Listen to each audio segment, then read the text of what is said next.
y'all? How everybody doing today? Hopefully everybody is having a good Wednesday. Hopefully. No, what do you mean? No, I know. It does sound weird. But you were the one that requested it. But yes, hopefully everybody's having a good day. I stayed up a bit late last night doing Utaru stuff. I forgot how much I hyperfocus while doing Utaru things. It's kind of a detriment. Take it back, do it again. Oh no. It's okay. Let me see. Also, if I'm sniffing, I had some spicy ramen, and I'm almost done with it. But hopefully I won't be too sniffly as I sniff. But yeah, otherwise, I got like a cover like half done last night, so I just need to finish the other half of that, and then what is it? Brain work with me here. And then I need to figure out what kind of art that I want to do for the cover. Because I kind of want to be extra with it, because I'm always extra with Alex covers. You've been having spicy ramen the whole week. I know, it was the last package that I had. I mean, technically, I didn't have spicy ramen yesterday or the day before. So I don't know what you mean. Because the day before I had this little like stir fry ramen. I think it's I'm pretty sure. I think they call it chow mein on the packaging, but like it's just you put water in a small little pan and then cook it for like 2 minutes. And then yesterday I had leftovers from the previous day. Hello, Mal. Okay, let me go ahead and get the game open. Hopefully... Okay. It had a specific way of opening when I was trying to see and make sure that it would be in windowed mode. And thankfully it let me delete my data so we could still experience that. Oh no. Hopefully they clear up soon. Because that definitely seems like a big tick episode. Hopefully it doesn't beat you up. Okay, let us go on over to the game. And then let me see. Okay. Just remain calm and yeah. Just something that happens. Hello, Pistol. Hopefully you're doing good. Ah, you are here. Welcome. I have been eagerly awaiting your arrival. I have been eagerly waiting to play. Allow me to introduce myself. I am the storyteller. Pleased to make your acquaintance. I shall be your guide going forward. Now then, before we begin our story, there are several things I must bring to your attention. First, this game uses autosave. This game will automatically save at regular intervals, so you may stop playing at any time. Saving is a very important element of games. It is the only way to keep your memories in place. If you do not wish to rely on autosave alone, you can also save manually via the menu. Next, please look at the upper right of the screen. This is the menu button. Okay, tab for menu. From here you can check the text log, view useful files, and switch auto mode on and off. You can also adjust the brightness, volume, and other settings in the option menu. By the way, desktop audio, the audio is probably a little loud. Let me turn it down just a little smidge. I don't know what volume to have it at, but it was like in the yellow, so. Why is he wearing that mask? I don't know. For instance, if there is a voice you would prefer not to hear, you can mute it by setting the voice volume to 0. Oh, is there some voice acting? I suggest you check the brightness controls and other settings now before going on. Okay, I feel like it should be. I love this menu. Oh my gosh. One tick? Okay. Was that about it, or was it a little bit, less. I didn't actually look at all the menus. The brightness looks good, I think. Text speed should be good. Oh, there are some voices. Interesting. Okay. Okay. Very, very usual. Okay. Files updated.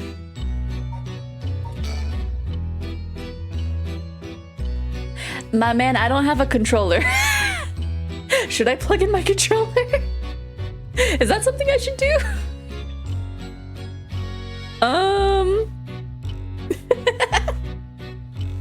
Okay. I take it you want me to plug in my controller. Okay. I didn't think this was a controller game. I know, but we're not playing Yakuza. Okay, I gotta get out of the camera screen to unplug and replug in stuff.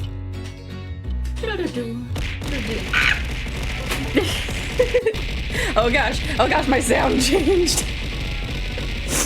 I don't know if it changes for you, Iggy's, when that happens. Because it's a very subtle change, and I don't know why. Okay. Use curse, zoom in, zoom out. Okay, menu, cancel, scroll. Okay, that's pretty. Oh gosh. Okay. I'll explain other essential functions when the time is right. Should use a keyboard. You just threw stuff at me to use a controller. The way you mentioned voices makes it seem like you can mute specific characters. Yeah, that's very interesting. It's like, no, you want to voice this character instead? Go for it. There was one more thing I wish to confirm before we continue. It would feel strange to go on without knowing your name. Please, tell me what I may call you. Okay. Call me Xephoria. I see. Xephoria, is it? Yes. I'm gonna use a hybrid, I think, of the controller and cursor. I see. Very good. I seem to have gotten it right in this time. All right. Now that we've been properly introduced, let us begin our story. Oh, this is presented by Xephoria. From antiquity to present day, regardless of how society and civilization evolve, death has been a constant presence that none have ever escaped. Nani? Whether it is one's own or that of someone close, death is always a difficult thing to accept. This is an immutable reality, a value shared by all, no matter the age in which they live. In fact, oral traditions reflecting people's fears and prayers regarding death still remain, ghosts, spirits, and so on. Similarly, in attempt to defy death, many curses, rituals, and customs have been born, from burning spirit incense to summoning the souls of the dead. Hey, Mr. Storyteller, have you heard of Death of the Author? Oh no. Some of these secret arts are still being passed down to this day. On that note, Xephoria, this may seem rather abrupt, but is there someone you wish to bring back from the dead? What if you had one chance to use the secret art of resurrecting the dead? Yes, if you had the power to bring someone back to life one time and one time only, what would you do? I don't know. Use it even if I had to sacrifice myself. Even if I had to sacrifice someone. Yeah. This guy should talk to Beato, right? I don't know. I can't think of anybody that I would bring to life. So, yeah, someone else can have it. I see. Just in his mind, it's like, what a stupid answer. Very interesting. Yes. This is what I'd thought you'd say. What seems to be the matter? Hello, Rocket. How are you doing? You want to know what this box has been sitting here is? It's quite a curious thing, isn't it? It is called a color television. The world I will be sending you to is full of devices such as this that do not exist in the age you are from. You are a child and do not know what one of these TVs are. In this era, the color television can be found in nearly every household. That is not all. For example, if a person should wish to contact someone while they are out of their home, they use public telephones like this that can be found all over the city. Can you imagine what life would be like in such a time?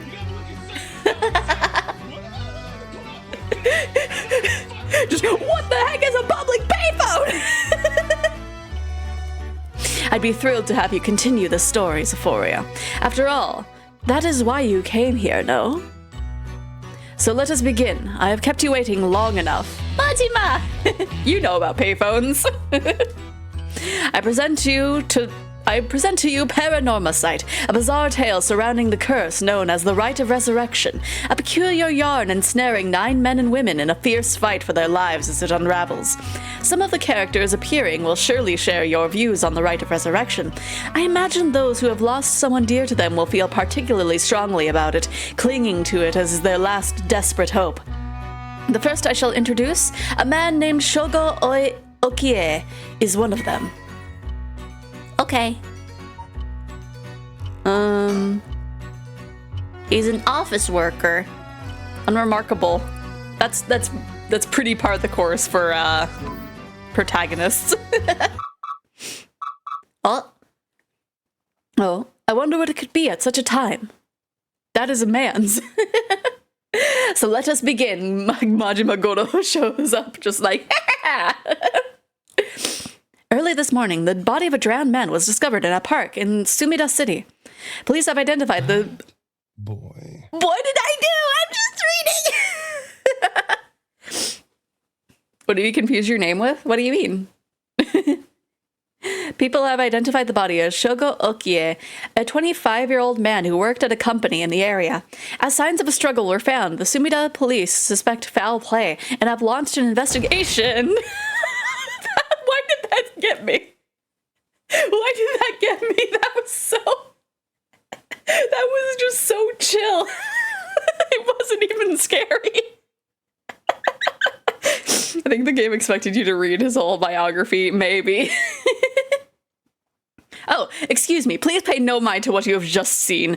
Goodness, you very nearly saw something that would have spoiled the story. Just pretend you did not see that. Let us turn back time back a smidge and start again from there. Do you understand? You saw nothing. You know nothing. This story is a work of fiction. All locations, characters, organizations, legends, etc. that appear in this game have no relation to reality. Makes sense. Don't metagame, right? Telling me it's a spoiler is a spoiler. Shogo? Shogo, are you alright? Hey, can you hear me? Huh? Hey, that's not a proper answer. Earth to Shogo Okie. What do you think you're doing falling asleep here? You gave me quite the shock. Come on now, up with you, up. Okay, okay. And there.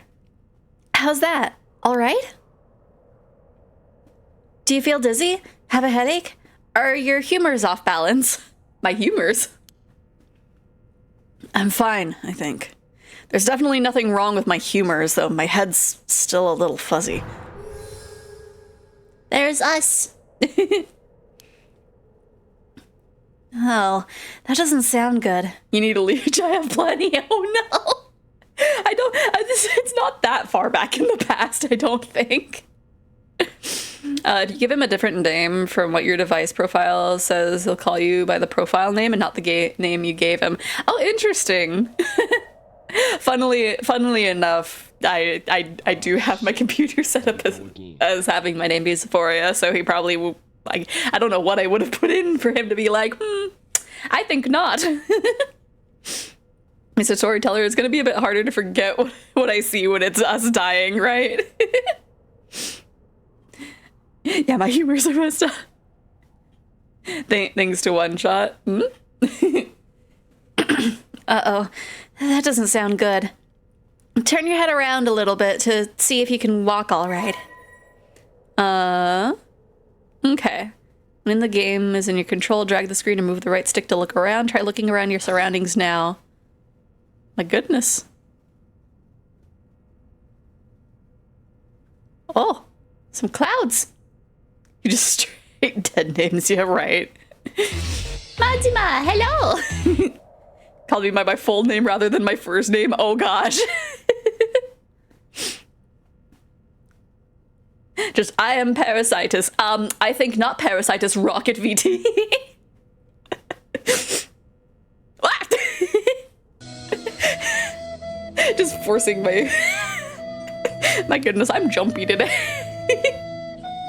Good, good. You seem to be fine. What a relief. This is the jump scare that got me. I think I got more scared when he showed up on the TV than that, but it's still a thing of like, why are these little things getting me? Do you remember anything? Like where we are or what we were doing? Oh no, you look so confused. You're messing with me, right? Stop it, you're scaring me. All right, let's just calm down. Take a good look around you, okay? Look around and select things you want to investigate. You can converse with people by selecting their faces. Okay. Where are we? Oh, right, this is Sumida City, Tokyo. We're in Kinoshibori Park near Kinishicho Station. Yoko brought me here saying she needed my help with something important. It's just past midnight. That explains why there's nobody else around. Here, have a leech for your memory. Puts it on your forehead. Oh no. That's an interesting looking playground. I bet it's crawling with kids during the daytime, but it's kind of peaceful here at night.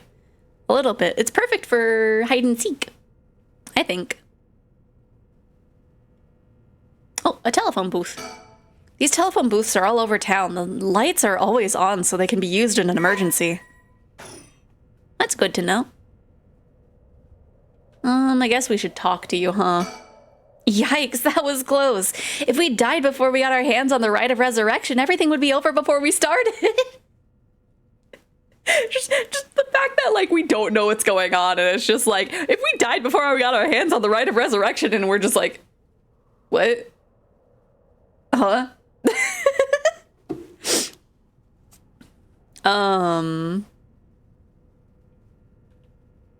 I think I looked at everything. Can't look at the sky necessarily. Oh, that's Yoko Fukunaga. Good, at least I can remember that much. I met her about a month ago. She's 23, works as a housekeeper, and is really into the occult. We met her a month ago, and she's just like, let's resurrect a dead body. We need to head to the druid camp and figure out if there are any healers that can help with the worm in our head. She's like going heavy into the lore. Meanwhile, dude is like frozen peas, just concussed. If I think harder, I could probably recall a little more about what's going on. Oh, okay, so that's what that recall button is. We've only met a few times, but we really hit it off. She's a lot of fun to be around. I have no idea how she feels, though. I get the sense she isn't thinking about me that way right now. But I know I've got a thing for bubbly girls who are into dark things like the occult. Paranormal fanatic. Don't you want to go to the Golden Land Shoko? Come on, let's go. Let me think. What can I remember? Okay, her name is Yoko Fukunaga. We met about a month ago. What's the deal with this park?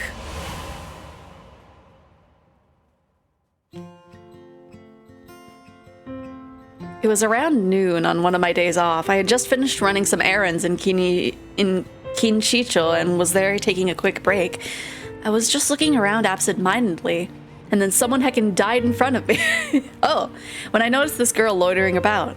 She was digging up holes in the sandbox and searching around the playground. She seemed to be enjoying herself, talking to the animal figures and petting them on their heads. My curiosity got the better of me before long. I don't think this is the time, Astarion, for that.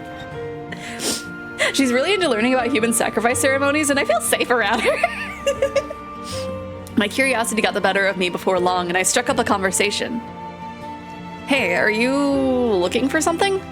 Huh? Oh, sorry. I must look like a total weirdo. Yeah. I guess you could say that I'm looking for something. I can't comment because the music was louder than the sound. Fair enough. Oh gosh. Jugama jugana kokuru sukure skaitsuru suguru sugoi matsu unai matsu furei matsu kunere tokoro ni sumu tokoro yabaru koji no bauru koji paipo paipo paipo no shuningan shuningan gunende gunende pokuru being no pokuru pan chokyo me no chosuke. Pistol really trying to pass. Really, absolutely. Yeah, I guess you could say that I'm looking for something. If you want, I can give you a hand. Really? I mean, that'd be a huge help, but... Are you really just a good Samaritan? Or are you after, you know, something else? Huh? Definitely the other thing. I'm just trying to flirt with you. No, I'm a good Samaritan, I think. Oh wow, my hero. People like you really do exist. I think I might cry. I don't think she believes us. Okay, I guess I'll let you help me. Be warned, you might regret what you've gotten yourself into. Man, I love a woman who'll just kill me, right? It'll be that one image where it's like, what was it? Like my witch wife trying to do a ceremony, me doing whatever she wants. No worries. What are you looking for anyway? Did you lose a bracelet or something? Not exactly. I'm searching for one of the 7 mysteries. Supposedly this is the location of the Whispering Canal. The what? No, I've done it. I bet you think I'm some kind of lunatic. The 7 mysteries of Honjo. Do you know anything about it? I figured everyone around here would have at least heard of it, but I guess not. It involves mayonnaise, a pickle, Tabasco hot sauce, and the word Oklahoma. Oh gosh. I definitely never let a girl sting me. Honjo is what the southern part of Sumida is called. A long time ago, this part of Tokyo was split into 2 separate cities. The north part was Mukodima, and the south part was Honjo. Huh. Am I boring you? Well, I'm not a local or anything. I just work around here. Oh, then no wonder you didn't know. Well, the 7 Mysteries of Honjo is a legend dating all the way back to the Edo period. Really? It's that old. That's like over 200 years ago.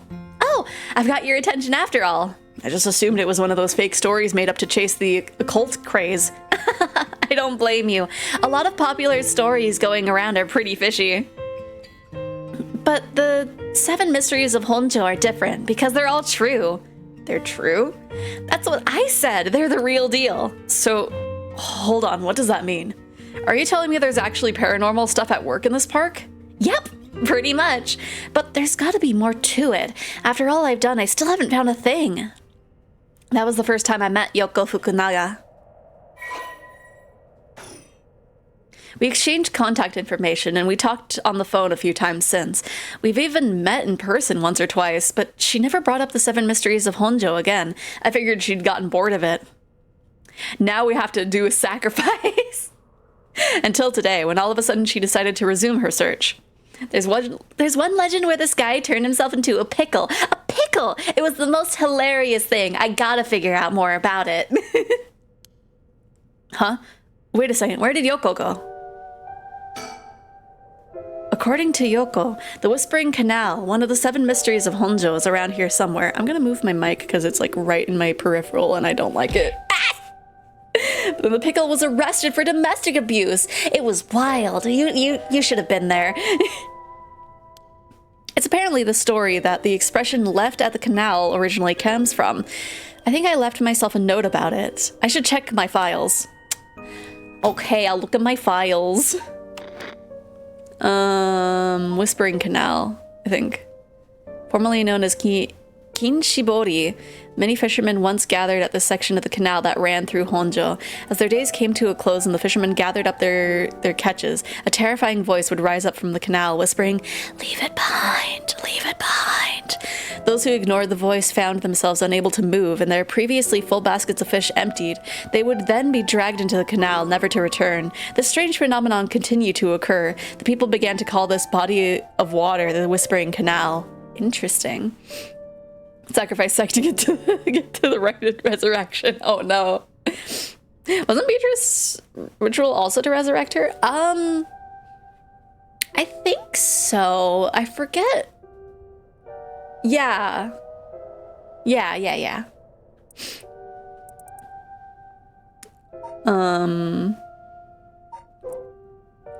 Let's see, I want to look up a few more of these. Not all of them, but just a few.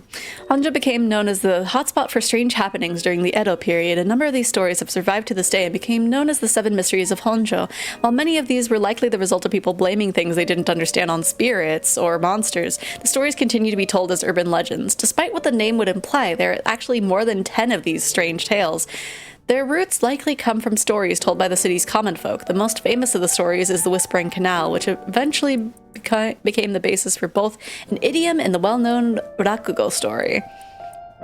So there's Whispering Canal, the Fool's Procession, the Beckoning Light, the Haunting Clappers, the Haunting Clappers, Evergreen Beach, Taiko of Tsugaru, the Foot Washing Mansion. What? The One-Sided Reed, and the Ever-Burning Lantern. Interesting. The first two loops to my knowledge. Interesting. When I lived with my ex, the neighbors called us. My goodness. Okay. I'm just looking and seeing. Let's see. There she is. She's back to digging up holes in the sandbox and searching around the playground. She seems to be enjoying herself, talking to the animal figures and petting them on their heads. No animal needs that much petting. Maybe her call?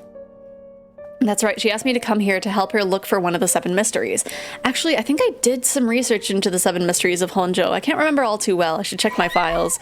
Okay. I guess I didn't look at them close enough. Oh, okay. Now I have each of the mysteries in the files. You shut off your basement lights, you hear clap, clap. Oh no. Let's see. A mysterious tale regaling an encounter had by a daimyo at the residence in Honjo's Ushijima, now Kotogata High School. Whoops. When walking around his estate, he heard the sound of music, much like that of a kagura performance. He commanded his people to find the source, but no matter how much they searched, the music would fade when one neared the Warigesui Canal. The source of the sound was never located. The story is also known as the Procession of the Tanuki, as many were to believe that it must have been these mischievous tricksters behind it. Okay, so there's at least 2 things involving a canal. Let's see, the Beckoning Light. While walking along the road near Ho-onji at night, one might spot a hazy lantern light up ahead, despite there being no one around. Following it will cause it to go out suddenly when getting near, but just when one fears the darkness might swallow them up, another light will appear further ahead, as if guiding the one who sees it. Some say the flame is benevolent, leading people to their homes, while others believe it's a monster leading people astray. Some even believe that it's a vengeful spirit of someone who died, luring the lost to the land of the dead. Okay, so that has a little bit of, like the will-o-wisp. Will-o'-the-wisps, whatever it is. Mom, the ghosts are freaking in the basement again! Oh no.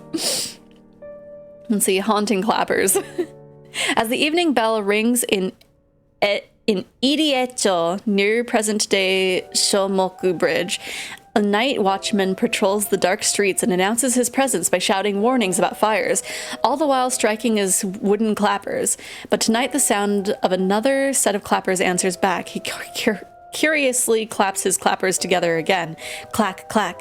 The echo answers again, but no matter how hard he searches for the source of the second pair of clappers, he never finds it. Some say it was the work of a mischievous tanuki or kitsune, while others say it was a warning from the spirit of someone who lost their life in a terrible fire. Let's see. Once upon a time in the North Okurabashi, a beautiful beech tree stood in the garden of Lord Shinden's residence, now known as former Yasuda Gardens. It was so impressive that the house became known among the people as the beech residence.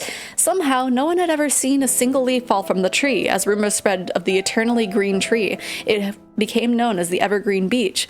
However, this particular species of tree was actually an evergreen, so the lack of fallen leaves was nothing out of the ordinary. This has led people to say that the strangest part of this legend was the fact that it even became a legend at all.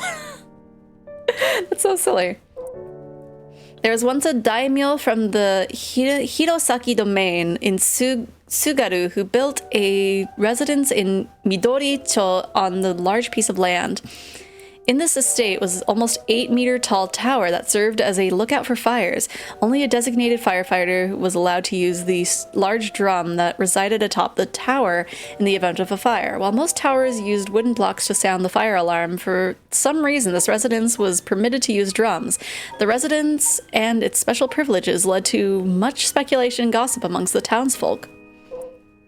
Imagine getting japated by a tree. It's just like, oh, it's a spooky tree. The leaves never turn brown, and it's like, oh, it's just an evergreen. It's just an evergreen tree. This is the story of something that occurred in the dead of night in the residence of Mikasacho, modern-day South Warigesui Street on Kamezawa. A foul-smelling wind rattled the house. Suddenly, a giant foot, drenched in blood, smashed through the ceiling. "Wash!" it commanded. After the servants carefully washed the foot, it returned from whence it came, fixing the roof it had broken. A man who had been visited by the foot every night asked a friend to trade houses with him. That night, the foot stopped appearing. What the heck? That's so silly. There was once an infamous rogue by the name of Tomezo who fell for a woman named Okama.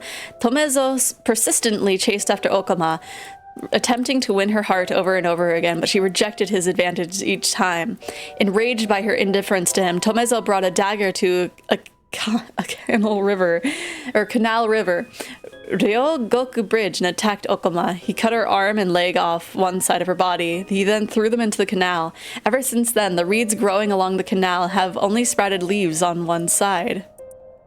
Very interesting and messed up. Yeah, Japanese folklore is silly like that. Oh, absolutely. There's so many like really silly yokai. You fool, you thought we were playing a video game? This is Japanese history class. That's how I feel about people who are too excited about feet. You just can't escape them on the internet. That's true. My goodness, they're just hiding in the rafters. That's one of those legends that had just had to be evolved. Several bottles of sake. It was like a tree or something. Oh, right. On a bone-chilling winter's night, one may happen upon a soba cart along the canal known as South Warigesui, but there's something strange about this cart. No matter when one might visit, its owner is nowhere to be found, yet the lantern that hangs from it stays perpetually lit, burning brightly even with no oil to fuel it. Should one attempt to put out the flame, it immediately roars back to life. However, there is also a tale of the never-burning lantern, another telling of the story in which the soba cart's lantern always remains dark, refusing to be lit. Interesting. So they haven't quite agreed upon that. Also, I like how the story has no mention of this cat. That seems very prevalent in this art. Haunted by the feet, can't escape them, right? You have to move. Oh, okay, so that's just the location. Okay.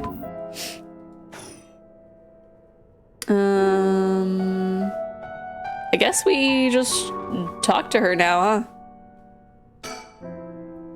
Oh, wait, she's coming back this way. Hey, what was that just now? Huh? Didn't you hear that? I mean, I'm not hearing anything, but I don't want to be like, you're hearing things, but I don't know. I don't want to lie to her, so... The music, the wind. The true mystery is how much of a price of soba is. You're hearing things.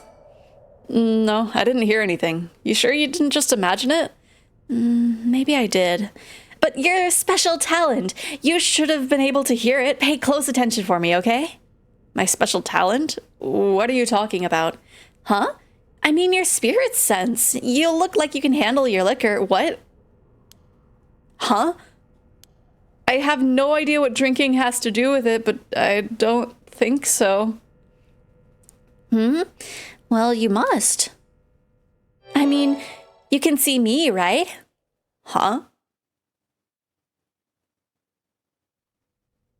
A new pop-up suddenly appears. This game has access to your microphone. Oh my gosh, imagine.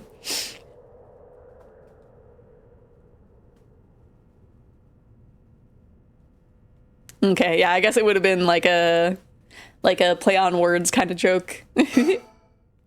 Oh, wait. You're kidding, right? Oh, here's an ear wiggle for you. Wiggle, wiggle, wiggle. Wow. Yoko the yokai. Oh, yeah, that does make sense. About what?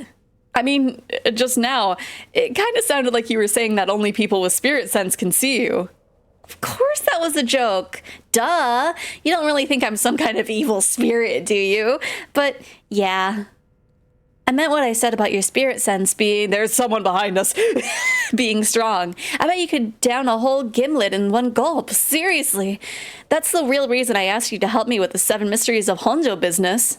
Okay, let me just clarify something. Hey guys, 2 quick questions. Number 1, what the fuck am I looking at? Number 2,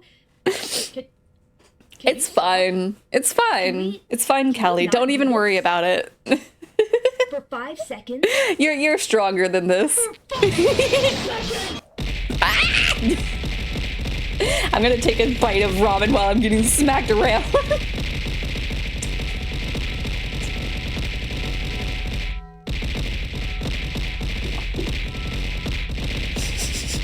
Even more attacks.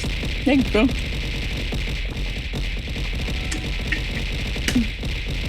Well, I guess at this rate I'm gonna finish it.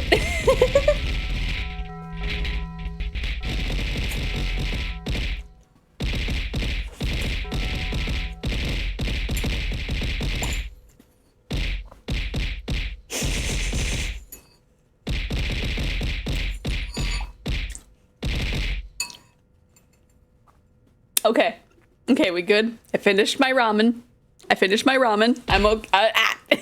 Help you arrange for a hotel wherever you end up, right? Are you saying you can actually see paranormal stuff? Sure, I can handle a solid Moscow mule. What? Why are you measuring this in terms of cocktails? Not a believer, huh? Well, that's no matter. But you have to have seen some weird stuff over the years, right? Weird stuff? Majima! Yeah, like the things you could see but could never understand. You can't be serious. Let me just, waha. I know there was somebody behind us. It's gotten late, really late. Actually, it's already past 1 a.m. Just drink this entire bottle of Jack Daniel's Tennessee Honey and you too shall see ghosts. My goodness, ma'am. There's a chill in the air, but I guess that's normal for this time of year, or so I keep telling myself. Okay, I was almost expecting her to be gone. About spirit sense, I guess. I've seen ghost photos in magazines before, but are you telling me they really exist? You bet they do, but you can only recognize them if you really believe in them, so be careful. So even with my skill, I won't be able to see them if I doubt that they exist? That's right. The spirit world is all about the mind and the soul. You won't be able to see a thing unless you're properly in tune. But sometimes people get caught up in the moment, thinking that they might see something, and then they really do, because they believed they would. Is that how they work? Or is that how they work? Xephoria know it, but the character does not. Don't metagame. I guess that's fair. Yep, just like drinking. You'll never know how much booze you can handle unless you're really down to some of the shots. I didn't expect there to be so much alcohol mentioned in this game. I'm still not sure I get the drinking thing. You know, I realized how strange it was as the words left my mouth. Sheesh. Okay. Whoops. I meant to keep talking with you. What do you mean this game is rated M? I guess, but there's plenty of other games that, oh gosh.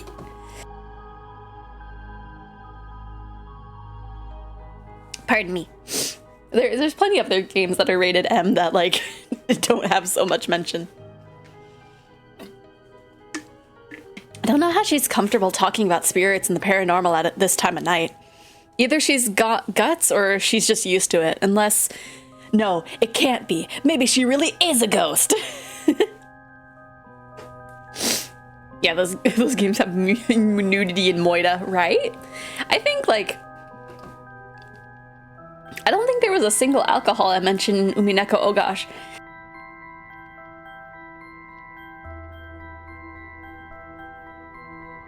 I think I inhaled some of the spice from the ramen, and so I'm just dying over here. Okay. How about the 7 mysteries of Honjo? Yeah, let me hydrate with some actual water.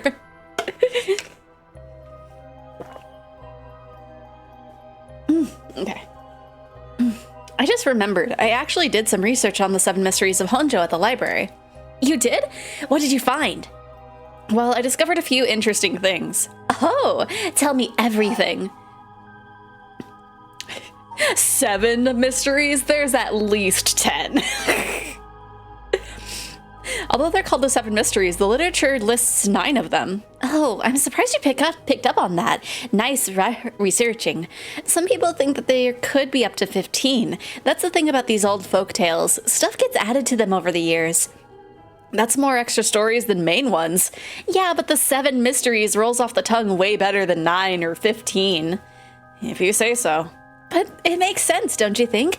It's more likely to be passed on if it's easy to remember. Huh. That's a good point. It has some extras. How can a lich die again? I don't know. Oh, by the way, were we talking about the rite of resurrection? Oh, your memory is as strong as your tolerance. I'm gonna start calling you Martini Man Shogo. I'm really climbing up the drinks menu, huh?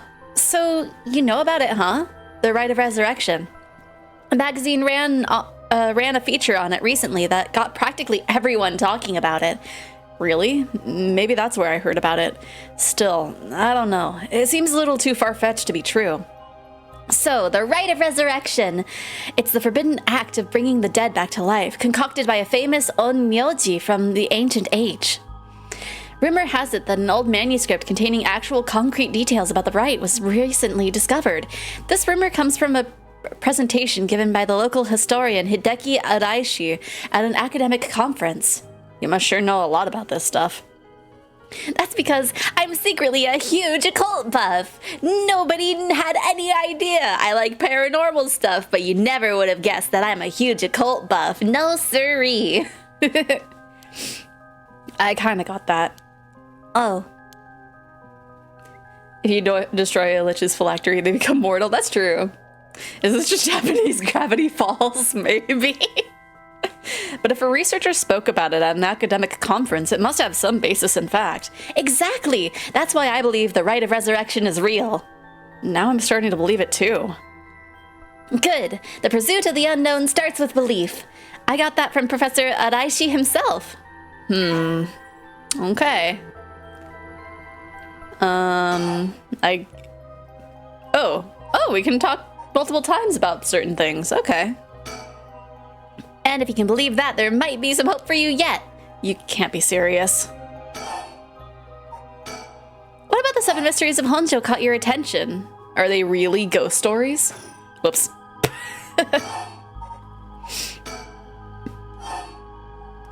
See, these two are giving Big Dipper and Mabel vibes. Just a little bit. Where's Zeph's philosophy to keep it safe? My goodness. So I read some of the stories, and none of them were, well, scary. I thought they were supposed to be ghost stories. That's true. They're more like a collection of superstitions, really. But there's some pretty disturbing ones in the mix. Yeah, like the one that's supposed to take place here, the Whispering Canal. People who fished in this canal would hear a voice call out saying, "Leave it." They had to abandon their catch or the canal would take it. Right. Is that what you're expecting to find here in this park? Not quite. We're talking about a folktale from hundreds of years ago. After centuries of the telephone game, who knows if it's like anything like the original story. So basically, you think the true story of the Whispering Canal might be completely different from what we know? Exactly. I'm sure it is. I mean, weren't you curious? About what? Ooh, people from around here have that expression, left at the canal, right? Meaning to abandon someone. The story is where it comes from. Except the story we're being told today is about fish. There's nothing about it leaving a person behind. Now that you mention it, that's true. So you're saying the original story maybe did involve someone being abandoned? That's what I'm trying to find out. Ah, gotcha. Hang on, wait, I've got another question. You mentioned the Rite of Resurrection. Are you looking for that too? Does it have something to do with the 7 mysteries of Honjo? Oh, you're sharp. I could cut a finger on you. To tell the truth, it's actually the other way around. What do you mean? Well, I started off searching for the Rite of Resurrection, but along the way I realized that I needed to investigate the 7 mysteries of Honjo first. I see. So then... They could only talk in cocktail allegory, I guess. Actually, Lefty might be... Oh no! And child abandonment. A historical fairy tale classic, right? Absolutely.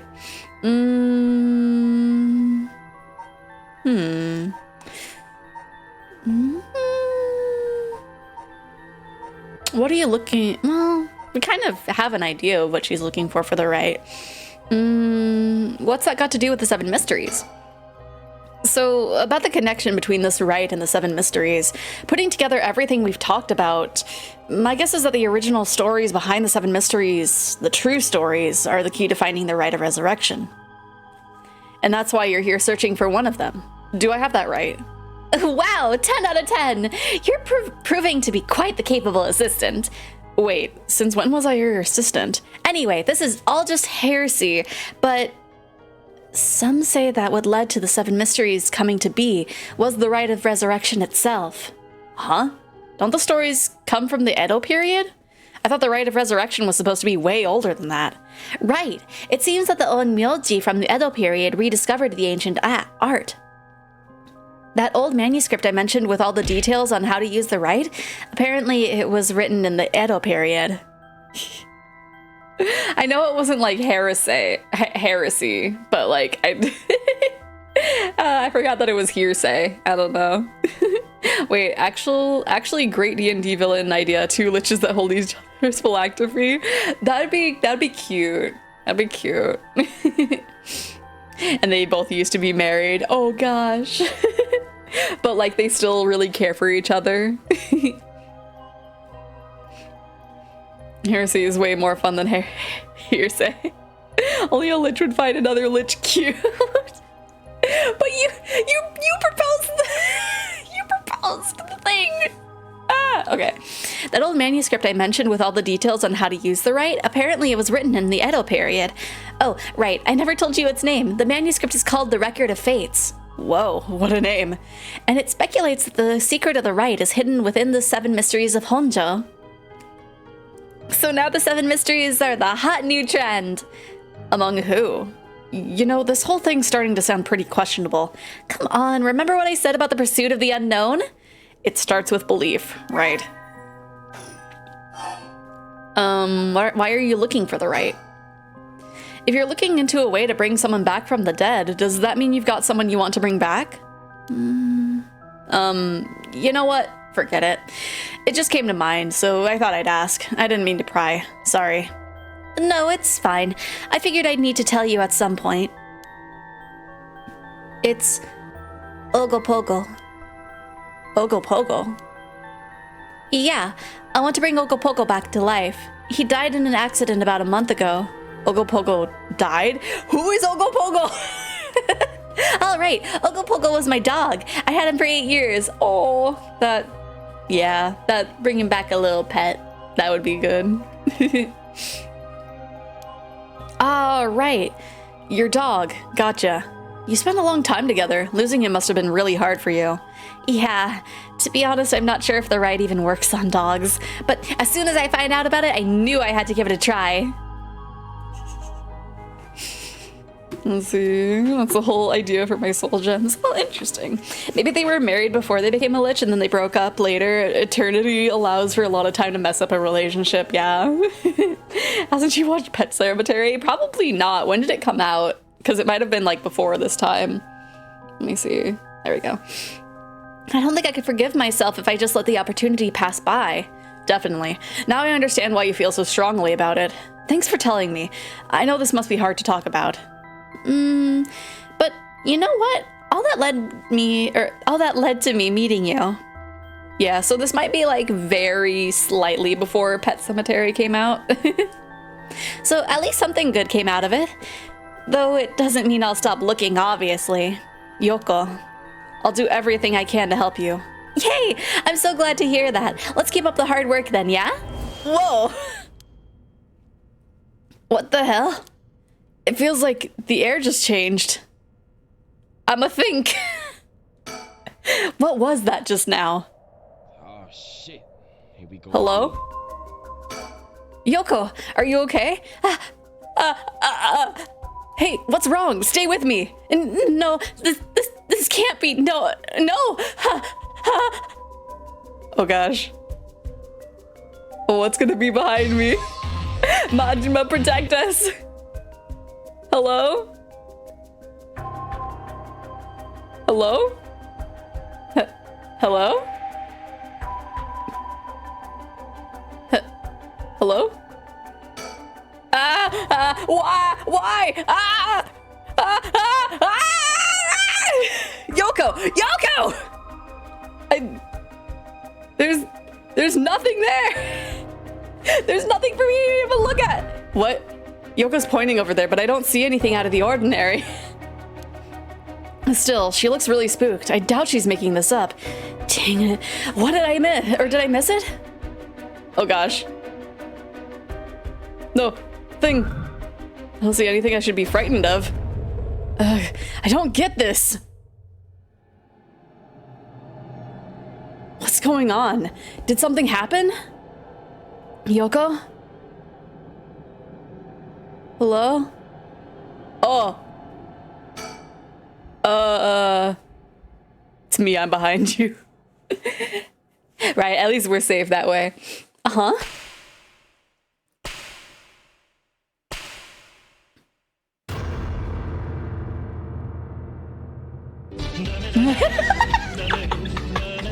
Oh no. Huh?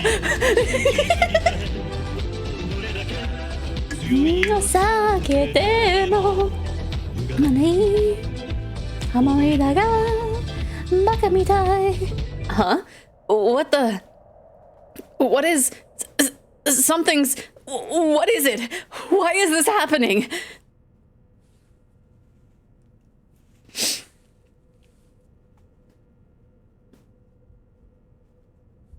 Shoko Okie, 1 a.m.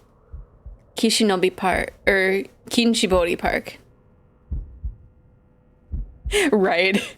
Yoko, answer me! Yoko! No way. It can't be. Why? Why?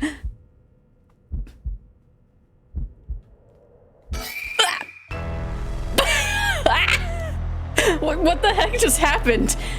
No, damn it, I've got bigger problems. Yoko, just hold on. Everything's going to be okay. Oh god, she's not breathing. She's cold, and I don't feel a pulse. This can't be happening. Okay. An ambulance. Right. I've got to call an ambulance. I need a phone. Thank you for the lurk, Apple Boy. Right. The phone. I gotta call an ambulance. It's that episode of Doctor Who about the ghost that's invisible to everyone except the person getting killed. Oh gosh, I forgot about that episode. I called it in. The ambulance shouldn't be long. But is it going to make a difference? Her body's gone stiff and her skin is cold. I don't think she's breathing. She looks more like a mannequin than a person now. I don't think there's any coming back from that. I don't get it. Just a few minutes ago, we were chatting away without a care in the world. Yoko. How did this happen? How could someone so bright and bubbly just suddenly drop dead? Resurrect her. Huh? Oh, that's right. If that rite of resurrection she was talking about really does exist, there might be a way to bring her back. If anyone could just drop dead out of nowhere like they were cursed, then why shouldn't there be a way to bring them back to life? Yoko believed in it, so if I believe in her, it seems completely possible. Maybe, just maybe, I could still save her. Even if I've got to deal with spirit senses and curses and whatever, I've got to try. Wait for me, Yoko, I promise. I'll use the rite of resurrection to bring you back. This guy hasn't watched Fullmetal Alchemist. Well, yeah. This is in the time of, like, public payphones and color televisions. Right before she died, I felt a strange presence a few times. It seemed like she saw something that shook her to the bone. I don't know if we actually got a year yet. There's definitely something strange going on, and maybe it's still here. What could she have seen? Definitely did the right thing for sure, but he is certainly number one suspect, yeah. Don't think dead people sit up like that. I have a public payphone and a color television right now.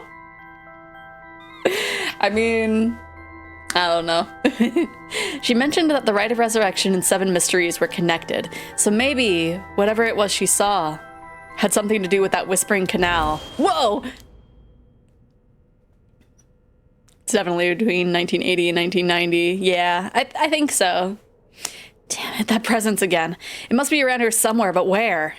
The cold night air feels like it's pressing down on me. Just standing here makes me want to scream, but I've got bigger problems right now. Hello? Hello?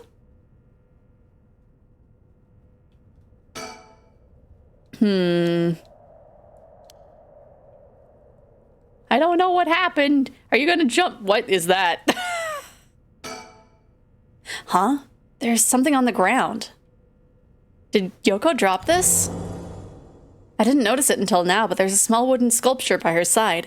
It's 3 or 4 centimeters tall. It looks like it could be a keychain, but from how rotted it is, it's way too old for that. Despite how tiny it is, I feel an almost palpable malice radiating from it. What the hell is this thing? Did something happen off on the screen? A young adult in Japan would have a cell phone unless it was before. Yeah.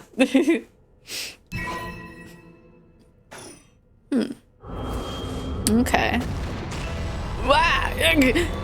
What the? Leave me, help me, it hurts. Are these the Whispering Canal's memories? Such deep sorrow. A resentful memory is flowing into my mind. Turn their backs, they would walk away, they'd leave me behind, drop dead. Kill them. Kill them. Those who walk away. Kill them all. You have acquired the power of the curse stone, the Whispering Canal. You can use it to kill those who walk away from you. What? Press the use curse button to kill your target as they attempt to depart. A murderous impulse seeps into my soul like thick black tar. Okay. Now, kill. Can you hear it? Curse bearer? You who so strongly desires the right. Kill them. Should you seek life's restoration, take your curse in hand. Reap lives by the score, and claim their soul dredges for your own. Collect enough to sate this vessel, and by this sacrifice claim the gift of resurrection. Or, better yet, slay your fellow curse bearers. For theirs are the equal of droves of lesser souls. Now, go forth and kill. Okay. Huh? What the hell is that? It was like the curse's memories flowed directly into my mind. In an instant, I understood everything. When I picked up this cursed stone, the Whispering Canal must have cursed me. I also heard a strange voice. It told me that if I want the right, I have to kill a bunch of people with this cursed stone and collect their souls. I guess it's good to know that the right really exists, but this thing wants me to kill people to get it? Screw that! Putting my own life on the line is one thing, murdering other people is another thing entirely! And not just one person either. Scores, it said. So this is the curse of the Whispering Canal, huh? A curse that traps the soul of anyone who tries to walk away from me.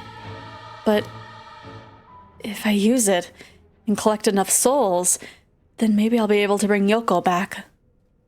And there was something about other curse bearers being worth more soul dregs. Jeez. I'm really at a loss here. No, Shogo is bearer of the curse now. Can you take 13 steps away from me? I want to try something. Wait, what? Just walk up to people and ask them if they've accepted Jesus in their hearts. Oh my gosh. Door-to-door deathbringer. Oh, of course. I don't know how it took me so long to realize. This has to be some weird prank she's playing. Any second now, she's going to open her eyes, get up, and have a good laugh about how scared I was. Right, Yoko? You can give it up now. Boy, did I fall for that one. You really got me good. Wait, no, I've got it. You really were some kind of spirit all along. There's no way you're really dead. Right? I'm not even fooling myself anymore. There's no going back now, only forward. Okay. Well, oh, there's the man's. Huh? What was that? Ghost just ran by. Now that I look closer, is there someone there? Oi! Hey, who's there? Oh no, he's approaching me. My, how unexpected. You killed this woman in cold blood, didn't you? Ghost trigger. Oh no. It was your curse that killed that poor woman, I take it. What? Cat got your tongue, Mr. Okie. Huh? What? Who are you, and how do you know my name? Do you mean to say you don't recognize me? This comes from a bit of a shock, I must say. Look a little harder, and I dare say it will jog your memory. He's just standing there menacingly. He's kind of hot. I can see that. I'm not immediately taken in by him, but I can see the appeal. What's with this guy? As I say out loud. Look a little harder, and I dare say it will jog your memory. What's with this guy? A tall, humorless-looking man. He doesn't look familiar to me. He's acting like he knows me, though. Have we met somewhere before? I guess I gotta think. That man, who is he? He looks to be in his 30s or 40s. He's all dressed up in a suit and tie, but somehow he looks real shady. What's he doing here? Was he watching us all this time? Something tells me curses are nothing new to him. If he's one of the other curse bearers, then I need to be careful. He might be here to kill me and take my curse stone. But by the same token, killing him will net me a lot of soul dregs. Interesting. He looks dead inside, just how I like them. Fair enough. His humors are out of sync. Oh no! I still don't have a clue who you are. How do you know me? Have we met? Dear me, it is always humbling to find that one is not as well known as one believes. Perhaps my name will help you remember. I am Takumi Yumioka. Takumi Yumioka? Does that ring any bells? I think... I think I've heard that name somewhere before. Maybe. Do you not even know my name? How disappointing. Disappointing, but fortuitous. Mysterious stranger. Let me look in the curse echo. Oh, okay. So he has one, but we just don't know what it is. Okay. Interesting. The man who was covertly watching Shogo Okie in Kinshibori Park. I'm just glancing. Wait, housekeeper? That was her occupation? Okay, I guess super into the occult isn't really an occupation, is it? Okay. Well then, Mr. Okie, allow me to make you a proposition. You have a curse stone in your possession. I would like you to give it to me. How do you know? How do you know about that? Why, I saw the whole thing. That doesn't explain how you know what a curse stone is. Even I barely have a handle on it. I know about the 7 mysteries of, or you know about the 7 mysteries of Honjo and their curses and all that, don't you? But of course, those curse stones, they are terribly dangerous things, capable of killing without a trace so long as their conditions are met. I hadn't thought of it that way, but yeah. Imagine what would happen if one fell into the wrong hands. They would be safer in mine, don't you agree? Although, it seems I arrived too late to stop you from killing that poor woman. What are you? That wasn't me! I am willing to overlook your indiscretion, but only if you give me your curse stone. No way in hell! For all I know, the wrong hands are yours! Very well. I had hoped to settle this amicably, but you leave me no choice. This Takumi guy must have a curse stone of his own. Oh gosh. I feel like it's gonna end up that he doesn't. I feel like it's gonna be whatever one I don't pick. He's questionable? Heck yeah. See, oh, so this is Zatchbell. We fight with curses. Oh, okay. I don't know much about Zatchbell other than the one song that's like up by boing boing. That's all I know from Zatchbell. You see, Shoko, my curse stone allows me to kill anyone that finds me attractive. Oh no. I think he has one. At least it'd be safer to assume so. It would explain how he knows so damn much. So he can kill me instantly, as long as he fulfills his stone's conditions. Until I know what those conditions are, I can't make any sudden moves. I have to keep him talking, learn what I can, and figure out a way to get my curse out first. How can I get him to leave me behind? Though, it would be a waste not to take this chance to find out about the other curse bearers. Yeah, it's always safer to assume that, that he probably has the thing as opposed to not. I need a topic that'll keep him talking. My best bet would be... I feel like he probably wouldn't talk about himself.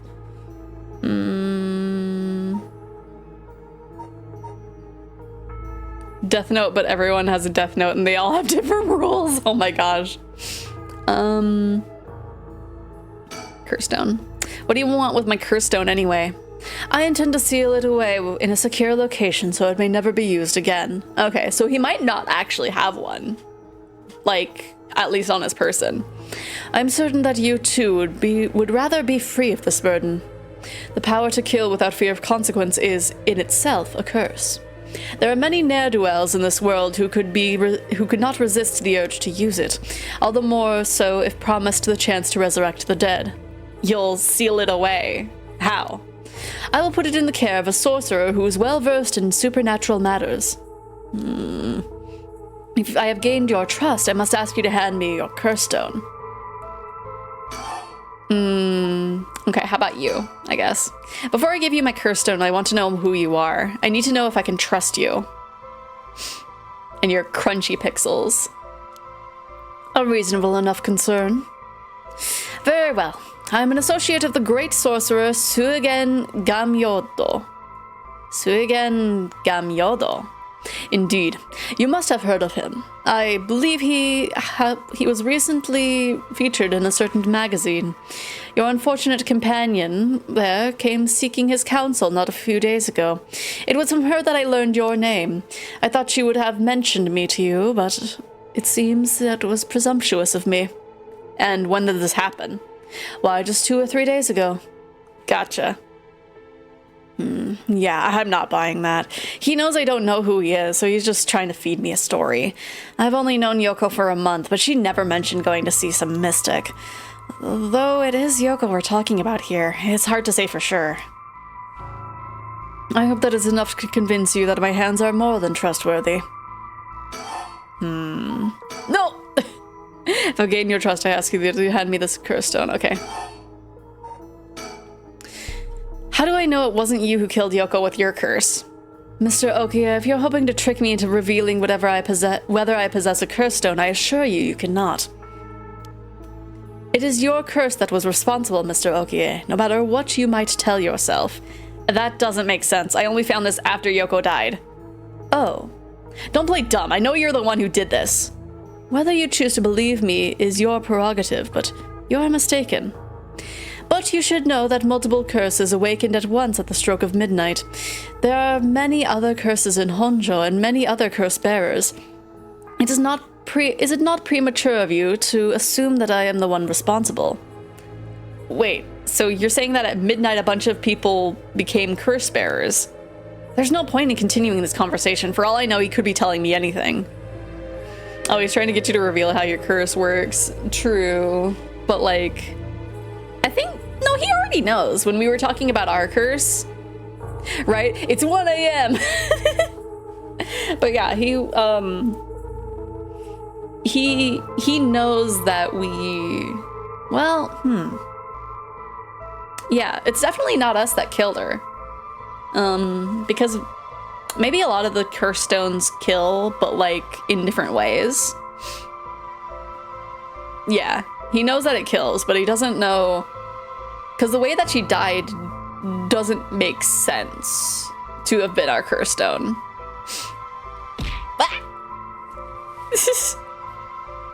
Yeah, so there's absolutely no way that it was us, because, you know, she didn't walk away from us. She was just standing right behind us.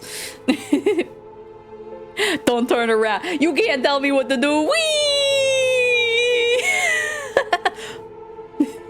For a second, I thought he got closer. If I want to use my curse on him, I have to get him to walk away and leave me behind. Now, what would convince him to do that? Scenario 1, he does what he came here to do. Scenario 2, he suddenly needs to be somewhere else. He's probably here for my curse stone, so I don't think I'll get out of Scenario 1 alive. Scenario 2 means hoping something will happen by chance, and luck is rarely on my side. So my only hope is Scenario 3. Something makes it impossible for him to stay. I don't have to keep him away forever. I just need him to walk away once. Poo yourself, that'll get him. He'll be like, oh gosh, stinky.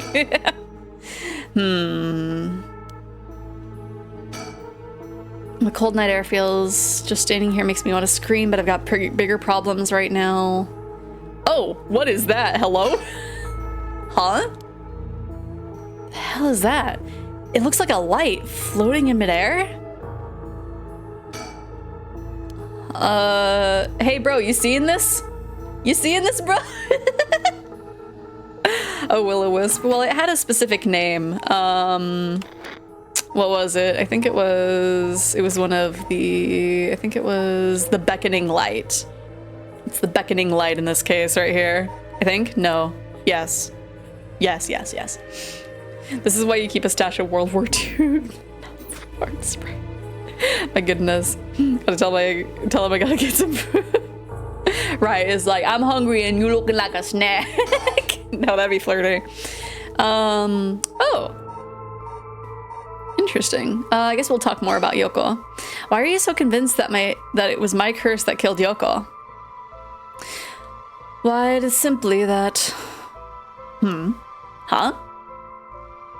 I do believe I just saw your companion move. She what? You can't trick me.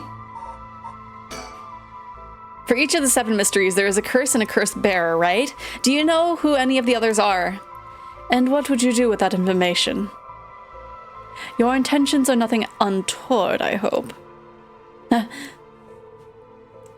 It is in the hearts of the selfish and insipid, of those who would be most tempted by the rite of resurrection, that the curses take root.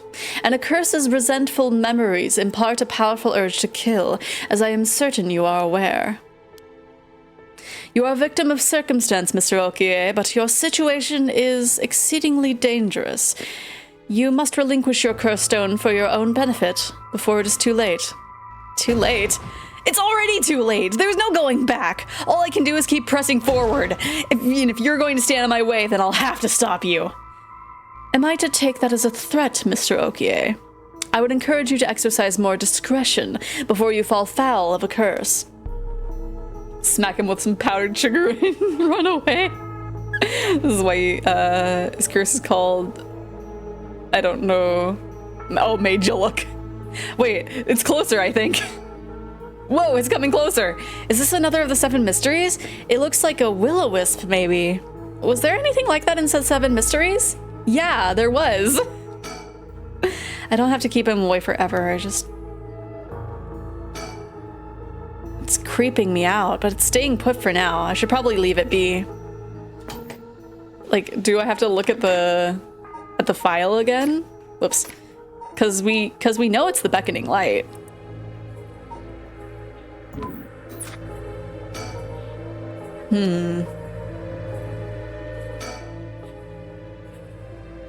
Takumi Yumioka, he said his name was. He hasn't taken his eyes off me for a second. Even now he's still staring right at me. Who the heck is he? Maybe if I focus I can recall something useful. Okay, I think... Oh.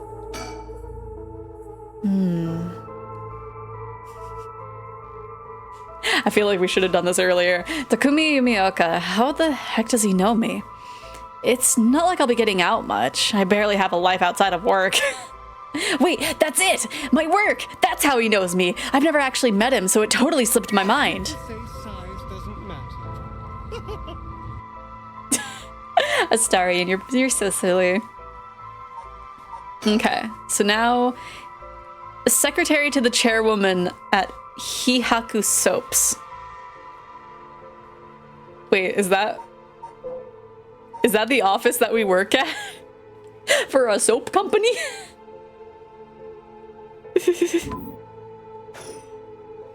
Suigen gam yodo, my butt. This guy thinks he can sell me anything.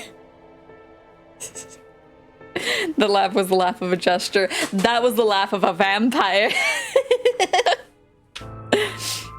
Look at your own fire whispering canal. Oh, true. I'll do that here in a second.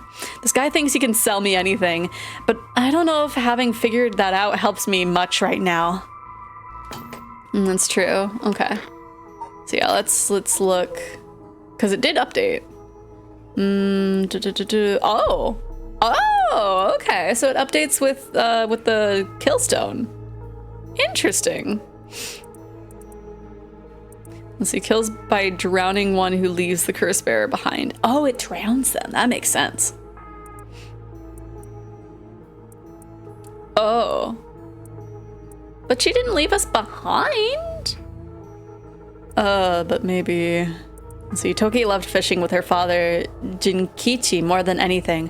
With her wicker baskets on their back, they would leave for the canal every morning and fish till the evening. The miso soup her mother Koma made using the carp they caught was to die for. Her parents loved her dearly. One day, however, her father disappeared. Toki's mother went to look for him and never came back either. Those who came to express their concern eventually stopped visiting out of fear. Toki continued to wait, all alone. Mother, father... Where did you go? Don't leave me behind. Unable to bear the loneliness, she left her home and trudged along the roads until night fell. Neither her mother nor father were anywhere to be found. Tears stung her eyes. Suddenly, the sound of fish splashing in the water caught through the silence. She found herself standing before the canal where they used to fish together. The taste of carp and the memory of her father's smile flashed across her mind.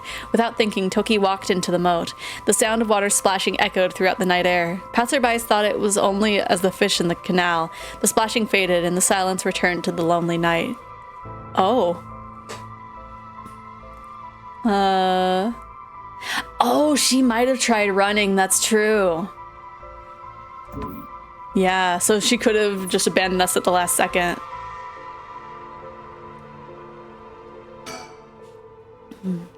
Works at Hihaku Soaps, just like me. He's the secretary of the chairwoman, Natsue Yamamori.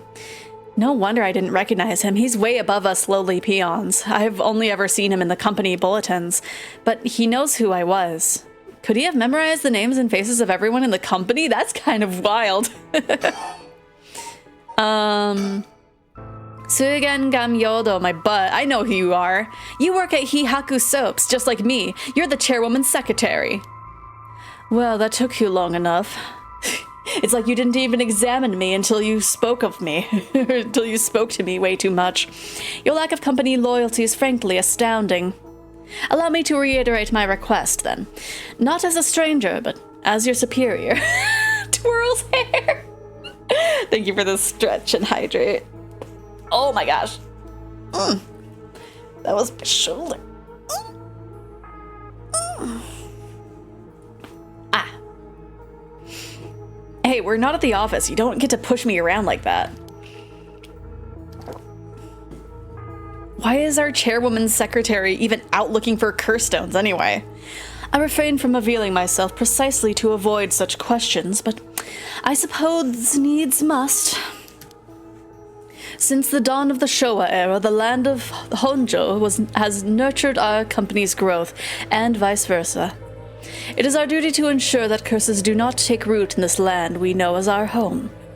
I'm not sure I buy that. Like many things, it is not a matter that concerns the rank and file. The chairwoman has no desire to spread fear through our beloved company's birthplace. Now, if that is all, I must insist that you hand me your curse stone. So, guy's either gonna die or we're gonna team up, right? What's up with that light? What's up with that weird ball of light? Is that your curse? Whatever do you mean? I'm afraid I see no such thing. Huh? But it's right. Huh? It's gone. It was right there. I see. It seems you have become the mark of another curse bearer. Huh? What do you mean? I can't ask about that? What are you doing? Should you not check up on her? I don't have to keep him away forever. Okay. What? Wait, I've got it. I know I would convince him to leave. How can I convince him to leave? Oh, crap, I totally forgot. What is it? I called an ambulance. I just forgot. Here's that stone, by the way. Oh, right, I forgot to mention. I called an ambulance. It should be coming any minute now. An ambulance? Have you lost your mind? They will arrive to find you standing next to a corpse, alone in the dead of night. No doubt they will hand you over to the police, who will have some questions for you. Probably, but I'm sticking with Yoko. Unless you want to join me in an interrogation room, you'd better get out of here. You're telling the truth, I see. They are getting closer by the second. I cannot afford to be waylaid at this juncture. I fear I must take my leave.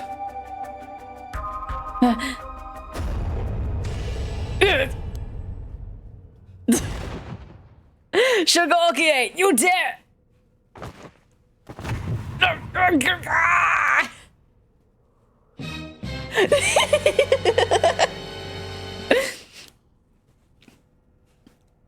don't die, hot man. He's dead. He's really dead.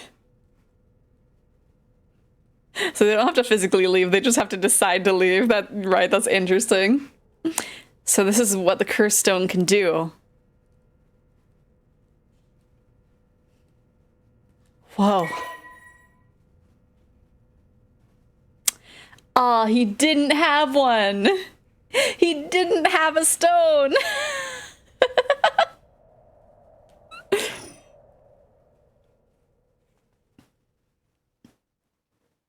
I figured that was probably the case when he was saying that he was going to store it. Kinshicho area. I left the park immediately. That or non-soul bearers give you like 2, maybe. I'm sad. I'm sorry. I don't know. It probably wasn't a good thing for me to have killed him, but I don't know. I felt bad for leaving Yoko, but I couldn't stay there. The emergency medical service will probably take care of her body. Takumi's too. This will be all over the news tomorrow, but until then, at least I know she'll be in a safe place. All right. I have to find my next sacrifice quickly. I've got no time to waste. I need to find the other curse bearers and collect their souls. Killing Takumi barely got me any soul dregs. I guess he mustn't have been a curse bearer after all. It's not enough. The soul of a non-curse bearer amounts to little more than leftover breadcrumbs. I have to think of places where the other curse bearers of the 7 mysteries would be. The curses were activated all around at around midnight. The others are bound to be active still. Right, drowning isn't a fun way to go. I should check to see if there are any other places with connections to the mysteries nearby. At the very least, another curse bearer might be thinking the same as me, meaning I could run into them. Let's see, which of the 7 mysteries are closest? It's instant drowning, though. Yeah. I don't know how instant it is. Because they did do a thing of like, oh, how dare you! I'm in the Kinshicho area right now. Haunting clappers are on the other side of the Oyoko River, just over Shumoku Bridge. And the foot-washing mansion and the ever-burning lantern are around South Warigesui Street, past the train tracks. And further along Oyoko River, I'll find the beckoning light at Onji's Bridge. These 3 places are the closest. I guess I should start there. Wait, isn't there a giant foot curse? Yes, that is what was mentioned. What does your Will-O-Wisp power do? I don't know. I just saw it, and he said that I was the mark of another curse bearer. I'll collect the other curse bearer's souls before dawn and bring Yoko back to life. I should go to another location connected to the 7 mysteries of Honjo. Yeah, there's a foot one. Let me. It was the foot washing mansion. Just a giant foot came down and was like, clean my foot, wash.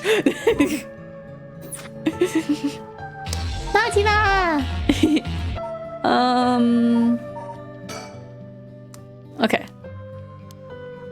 So let's go. Let's see. There was 2 things over here. I think 2 over here too. There was only 1 over here. This one's technically closer. But I mean, in theory, we might be able to go to all of them. I don't know.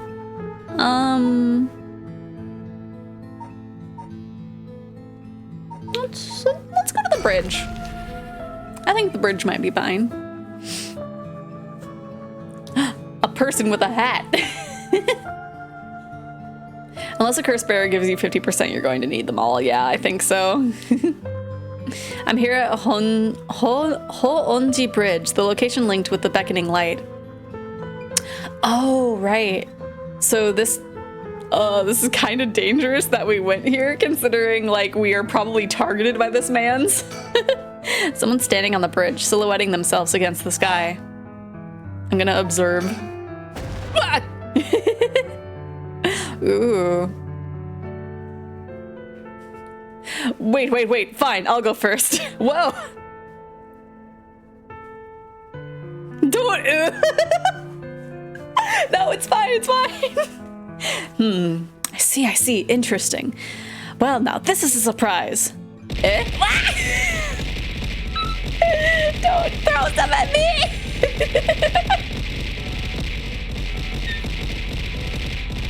Ah! Who are you? If you got the wrong guy, just say so. Huh? Come now. It won't hurt to at least tell me your name.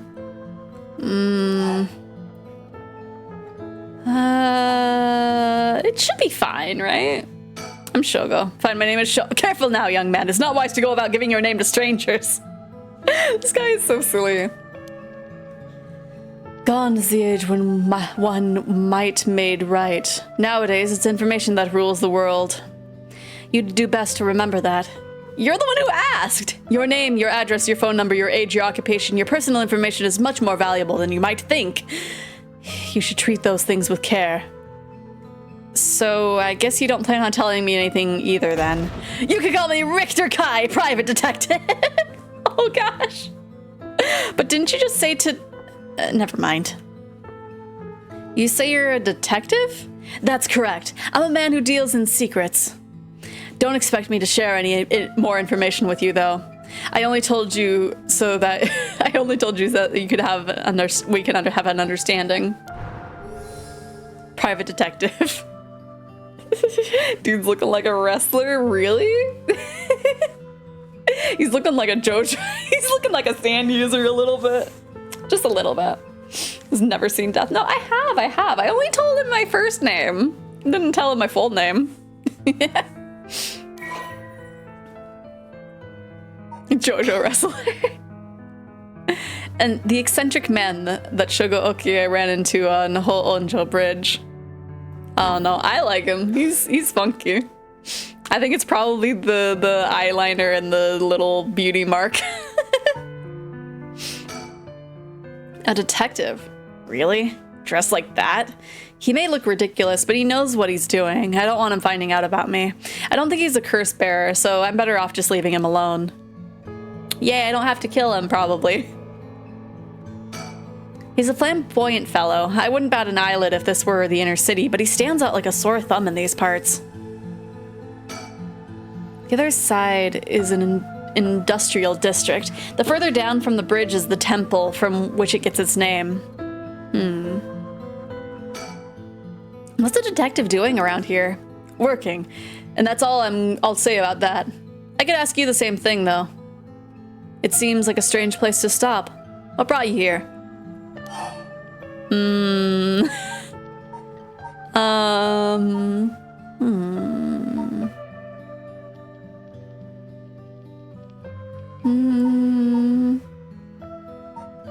looking for someone, I guess. I'm looking for someone. I figured it was worth seeing if you knew anything. You don't say. In that case, I just might be able to help you. Can you describe the person you're looking for?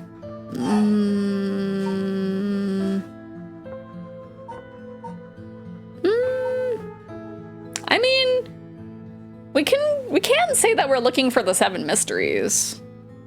Just in general. We don't have to really say anything about, like, the curse stones or anything. We could just say that we're really into the occult and curious. I know I said a person, but I'm actually looking for something called the Beckoning Light. The Beckoning Light? Aha, the 7 mysteries of Honjo. That's right, a friend of mine was really into that kind of stuff. She said the Beckoning Light appears here in the middle of the night. I wanted to see for myself. Really?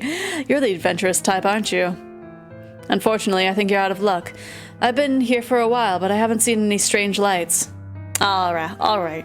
Well, thanks for telling me. But just wait 1 second. There's still some time for it to appear. Why don't we wait together? Thanks, but I think I'm good. Really? Well, I'm sorry I couldn't be any more help. Okay, bye, I suppose. Goodbye. Actually, maybe, The whole Onji Bridge has a pretty unusual structure. The ends are stone, but the middle is steel.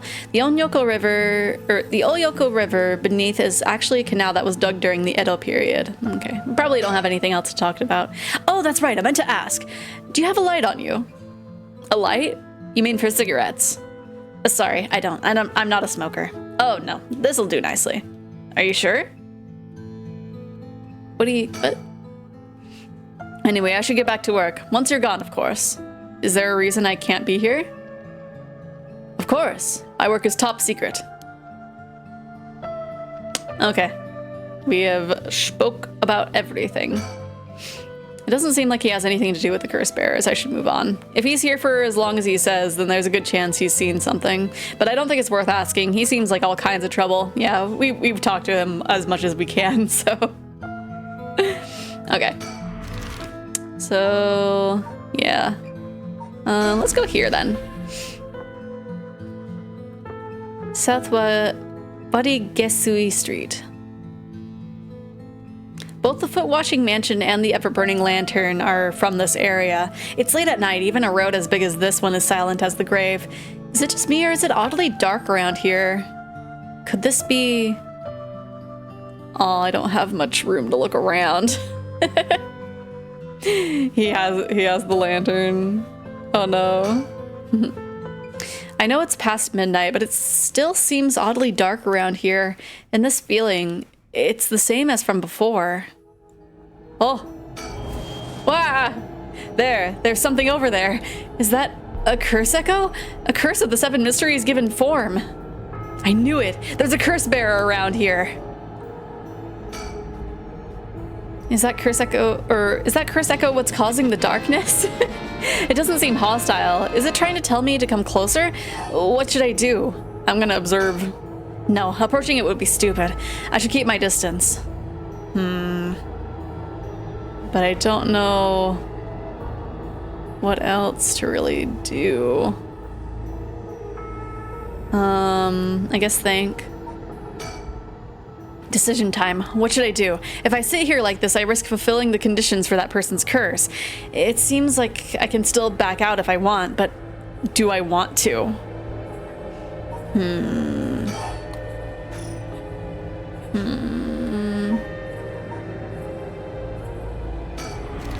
Okay, bye.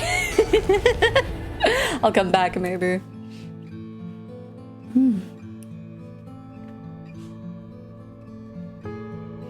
The Shumoku Bridge is supposedly where the bell from the Haunting Clappers story used to be. I wandered around here for a while, but I didn't see anything interesting. The only thing I found was what looks like 100 yen lighter someone threw away. I don't know if curses are vulnerable to fire, but maybe I'll find a use for it. Okay. So,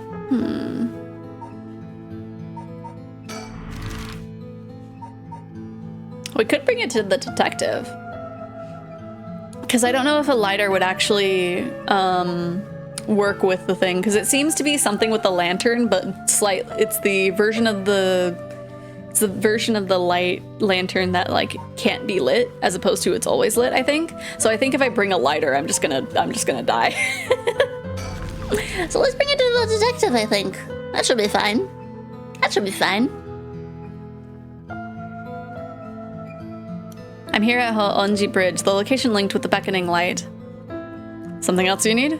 No, I'm just passing by. Is that so? Can I give you the lighter? Cheap lighter I found lying around. It barely has any lighter fluid left. Anyway, I should get back to work. Okay. Man! I was hoping I could bring you the lighter. Okay. Okay. Hardly anyone's around. Not surprising, seeing as it's past 2 in the morning. It feels like the whole world has gone to sleep. Try examining instead of talking. Well, I pulled out the item, but it just looks at it and just has a description. I can't like present it to him. I mean, click his body instead. It has a check mark, which means it's done. So it's just a description of him being flamboyant. So I guess I gotta bring it to the ghost. Okay.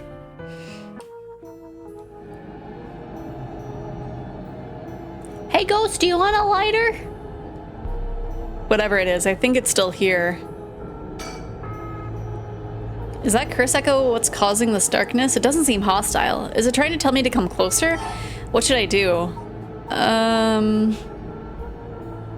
No, approaching it would be stupid. I should keep my distance.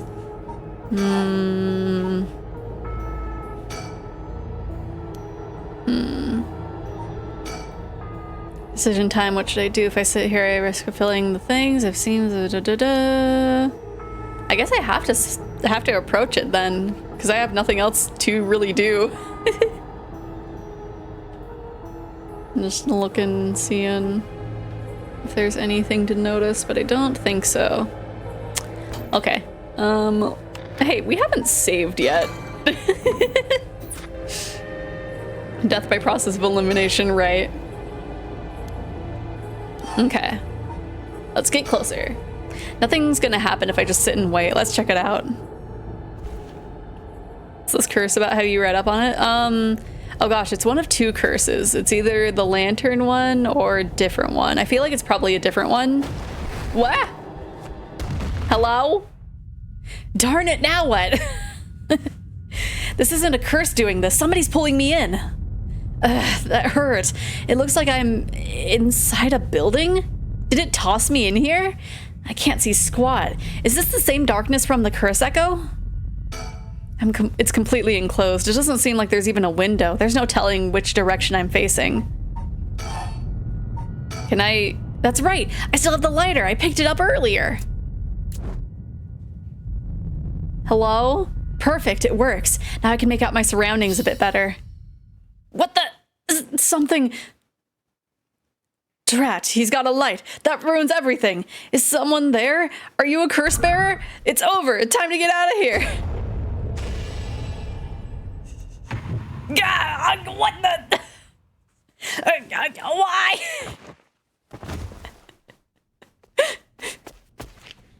Kill them before they can kill me.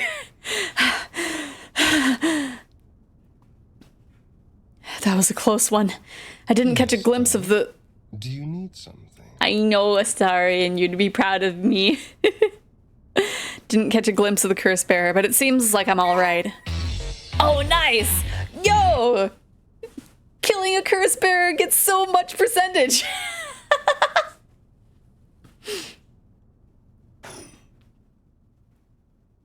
His curse must have had something to do with the light and darkness. My guess would be the ever-burning lantern.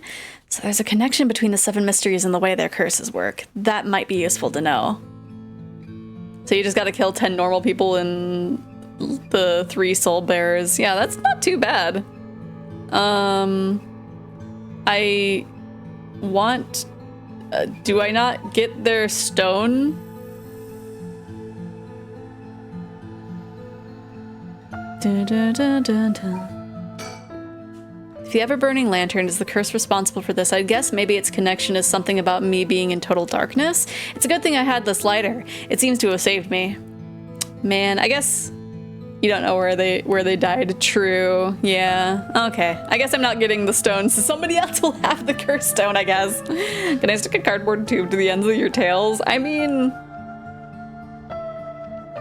probably. I don't think they would stay on that well, and I wouldn't want you to tape them on, but... Did I say tails when I perceived horns?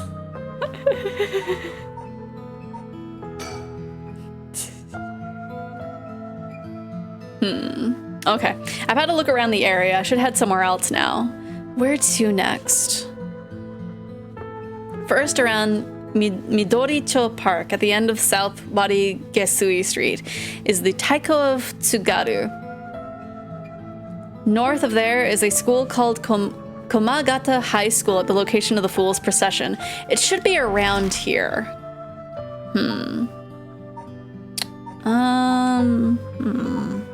Let's go to the park.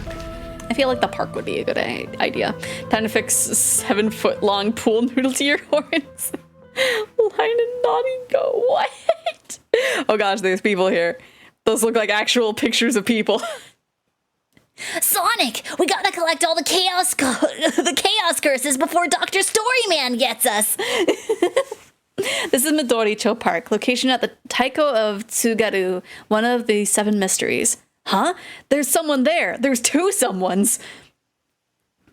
2 men, one middle-aged man and the other a young adult, talking to each other. There's a good chance that one of them could be a curse bearer. I'll try to scope things out without being spotted. To pick up their conversation from this distance, I'll have to focus in and watch them for a while, I think. If it looks like I'll be spotted, I'll quickly hide behind a tree to move out of the line of sight. Oh gosh. Hey, they were supposed to be around here, but I don't see anyone, boss. No need to get ahead of ourselves. I bet we see something before the night is done. Oh gosh, it's so... it's gonna be so tricky. Maybe you're right, but still, the 7 mysteries. Okay, I'll use my mouse for this. Huh? Was there a noise from behind us just now? No, there was not. Nope. Never mind. Just my imagination. Must have been the wind.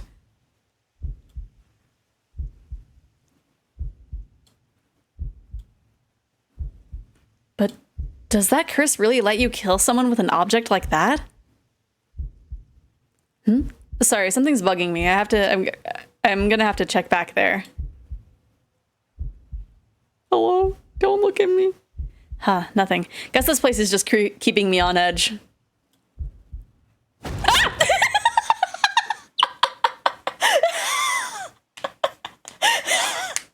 I think that's the loudest one we've gotten so far today. the phasmophobia voice does nothing. Aha! Sorry, sir. Would you mind if we asked you a few questions? They found me. Majima, help! I got so shooken up by that. Oh, you two are police officers. People often say we don't look it. Sorry if we startled you. I'm sure there's no problem, but we'll have to ask you some questions as procedure. Oh, I'm Jun Edio. Edio. I'm from the Metropolitan Police Department, Investigative Division. Newbie detective. Oh no. Please don't tell me you have a curse stone. I don't want to have to kill you. And this old guy with the scowling mug is Chief Inspector Tetsuo Or Tsutsumi, my superior officer. Now I really want to do a horror collab with you. My goodness. Just for me to scream at just the littlest jump scares. You wouldn't guess from that frown, but he actually has quite the sweet tooth. Edio, quit blabbering. Veteran. I wonder if he's gonna have the curse stone. Let's see, a gruff police detective that Shogo Okie met at Midoricho Park, fresh-faced. Okay.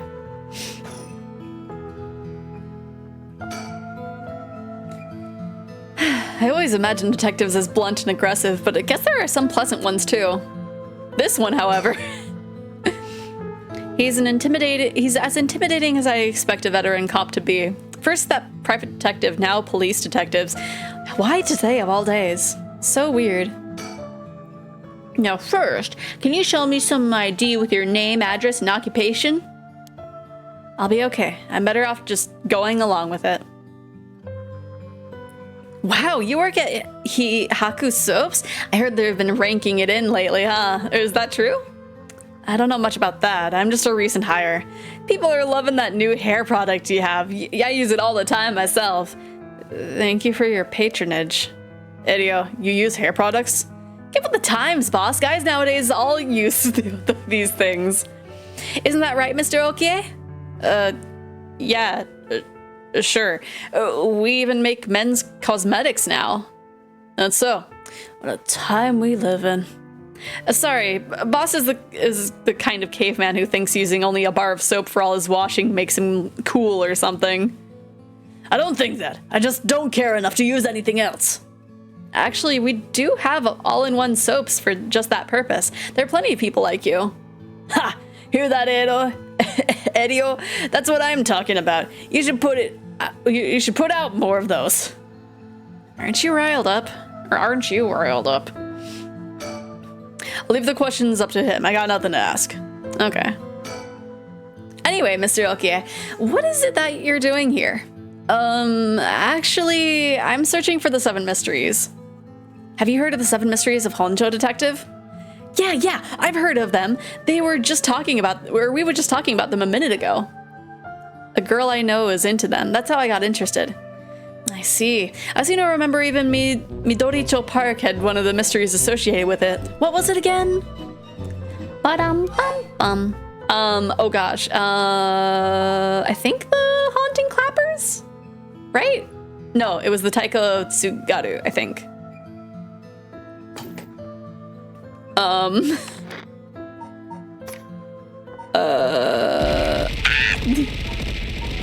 Let's see, it's not the Whispering Canal.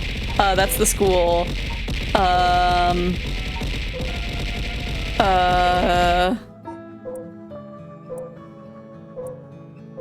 Oh gosh, which one was it? I'm not cheating. If it's in the game, then I'm not cheating. I think it was the Taiko though. I think.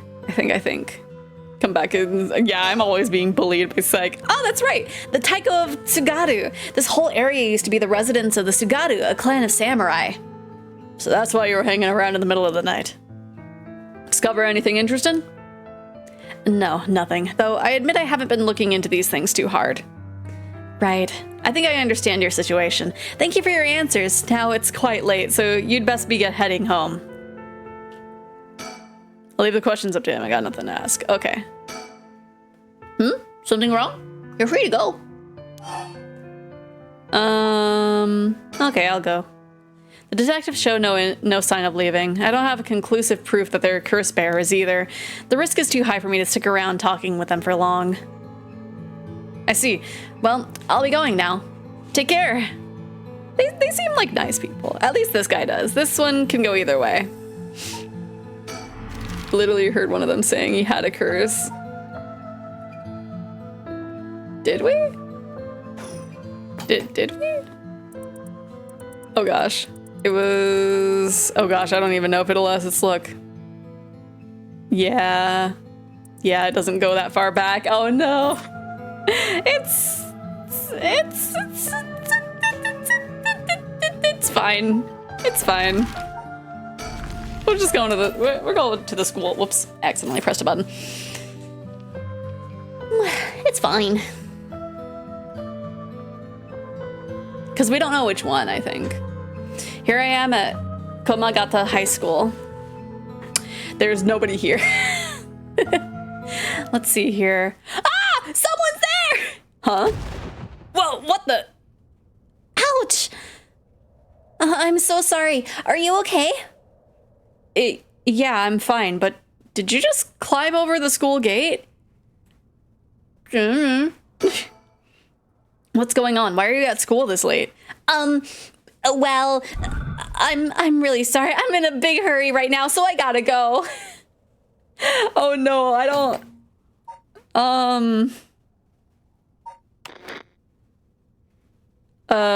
Yeah, we can save there, I think. That should be fine. Free Moida? Well, I mean, if she's not a curse bearer, she might bring me to the other curse bearers. I don't know if I want to. You need to stop meeting younger girls at night. It sends the wrong message about your character. Hey, this is the...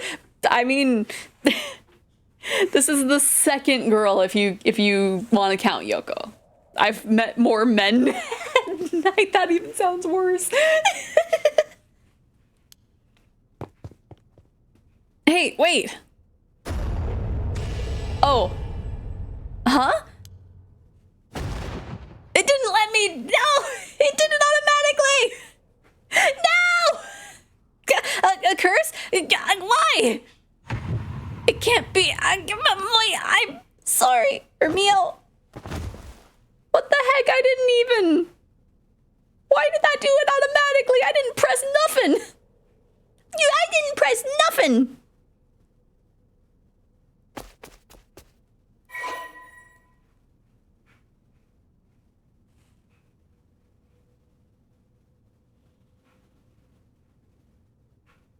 That gained 6.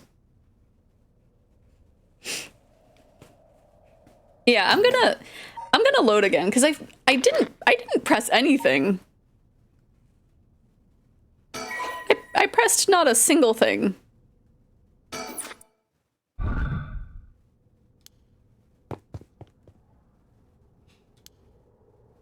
Okay, yeah, it just automatically does that.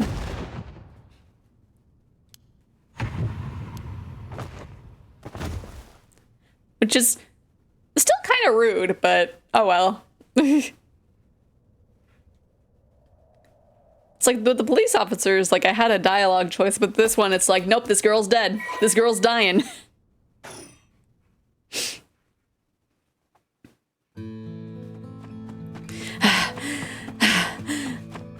I killed her. Nice. She was a curse bearer. This is working. I just have to keep it up. How many more do I need? 1, 2? Oh no, he's going stir crazy with his murders. Okay, all right. On to the next one. Is left trigger? No, I just pressed X.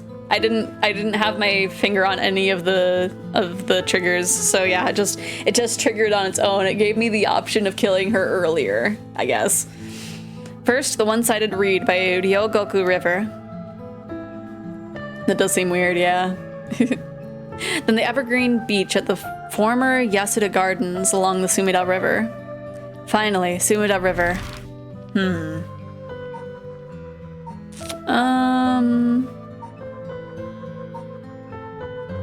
Which one doesn't seem like it'll progress? I feel let's go to the gardens since the evergreen tree is just an evergreen. The former Yasuda Gardens.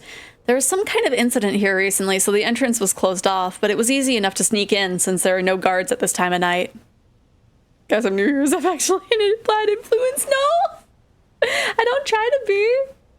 However... Ah! I knew someone was gonna show up. So, have you decided what you're going to do? With your... Oh, so precious. Are you flirting with me?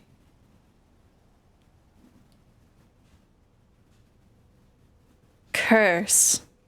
Stone. Oh, okay. So she just knows. That was only a bad influence when it comes to their taste in men. Oh, so my taste in ladies are good, but my taste in men are bad.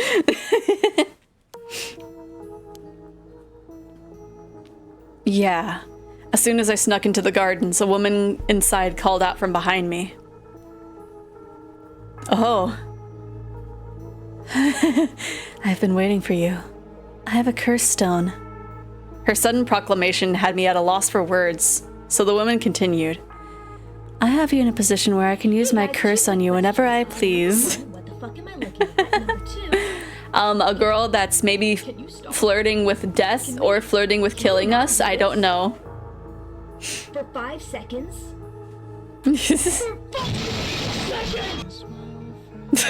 It's fine, it's fine. If you hand over your curse stone, I will at least spare your life. In that moment, all I could squeeze out in reply was, let me think about it. Let me think about it. Which brings us to now. All right. Why are you bleeding, Rocket? A woman in her 30s. She has a refined air about her, like she was brought up in a family of high social standings. Who used to curse on me? Oh no. But I also sense a shadow hanging over her. I wonder if it has to do with this place. Damn it.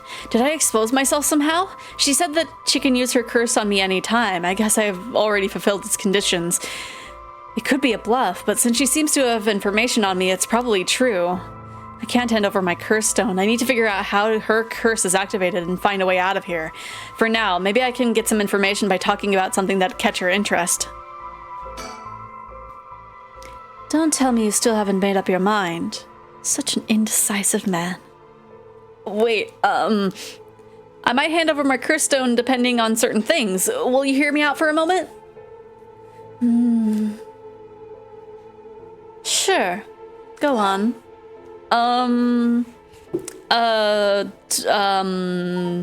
Let's talk about curse stones. If you take my curse stone, what are you going to do with it? With your curse stone? It's brimming with soul drags, isn't it? It's already killed so many, no? How does she know so much? I'd like to avoid such crude methods myself. 7.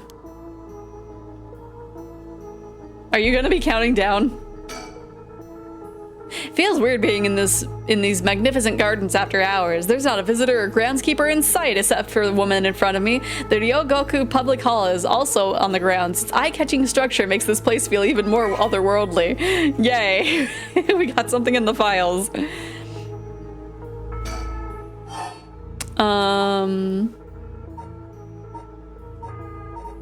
No, 6.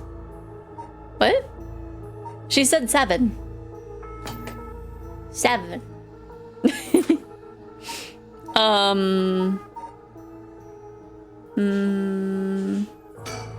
You want soul dregs. That means you're after the rite of resurrection too. Not that I'm trying to compare our circumstances, but can I ask what led you to this? Oh my. Do you mean that if my situation is more dire than yours, you'd give your curse stone to me? No, she didn't 5. No, it was a 7. Sure, I'd consider it. So tell me. Liar. Huh? You wouldn't hang your fate on something as superficial as that. Nor would I. 6. Oh, she is counting down. Oh gosh. Oh geez. I'll introduce myself. That's fine. If we're going to talk, we should get to know each other better. My name is Shogo. Stop. Huh? Let's not do that, alright? If I know your name, I might start to feel sorry for you. And have a harder time killing you. You would? Don't you think? 5. Then let's talk about myself. Well, what if you just tell me your name? Why? Well, I need to call you something.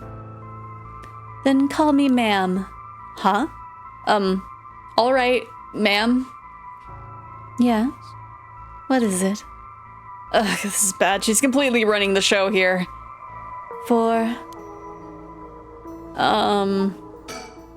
What condition have I fulfilled since the moment I stepped foot in here? Something that I'm still doing even now. Think, what could it be? Maybe something I have on me? If I suddenly stripped naked on the spot, I just might be able to avoid her curse. What? What kind of logic is that? That's my help.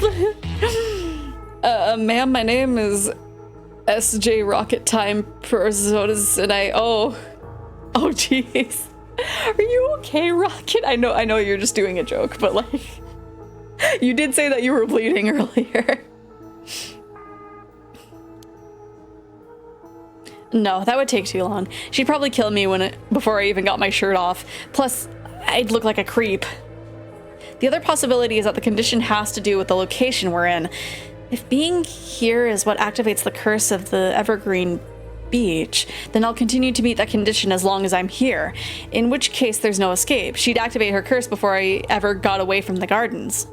I'm sure I'd recognize it even after setting it off, but it's not like I'd get to do things over. This is cueing me to die so that way I can learn things, huh? Man really just wants to get naked, any excuse, right? What if I just look away from you? Just don't look at you at all.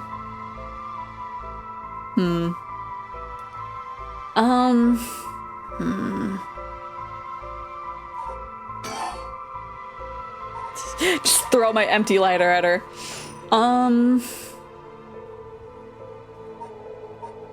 It's gonna give me the same thing. So if I can't figure out her curse, I'll just have to set off my own. I don't see how I can make her leave, though, not while she has the upper hand.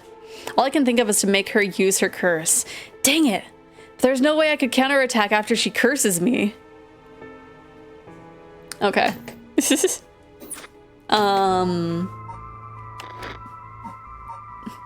Like, I'm pretty sure it's like, hey, die, and then figure out what the curse is. I'll just keep talking about herself. I've had enough. 2 curse bearers. Shouldn't be carrying on like this. 3.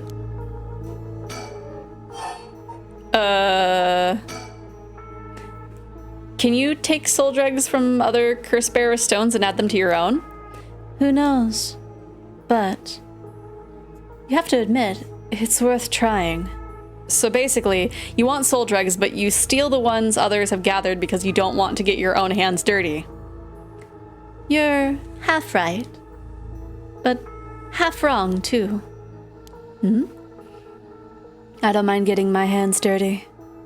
I just want to end this with as little trouble as possible. Understand? What if the curse bearer is talking, or the curse causer is talking to her? Maybe. Yeah, what? A little bit.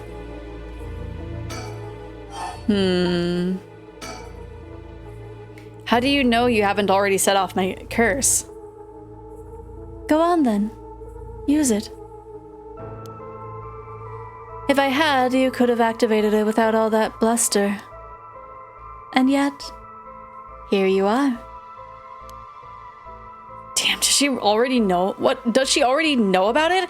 Or about that student from before?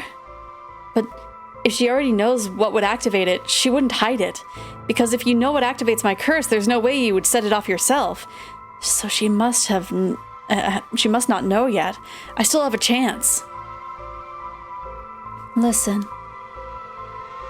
I don't want you to get the wrong idea. About what? Talking like this instead of killing you immediately. It's just a whim of mine. What I mean to say is that you are never in a position to bargain. 1. Majima! If all you need is for someone to talk you, you'd be as mysterious and vague as possible to cause questions. You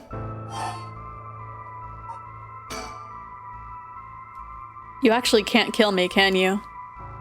And that strange countdown from before, too. It's all just a bluff to threaten me. I don't give in to threats, so why don't you just give this up and... If that's the case, give it a try then. Only one more now. Let me tell you the number. 0. Such a shame. What? This is the end for you. Oh. Farewell. No! Okay, so I need to keep talking about the stones, I think. Ah, fire! Fire! It's so hot! It burns! Fire! Fire! Ah, of course! That's what it was! Ah! That guy. Damn it, he must have been following me. But it's already too late. I knew that he was a curse bearer.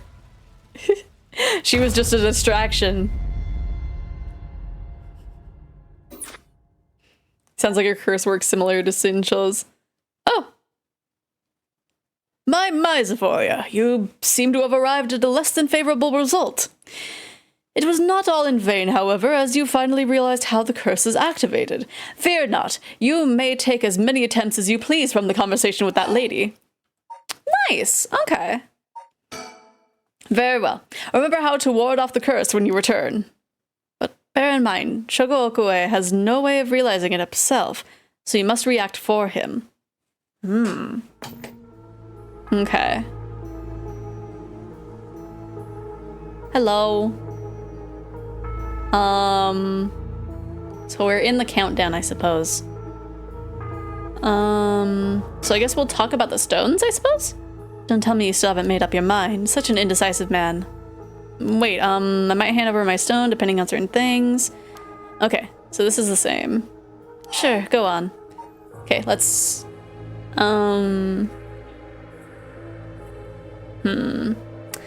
Maybe... I'm wondering if we should introduce ourselves, or if that's just a waste of time, because she was getting to something with the curse stone dialogue. We know that you... We know that you know about the blood splotch on the top of the caravan, but the character doesn't know that. Okay, about the curse stones. If you take my curse stone, what are you gonna do with it? Okay. Ooh, yes, okay, it does skip. Okay. So yeah, let's just talk about the curse stones. Dun, dun, dun, dun, dun, dun, bum, bum, bum. Okay. Okay, we've done that one.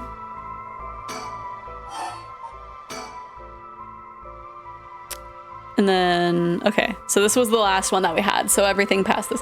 What if you flirt with her? Will that save you? Maybe. Okay, so let's see what she was about to say to us.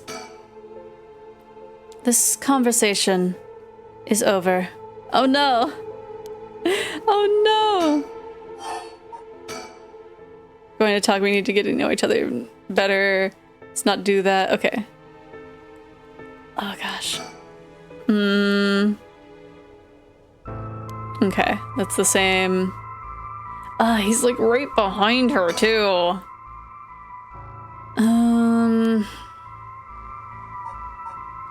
Did I expose myself somehow? She said that she can use my curse on me at any time. It could be a bluff. Can't hand over my curse stone. I need to figure out how the curse is activated and find a way out of here. And get some information by talking about something that catch your interest. Ah, I feel, Condition have I fulfilled? Something that I'm still doing now. What can I do? Maybe something I have on me if I suddenly... So if I can't figure out her curse, I'll have to set off my own. All I can think of is to make her use her curse, but there's no way I could counterattack if she curses me. Can think of... Okay.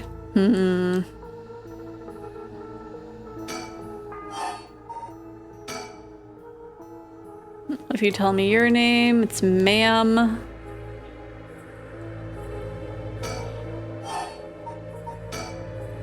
Had enough. 2 curse bearers shouldn't be carrying on like this.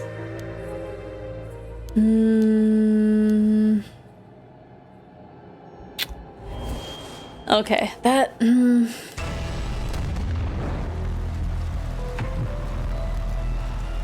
Okay. So maybe we need to focus on the rite of resurrection then. Because I thought the curse stone conversation would bring us a little bit closer, but it did not, in fact. Sooner arrived. Not all in vain. You're not. Okay.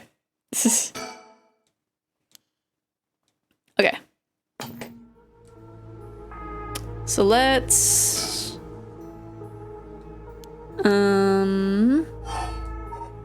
introduce ourselves first. Whoops, curse stones.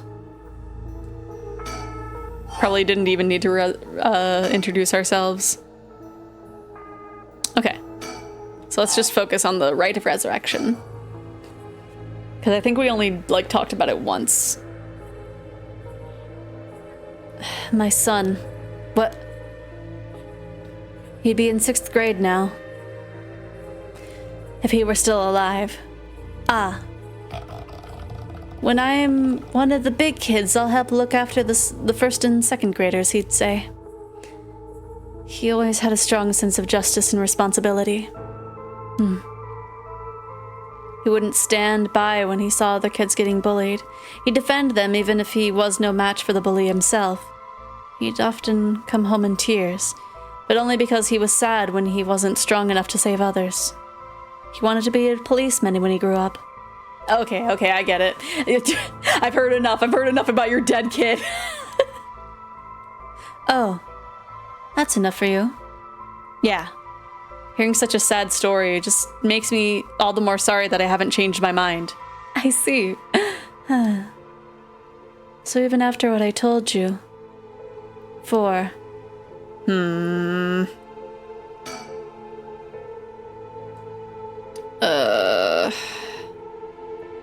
It's like we know that he's back there.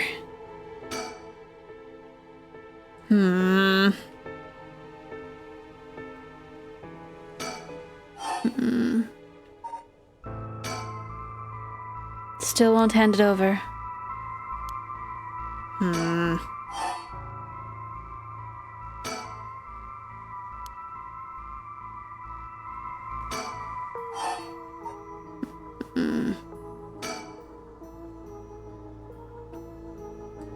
Like, I feel like we need to do, like, the right amount of things.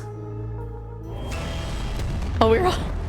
I lost track of what number it was.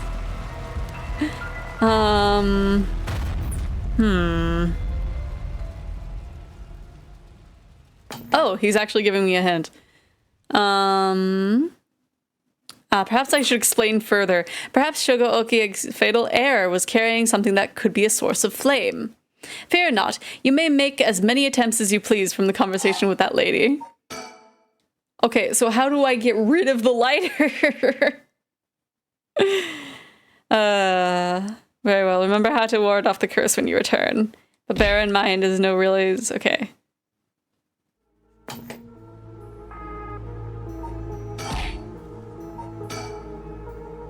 Oh, okay.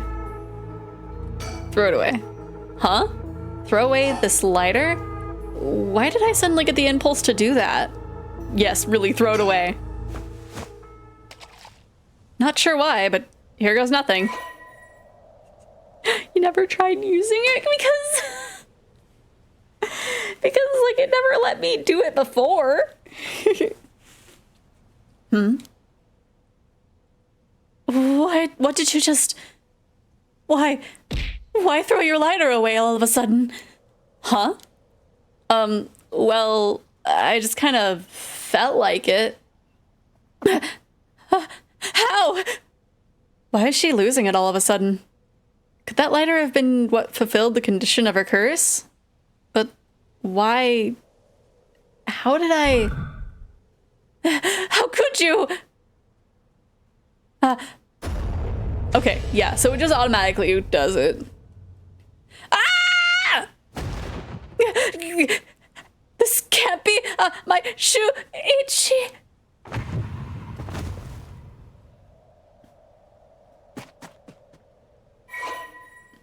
And so now our character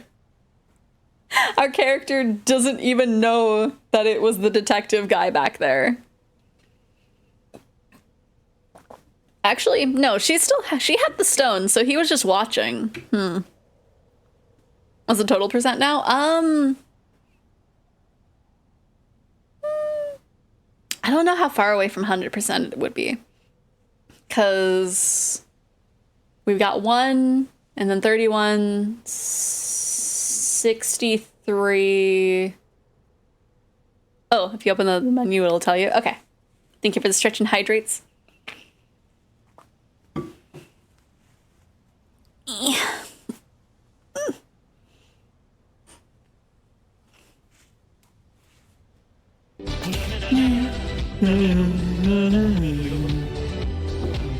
Where does it say?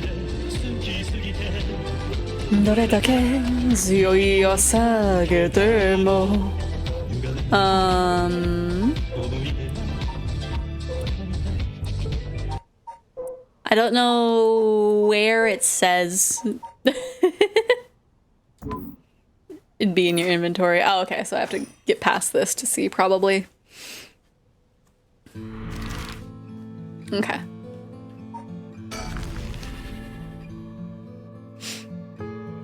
Yeah, there's victims at both of them. Hey, quick question for you. What the... Sorry this is so sudden, but I've gotta ask. You don't mind, do you? Are you a curse bearer? What? Oh, legs! One of the... Oh, okay, so we're at 92. So, yeah, we're gonna be good after this person.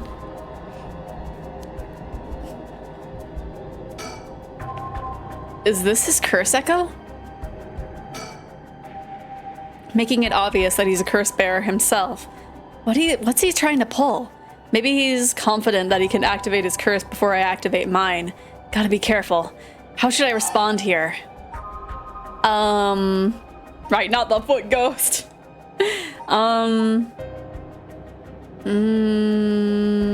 What's that? The heck is that? Took too long to answer. Huh? Plus, you glanced behind me when the curse echo appeared. I knew it. You're a curse bearer too. You can stop trying to hide it now. Not that you were doing a very good job. Damn it.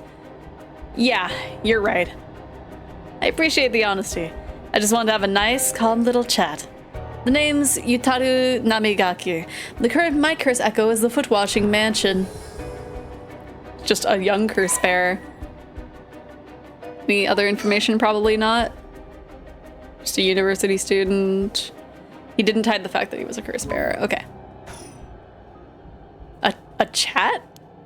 I'm not going to curse first and ask questions later just because we're both curse bearers. I've got a little more class than that. I don't know where to put my cursor. I hope you're smart enough to extend me the same courtesy. All right. Fine. Chat away. Thank God.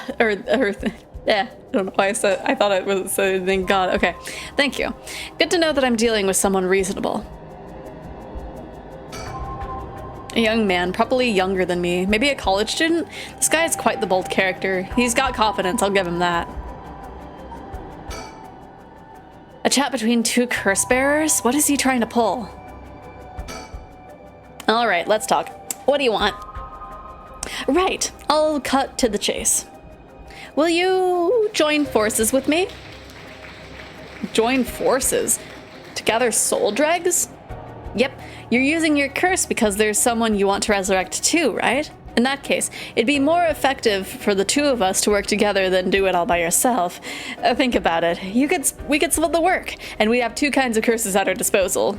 Working together. I hadn't thought of that before. Can the soul dregs in one curse stone be moved to another? That's a fundamental requirement for this to work. Well, we'll have to test it, and I can't do that alone either. I see.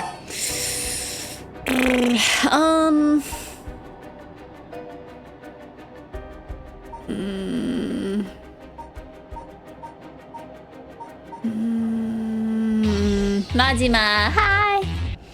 Fine. Alright then, if working together helps us both get what we want, maybe it's not a bad idea. Thanks! Glad to be dealing with someone who can think things through rationally. But there's something I need to know in advance. Tell me, how many soul dregs do you have right now? Right, I have some, of course. I am more than competent after all. I'm asking you how many. I'm at 1%, but don't worry about it. My curse is so easy to activate, I'll have plenty in no time. I bet you haven't managed to get any on your own, have you? I'm at 92%. Huh? Say what? That's the amount of soul dregs I have in my curse stone right now. What? Wait, are you serious? You're not even close to being on my level. I'll keep gathering soul dregs on my own. Let's forget about this joining forces business. You've got to be kidding me! I call your bluff. Don't think you can scare me off so easily. I see. That's too bad. If you don't feel like talking, then you leave me no choice. I even gave you a chance to come out of this alive. Real shame you're just gonna waste it. What are you? What the? Is this the voice of the curse echo? Among the 7 mysteries, the resentful memory of the foot-washing mansion is particularly strong. You can't block it out by plugging your ears. As soon as you hear the voice of my curse echo, it's the end for you. Damn it. What'd I do wrong? What'd I do? I hear the feet, help me. Oh no. My Xephoria, you seem to have arrived at a less than favorable result. This is mere conjecture on my part, but you have a way to evade curses that no one else is capable of, do you not? Fear not. You may make as many attempts as you please from the conversation with Yutaro. A way to... what? A way to evade curses. A way to evade curses? Very well. Remember to ward off the curse before it is activated. But bear in mind, Shogo Okie has no way of realizing it himself, so you must react for him.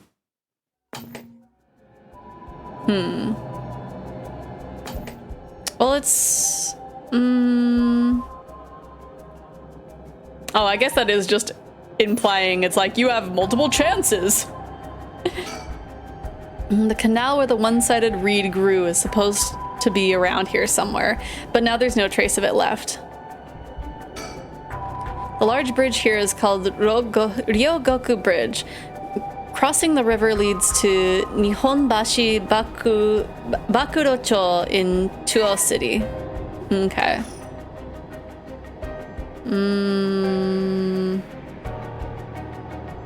Oh! Hi? What the? How did you... Oh, don't mind me. Yutaro said he wants to talk. You'd better answer quickly before, well, you know what. If his curse is activated by just making a noise and people hearing it, how is he only at 1% right? Like, I don't know. So, huh. Okay. Alright, let's talk. What do you want? Right, I'll cut to the chase. Will you join forces with me? No. This is going nowhere. Sorry, but there's no way I can accept your offer until I know that. Who's to say you won't run away while we're in the middle of testing it? Well, you're just going to have to trust me. Or do you think you can collect them all yourself? I'm at 92%. Huh? Say what? That's the total amount of soul drugs I have. Cursmeyer now. What? Wait, are you serious? You're not even close to being on my level. I'll keep gathering soul drugs on my own. I feel like I didn't have any other options. I don't know. Gotta be kidding me. I call your bluff. Don't think you can scare me off so easily. I see, that's too bad. Don't feel like talking, then you leave me no choice. Huh.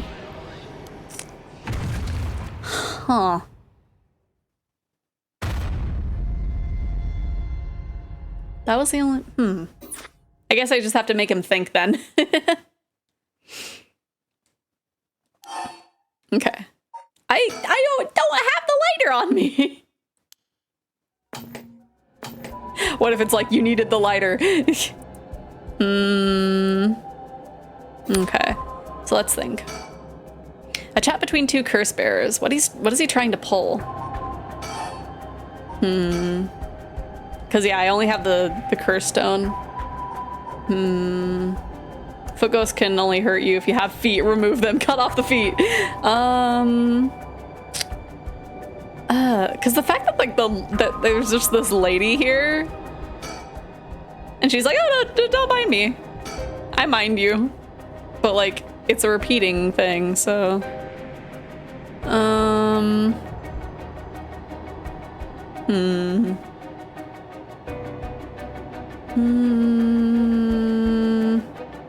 Just seeing if there's anything that I've like missed.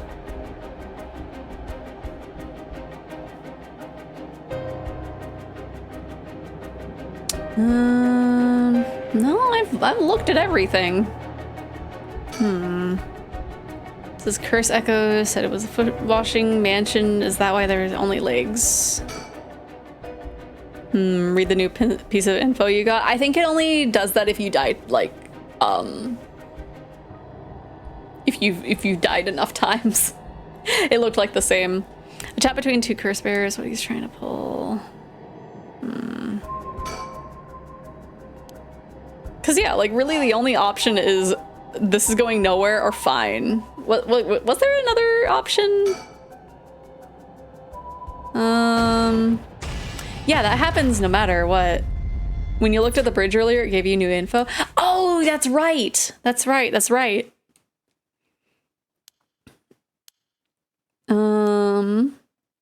However, as you've been here several times, allow me to expound on this further. If I'm not mistaken, you've already learned how to avoid hearing the voice of the curse echo somewhere. Did I? I guess that was from the new info then. Because it's like, I don't know what you're telling me, storyteller. Okay. Files. Second oldest of the many bridges spanning the Sumida River behind Senju Ohashi. During the Great Fire of Meideki in 1657, which destroyed 60 to 70% of Edo, many drowned in the Sumida River attempting to swim away from the flames, resulting in the building of bridges to be a major focus of the reconstruction efforts. Although this bridge was simply known as Ohashi, or Great Bridge, that makes sense. O for like big or great, and then Hashi for bridge. When it was first erected, the people of Edo took to calling it Ryogoku Bridge, or Two Nations Bridge. Due to its location between the provinces of Musashi and Shimosa, and this eventually became its official name. Over time, the wide roads at either side, originally intended at fire breaks, became popular locations for street performances and other events. The bridge was rebuilt following the Great Kanto earthquake and still stands to this day. I feel like this didn't tell us. It's not a bridge. Let's see, this is... not where I am? Read up on the curse, I suppose.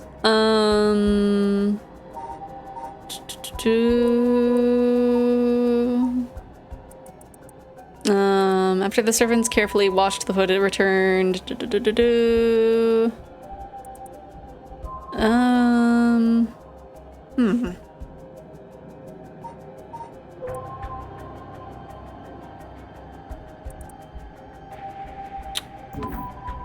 Yeah, that doesn't have anything with it. You have learned how to avoid hearing the voice.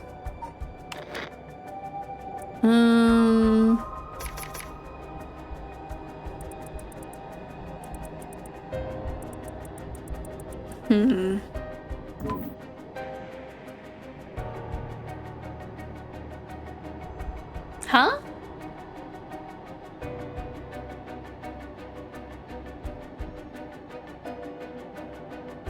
Wait. It wouldn't be meta like that, right? There's no way it would be meta, right?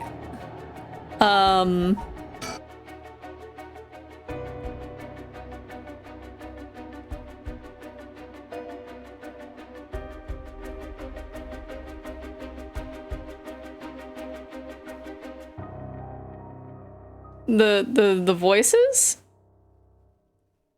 I would think it would be, whoops. I would think it would be the sound effects, but because it had the whooshes go away. But maybe. We'll try with just the voices, even though we can still kind of hear it.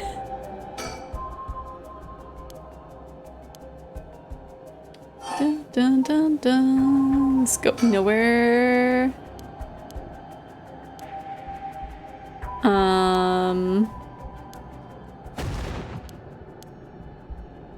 You're kidding me.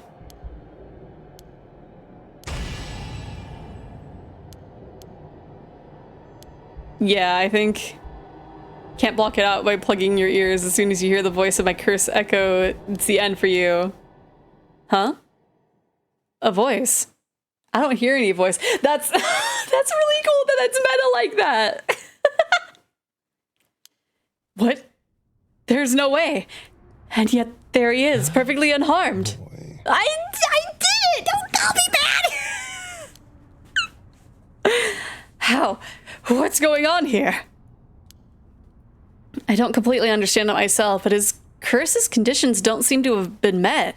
This is my chance. Yotaro, your curse won't work on me. I'll let you off easy today, so get the hell out of here. You son of a... Fine, I'll just be on my way then. But mark my words, I'll make you regret this.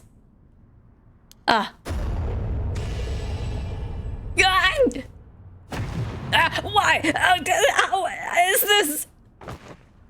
I like how she's leaving too. Nice. Little bit extra too.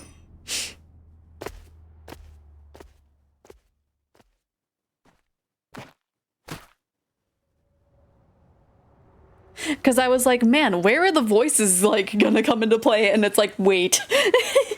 Thank God. Now I've gotten the last of the soul drags I need. Was that just coincidence? He wasn't able to activate his curse for some reason. Things are going well. Luck must be on my side. Oh, I should check my curse stone. It should have gained a lot by now. What the? Ah!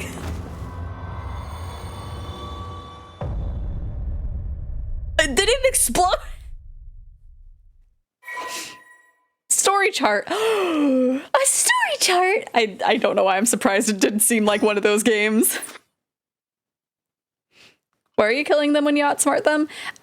So the curse stone, I need to fill it with souls, to revive a lady that I met a month ago. And so, the curse activates when they leave me. So I have to outsmart them and make them leave. Pardon the interruption, but I'd like to take this chance to tell you about the story chart.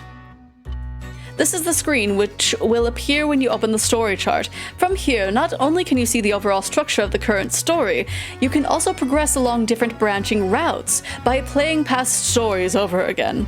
You can call this exactly the power that Shogo Okie has sought after. Normally, you would have been able to use the story chart feature freely, however, due to certain circumstances, it has been locked until now. From here on, you will return to the story chart from time to time at breaks in the story. At those times, you will choose for yourself which story you wish to continue next. Nice! Okay, when they leave, I didn't understand that part. Yeah. Interesting. Okay. All right, fast forward. Okay, I think, yeah.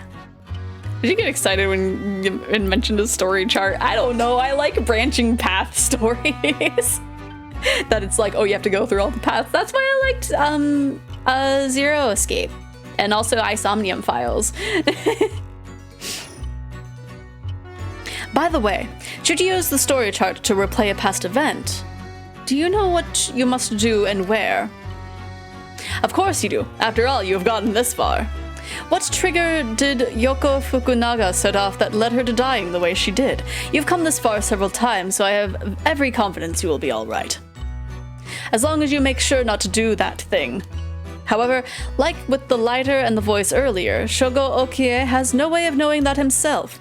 On that note, I am curious.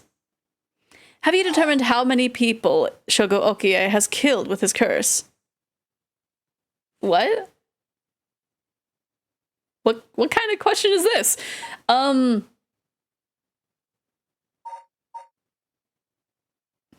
Is this a trick question? How many did we kill? We killed one, and then we killed the guy. How would it be a trick? I don't know. Would it be a thing of like, oh, did he actually kill him with his curse or whatever? I don't know. Okay, so he killed Yoko. He killed the guy in the park. He killed the guy with the lantern thing. He killed the nerd. He killed the schoolgirl. He killed the woman.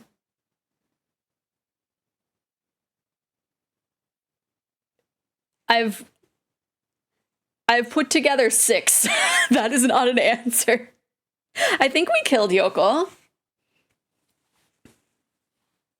I'm pretty sure we killed Yoko because she looks she had the same maybe not, because I don't know. Who would have killed her then? I don't know. But I guess we'll say 5 people.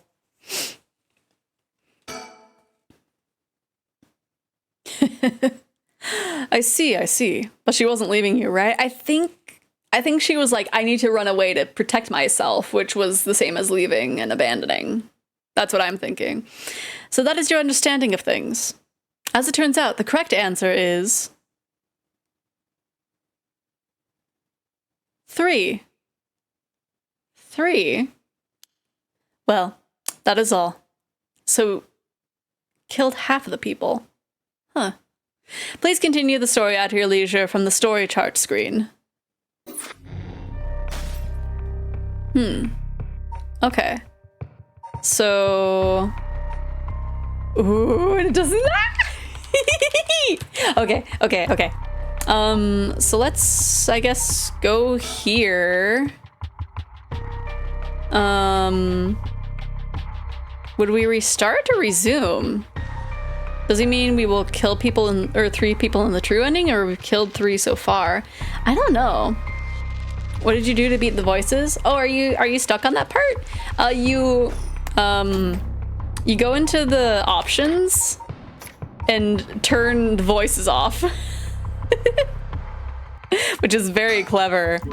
I didn't anticipate it being meta like this. This is awesome. I knew I was gonna have fun. Okay. Yeah, it's too early for a break. Do we resume or restart, I wonder? Let's try with resuming. Oh, Ooh, okay. We pick where we start.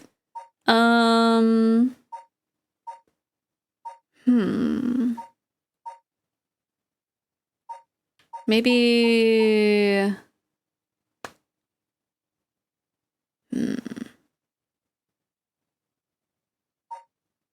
Maybe from something happening to Yoko? Whoa! What the heck? Feels like the air just changed. Think. What was that just now? Yoko, are you okay? Let's see, what's going on? Stay with me. Maybe we just keep talking.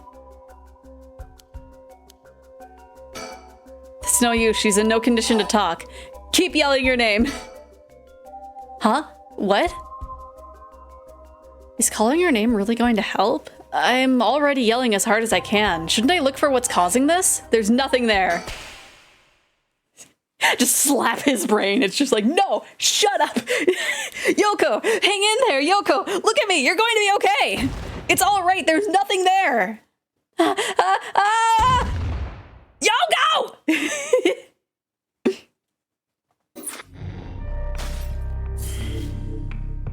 Oh, okay. So it breaks when it's like complete. Right, I'm in charge here. No, no thinking for yourself, Mr. Okie. Shoko cries Yoko's name in a desperate attempt to wake her as she lies unmoving on the ground. Will his pleas get through to her?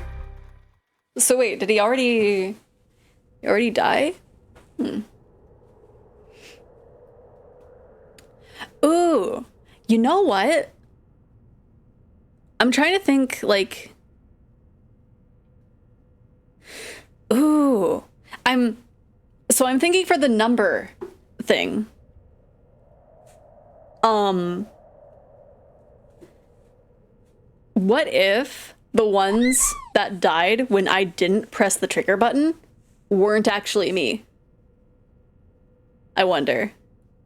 Or opposite of that, where it actually activates before I press the button.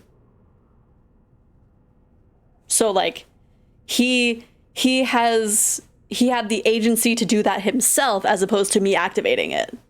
That might be it. That might be it.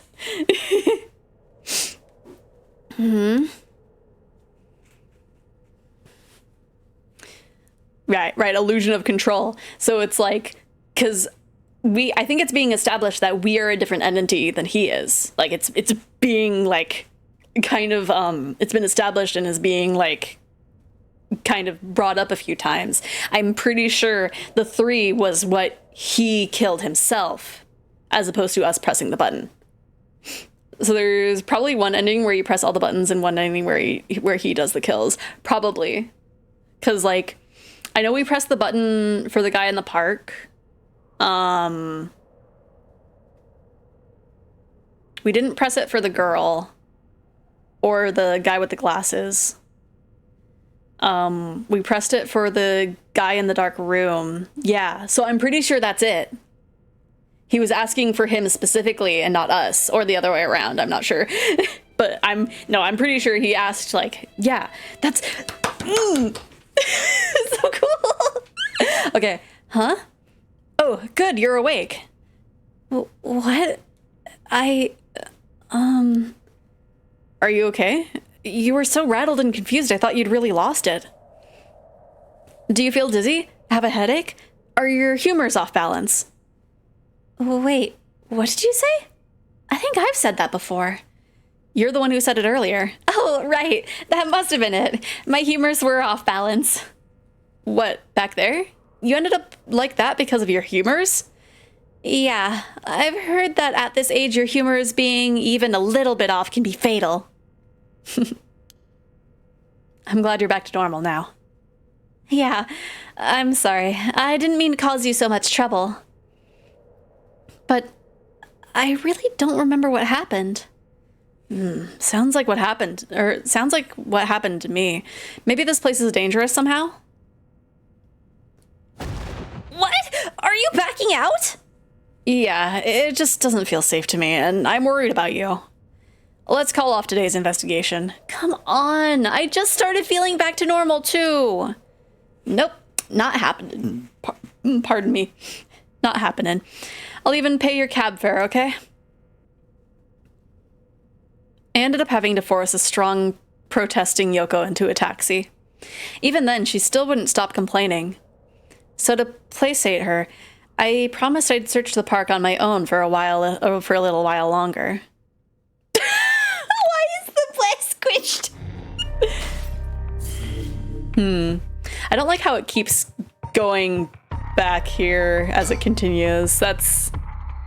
No, don't squimps me. I don't want to be squimped.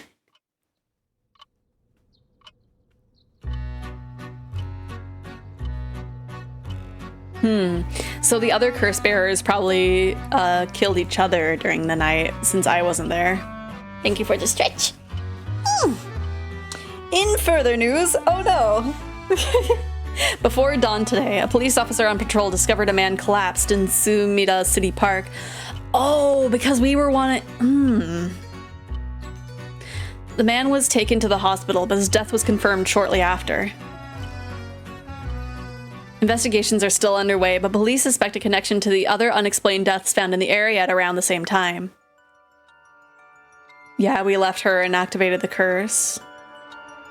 That or the guy that was watching us took the curse stone, because they did mention her being shoved into the taxi, but it could be one or the other. That's so cool.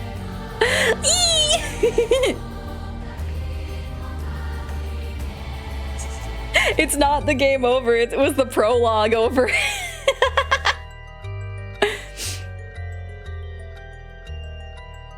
Oh, so cool! It's so cool! Oh gosh, I'm so excited. I'm so excited. No, it's the credits. No, it's not. It's like when you start a game. It's the start. See, it got the achievement that says complete the prologue. So we were just barely starting. Well done with your efforts thus far. This brings Shogo Okie's story to a close. Ah, but this is not the end. Far from it. In fact, this is where the story finally begins. The routes in the three protagonists have now been unlocked. Harue Shigima, a woman who lost her son when he was kidnapped and murdered. Tetsuo Tsutsumi, the chief inspector of the 1st Investigative Division who is looking into the death of an officer in the line of duty.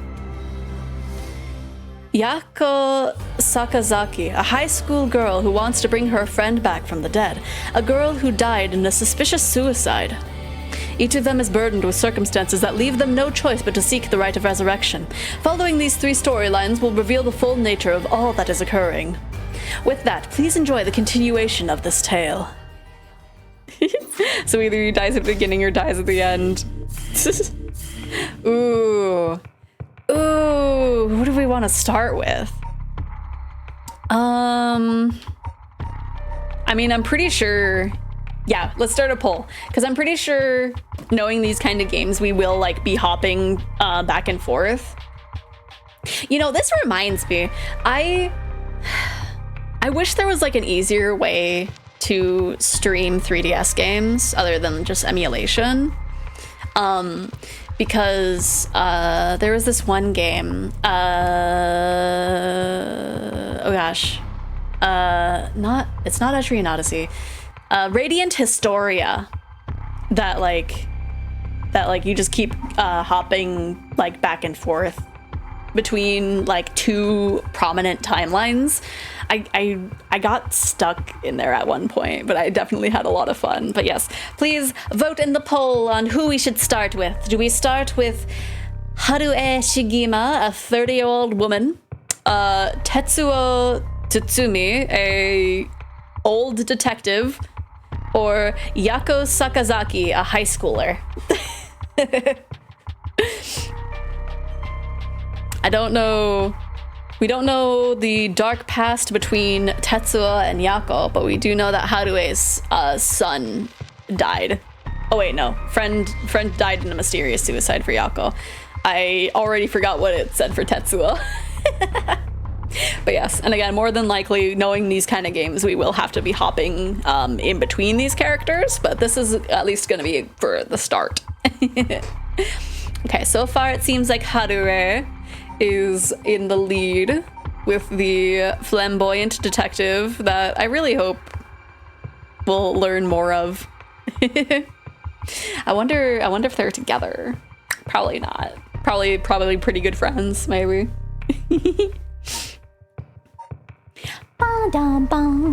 Nobody wants to be the child. Okay, we'll call that good. When the son of Harue Shigima was kidnapped, a botched investigation by the police resulted in the child's murder. 1 year later, Harue was hired a private investigator to help resolve the unsettled case. Late at night, while speaking to the detective at her home, something strange suddenly appears. Moida the child. Oh gosh, may those who mock the fires perish in flame. Kill them. Kill them. The flame bearers. Kill them all. You have acquired the power of the cursed stone, the Haunting Clappers. You can use it to kill those with fire or a fire-starting device on their person. Press the use... Okay. Interesting. Look up the devil flower mantis? Probably after stream, maybe. Let's see... Okay. I think we already... Yeah. Red, red, red. Everything has dyed crimson. My home is burning to the ground. It's hot, so hot. I must call for help, but I cannot speak. My throat must be burned up from the smoke. No, I think I'm already on fire. That's right, I'll use the clappers. Clack, clack. Is anyone there? Clack, clack. Why is no one coming? I'm going to burn to death. How did it come to this? Oh, right, her. It must be the work of that vixen who appeared suddenly and enchanted my lord. That witch. Those hauntingly cold eyes that had my lord dancing in the palm of her hand. Perhaps I was also taken in by her. How many innocent people did I lure in under orders? This must be karma. The sound of a heavy bell. It feels like it feels like my head will split open. Ah, right. The evening bell. That must be why nobody can hear the sounds of my clappers. I've got to do it louder. Clack, clack. A murderous impulse seeps into my soul like thick black tar. Ooh, so I wonder if we get to play as some other characters too. Sa, korose. Can you hear it, corpse bearer? You who so strongly desires the right. Kill them.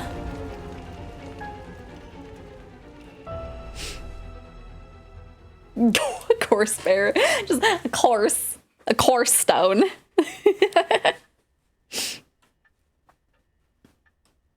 Shigema Mansion reception room. I just say it like that. I don't know. Back with me, ma'am? I am a dork. Posted to your web channel. Okay. Can't say I understand what just happened, but it certainly seems to have put you in a good mood.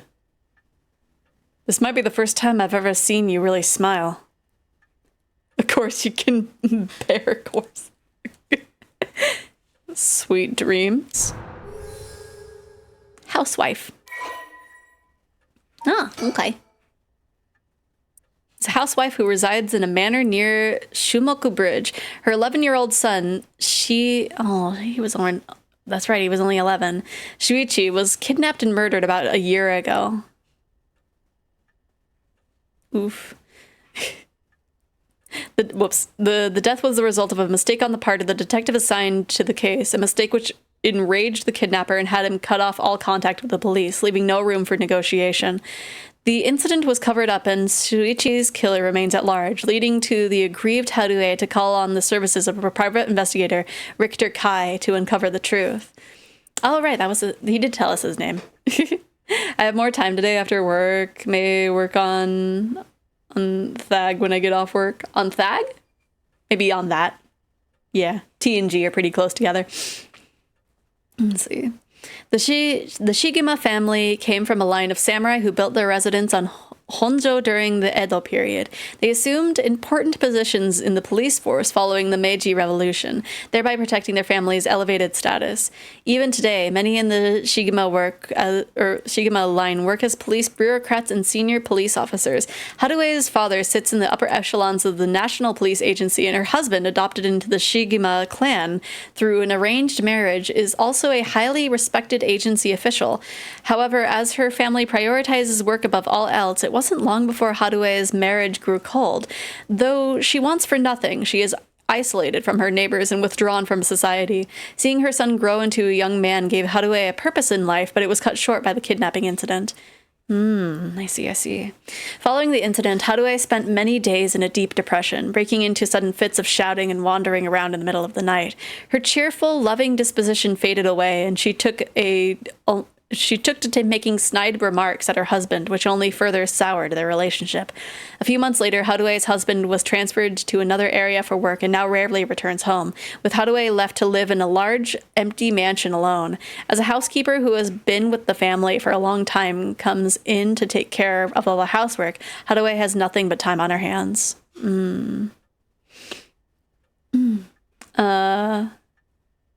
They. No, first edition. What I mean, okay. No, not dreams. Sounds like something I might want to hear about.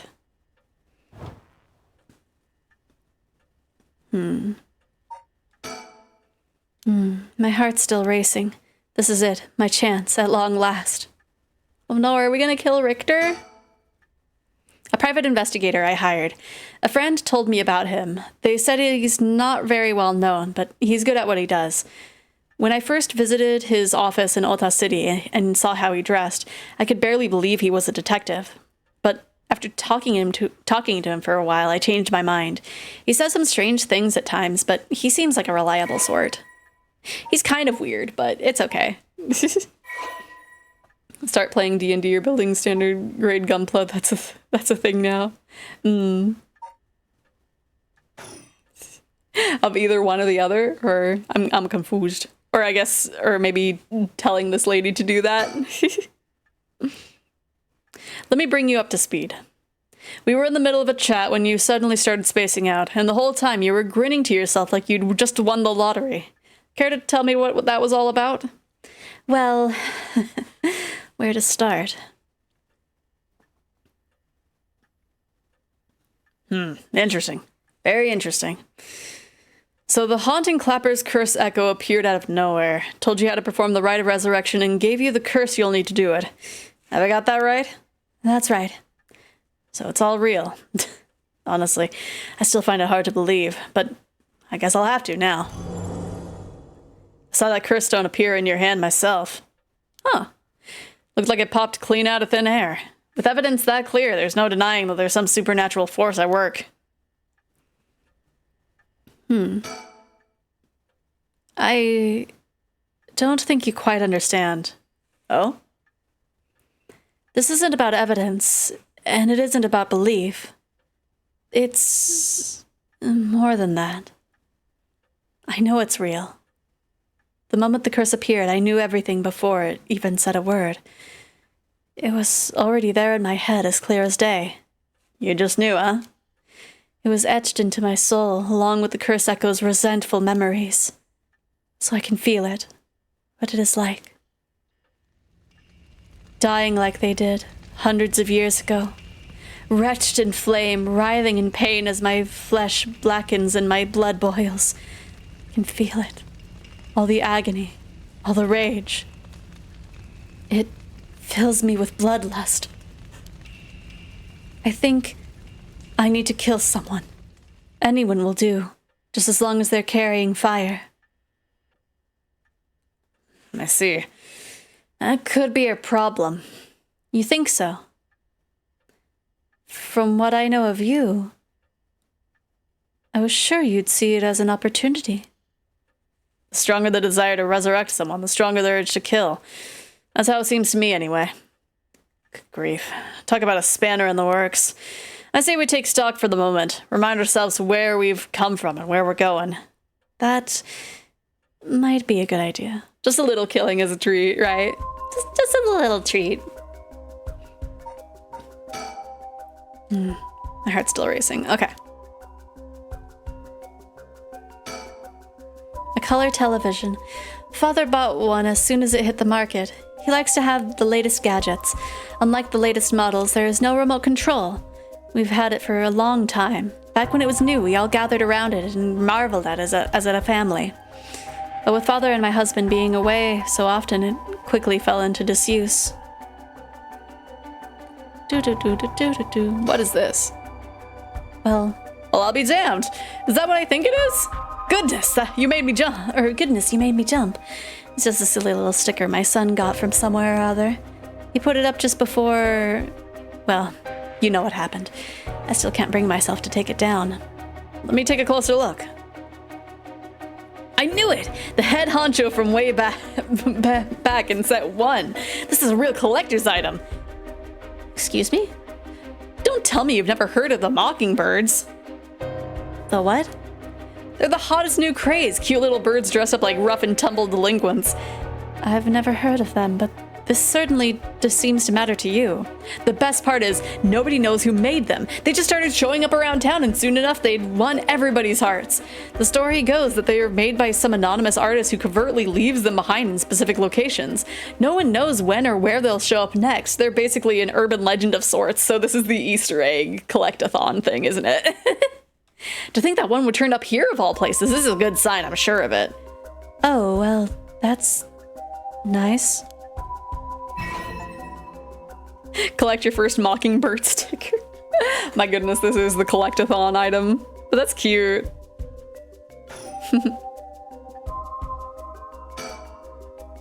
A stereo unit with separate speakers designed for home use. My husband insisted on buying one even though he isn't one to listen to music often. It's like the frog thing I did at my school. Possibly. I don't know if you ever talked about it. An arrangement of flowers. We bring in someone to do it. I don't even know what the flowers are called. An old hanging scroll. I don't know who painted it. It's been hanging here since before I was born. A fax machine. It can send images to other places along the telephone network. I don't really know how it works. Most houses don't have one. I rarely find a use for it. The telephone. This mansion has a private line. I would sure hope so.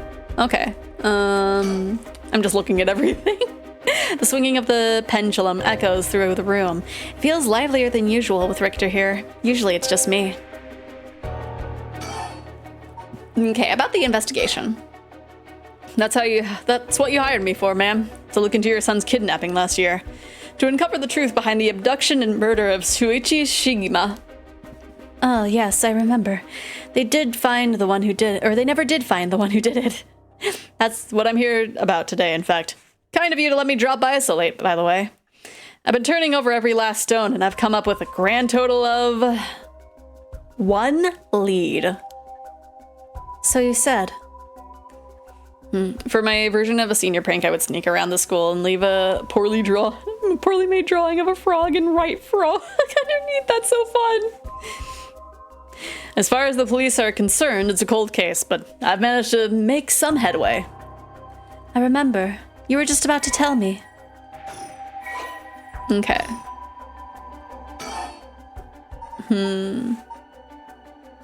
Actually, let's see. Before we ask more, this might be an okay time to take a break. I was gonna wait until, like, we were out of the room, but... we might be in this room for a little bit longer than I thought. I know, it's so dramatic. It's so dramatic and traumatic. But I figure this way we can focus on it because I also need to use the bathroom. So this way everybody can take a break too. So we're gonna be taking a little break. This is a good time to get up and stretch, use the bathroom, get a snack, whatever you gotta do. Take pills, you take those. I don't know people's schedules. I know everybody has different medication schedules. But anyway, we will be back in 10 minutes. We're petting you because you're a good girl, Satoko. Nipa. Satoko was lost in confusion, but she seemed to understand that she was being made fun of. Yeah, that's what you get. That's what you get, Satoko. button and buh.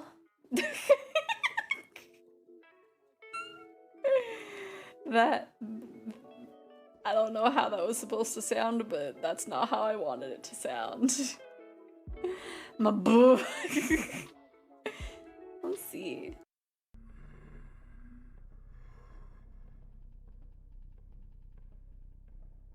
Everybody be quiet. Are you in here? No.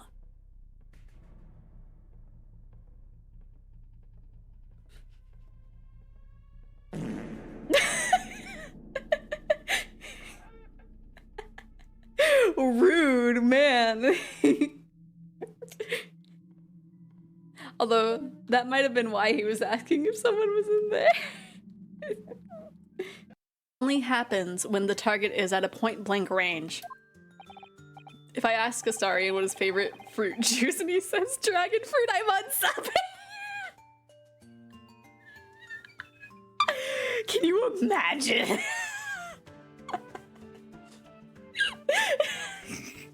I see, yes. Thank you for the detailed explanation, Council. He left without telling us anything, even though he said... I have an idea. I have an idea. let me just bring those back out.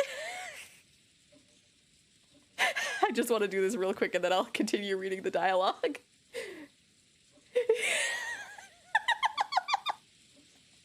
Perfect. Absolutely perfect.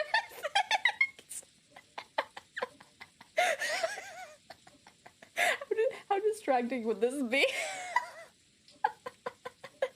he wanted to touch Booba so much he got Booba.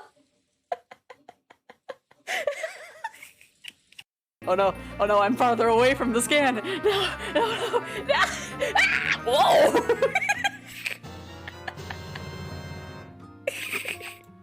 The first scan of the day, everyone. Okay, but yeah. It was worth the wait, I would say. Satoshi seemed having fun with how embarrassed I get when he patted me. Anyway, I managed to talk my way out of it. What? No! You tricked me! Wait, no, it was Crimson!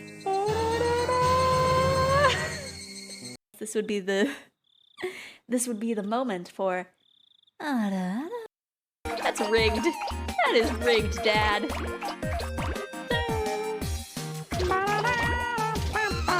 I didn't mean to fall down here, but it might be in my favor.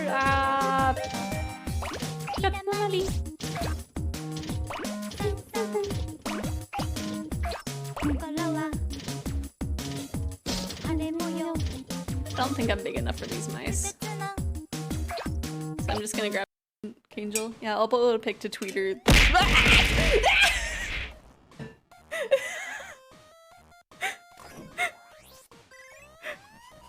that even come from? Aren't you all probably don't know I'll be buried? True, I think.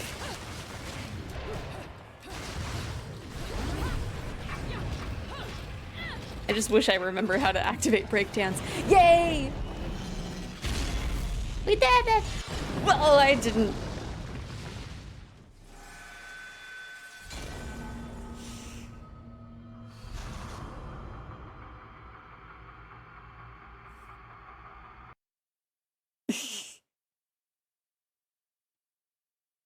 Say cheese. Ah!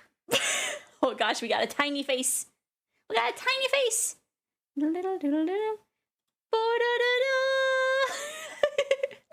Just Don't break the window, the AC is on and she's listening to her favorite music. oh, thank you for the hydrate. Oh, my water bottle is down here. You guys can see my cursor. No! Why does it keep switching over there?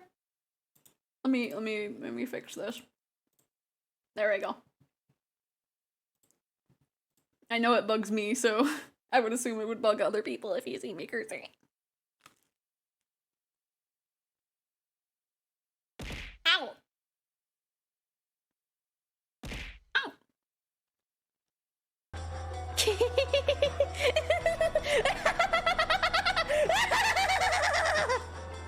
As the witch. No, the witches laughed. Even the large clock on the hall joined in on their laughter. It was probably telling us that the time was 2400.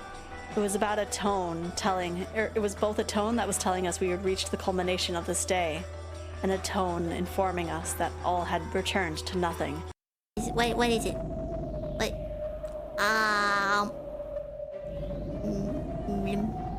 Lim. You know, I should have seen that coming. I wouldn't be careful for a smooch, but I should have been careful for the bonks. How dare you? Yeah, Sans over here is just like hydrate all of the times. Oh no!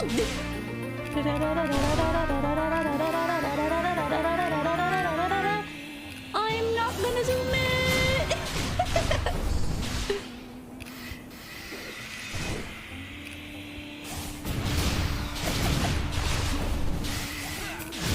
There we go. There. What? I've been correct more than once, haven't I? But this is also what makes me so hot for you.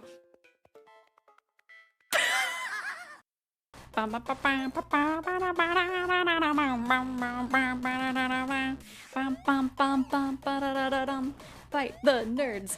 Fight the nerds!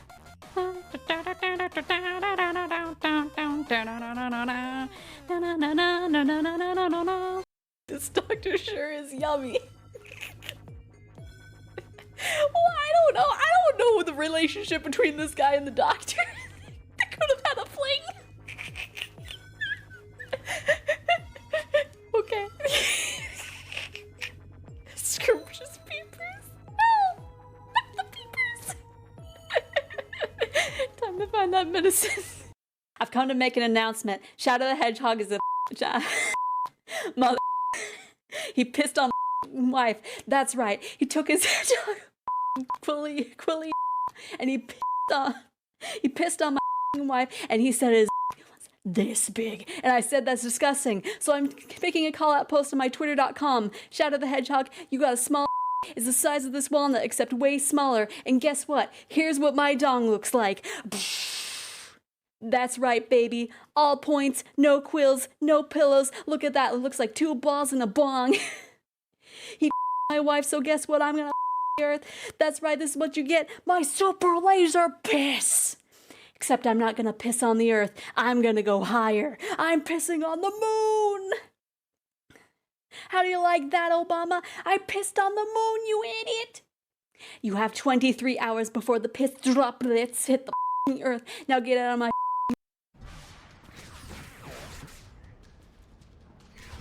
Oh no. No, it's stuck. It's stuck. Okay, let's see. There's a few more health things, and then there's half a brain, which I'm not sure how to get to immediately.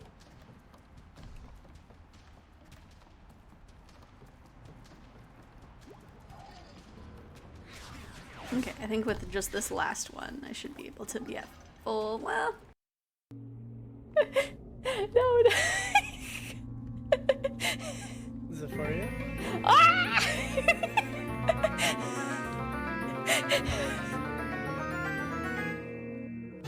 Okay, I finally made it back to the beginning. But yes, I will see you guys on Friday. I promise. If you guys don't see me, bonk me. Beat me up. I'm not going fast enough. Oh no!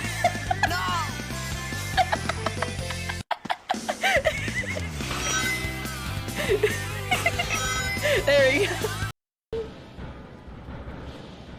Man, this kid is going through a lot. Oh, no, no, no! Let me in! Let me in! No! No! This one's slower, right? Oh no! No! I was right there. Okay, where are we going? Oh, I'm glad I picked this one. Ow! No! And we are back. Hopefully everybody had a good break. I am back with some rice! Oh my gosh, psych. Okay, let me just take a lunch while I'm getting smacked around. Can't even hear the random sound. Oh, there it is. Oh gosh, why am I? I'm being bullied again.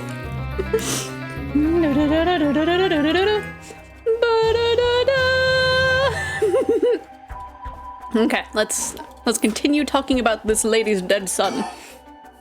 About the investigation. You know, we still need to figure out exactly what you want me to do. Tell you what, why don't I tell you what I've found, and then we can make a decision. All right. About the kidnapping. Suppose there's not much point going over the kidnapping itself. No, I'm Very familiar. Then I'll leave that for the files to cover and just confirm a few things about the case. Police traced the culprit's calls back to, let's see here, northern Oyoko River, here in Sumida City. That's quite a wide area. That's right.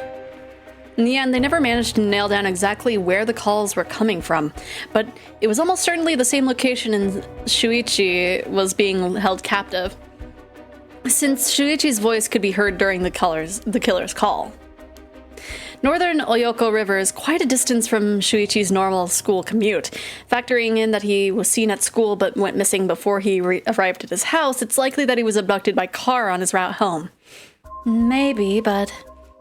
Exactly. Shuichi was a clever boy. He never would have gotten into a car with a stranger. That's right. I was very firm about that. I know he understood, too. I even saw him warning the other children. It's possible that they forced him into the car. The only issue there is they weren't any witnesses to the kidnapping. You can't bundle someone into a car with that many students around and not be noticed, but nobody came forward to say that they saw anything suspicious. So did they target him at some other time or somewhere away from his usual route? Both of these seem a little far-fetched, which raises the question, how did the kidnapper pull it off?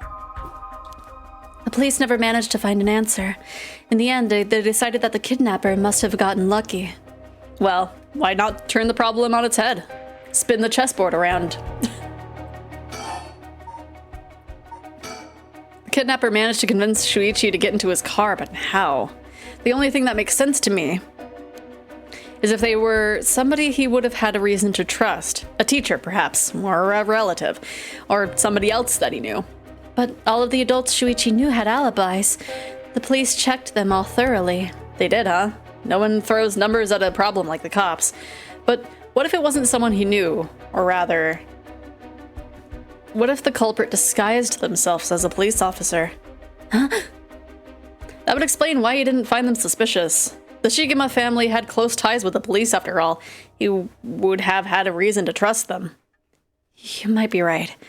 But surely that couldn't have... Well, there's a problem with the theory. You'd be surprised how much police officers stand out. It's sort of the point, after all. They're meant to be as a visible deterrent against crime. That's true. Also, hello, Dragon Bolt. How are you doing? Spin that chessboard around, baby. Right round, baby. Right round. Okay. But here's another interesting little bit of trivia I happen to know. When you ask people to imagine someone suspicious, nobody pictures women or children. What? Even kids who have been warned about stranger danger often subconsciously expect that danger to look like an adult man. Besides, Shuichi was the sort of boy who wanted to be a police officer when he grew up. He must have had a very strong sense of right and wrong. That's right. Been lurking. Oh, well, that's good. Hopefully your day's going good. Wait, surely you shouldn't mean, or you can't mean, now you're getting it. If, say, a young woman approached Shuichi asking for help, what would he have done? If someone like that said that they were lost and asked him for directions, would he have gotten into a car? He might have. My husband always told him that a man had a duty to watch out for women and children. You could certainly argue that kind of attitude is outdated nowadays, but if Shuichi believed it, then we might have something here. Then you think the culprit was a young woman? But it was a man's voice on the phone. They were probably working together. She might have been an accomplice, or maybe she didn't even realize she was being used. If anything, that would explain why she hasn't come forward. She herself might not realize she had anything to do with the case. I didn't say the redeem. I thought it was just a bit you decided to place the detective display. Just both of them, just on a whim. Just like, you know what, this situation is too serious. We need some silly here. So the question is, did anybody see Shuichi speaking with a young woman on the day of his disappearance? See, what I said about people's biases, that goes for witnesses too. And I figured that maybe if I started asking new questions, I might get some new answers. So I spent my days asking around Shuichi's school route, seeing if anyone had seen anything. And one man thought he did. Do you mean he saw it happen? Well, I can't say that for sure yet. It turned out that he wanted something from me, so he asked if he could talk in private. And then he stabbed me, and I was like, dude, not cool, bro. Several hours earlier. All right, this should do. There's no one around. We can speak in confidence. Excuse me, what was your name again? Janochi. Got it. Well, Janochi, I'm all ears. I'm all pointy ears. Just so we're on the same page.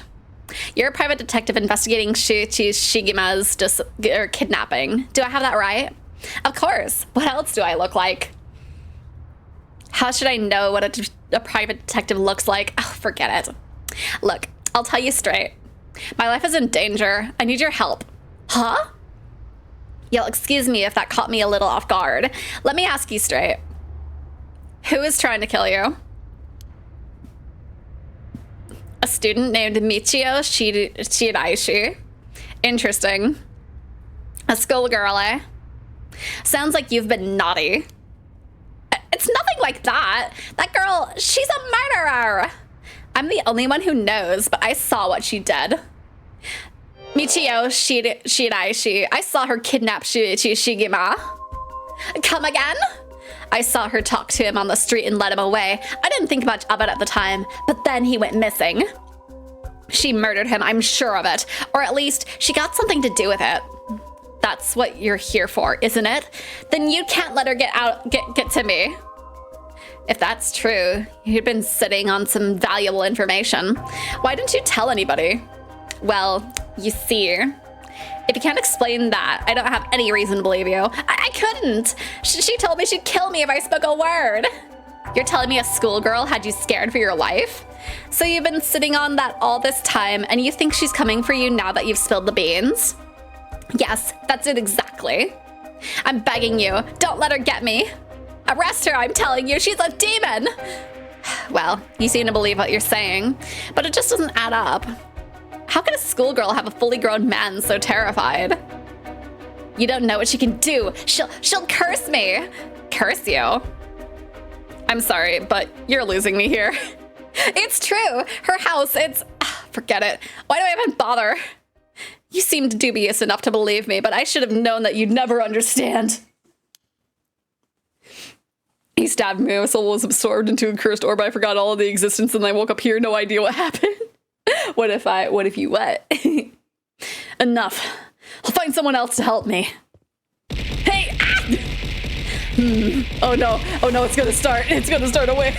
I'm pretty sure. That's about the long and short of it. Oh. I can hardly believe it.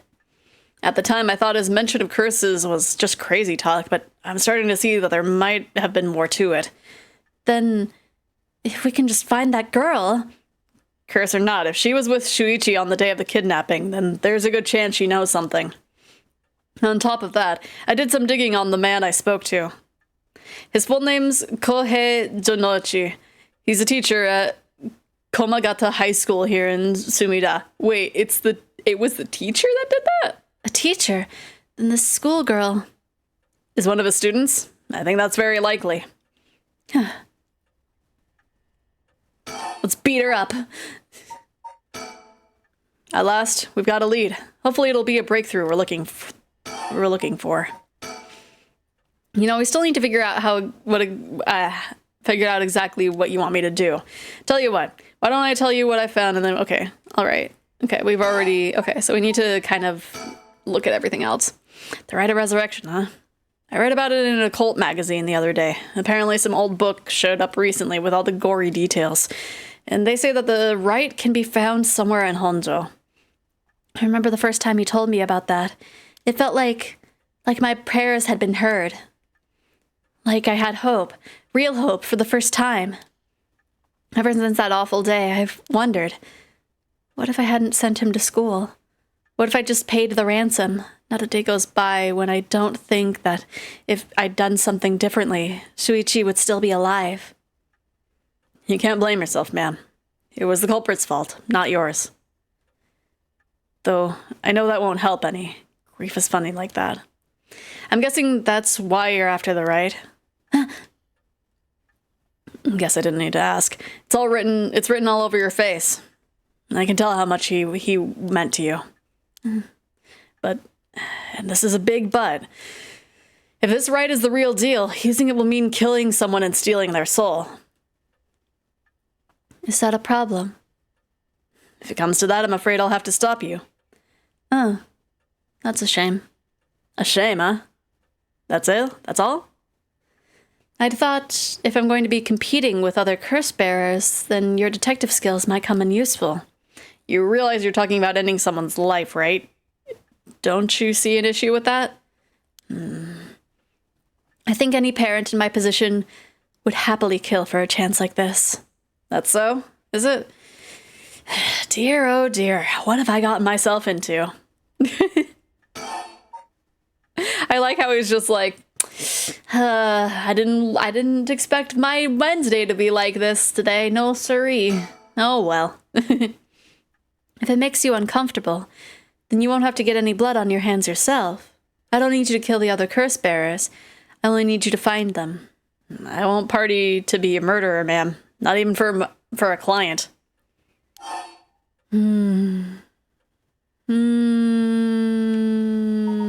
I'll pay you? How much can I give you to change your mind? Sorry, ma'am, but not everyone has a price. I've got my policies and I stick to them. I see. I didn't realize you were so stubborn. Let me say, though, it's not like I don't get what you're going through. As long as you're not killing anyone with your own hands, maybe I can help you out. What do you have in mind? Well, how about stealing someone else's curse stone after they've filled it with soul dregs? If that's all that you were after, then I can lend you my services guilt-free. If the other curse bearer wants to kill you, or if other curse bearers want to kill each other, that's their business. I'm not trying to be a hero here.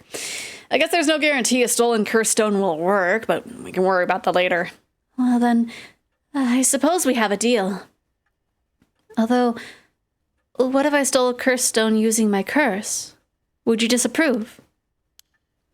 That would void our contract, ma'am. Just warning you now. My...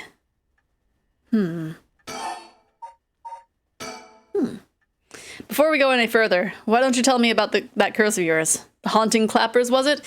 That's one of the 7 mysteries of Honjo, if I remember correctly. That's right. The original story did happen somewhere near here, I think. I'm sure I remember hearing that. In that case, my money would be on all the curse bearers being somewhere in Honjo. Our first move should be to narrow them down.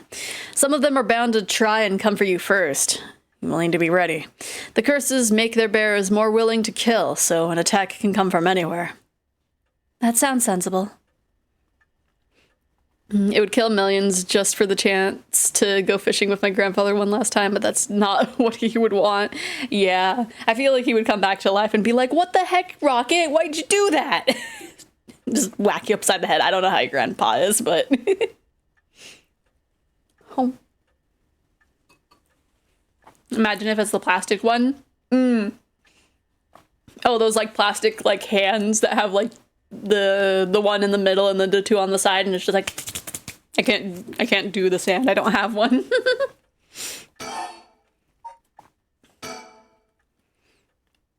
And if I remember correctly, your haunting clappers can set people on fire, but only if they have a naked flame or a lighter on their person. Is that right? That's right. In olden times, when clappers were used to warn people of fire, I'm guessing it punishes those who don't heed the warning. It seems like a good curse to have. It's simple and straightforward enough to use. Although it's hard to say how it stacks up without knowing what else is on the table. You really think it's that good? The target can't do much to throw it off, and has a nice long activation window. It's big that it works on lighters too. You just slip one into your target's pocket, and say that condition were already fulfilled before they even know you're there. They wouldn't even know what hit them. Maybe I won't have to actually use it. I could just tell people I could, and they'd have to do what I said. Threats could work, although without any proof, it'll come down to how convincing it can be. If only you could use the curse, then back out at the last second. At the last second?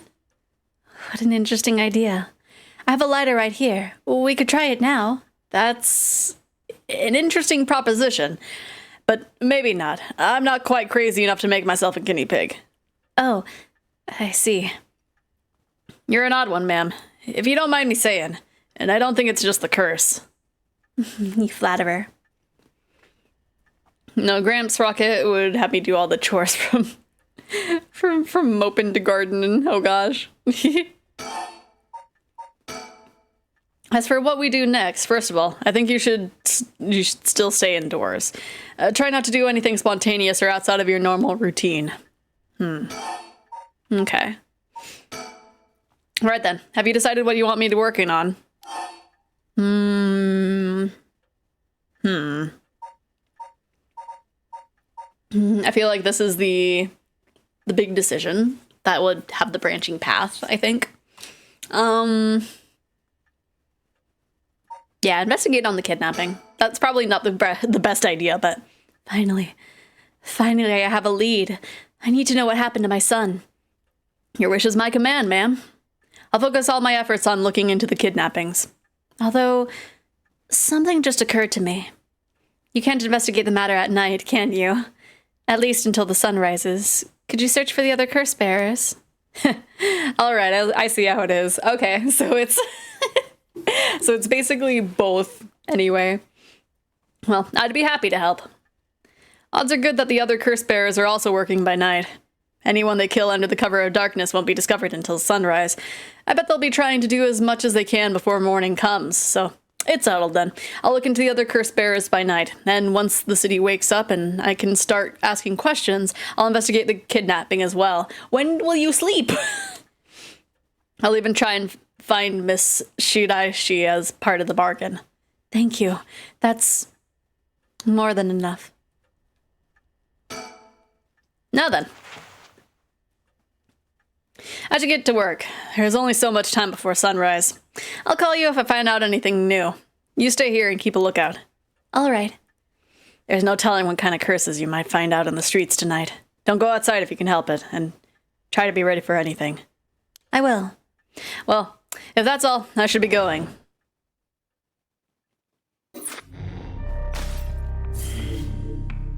I really wish that it, didn't, bring me back to the thing each time.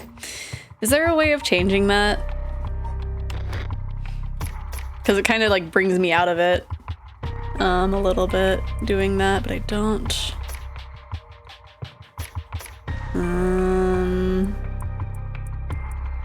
Yeah, there's not a way of doing that. Yeah, that's my only complaint so far. Crime never rests, so neither do I. Fair enough. Okay.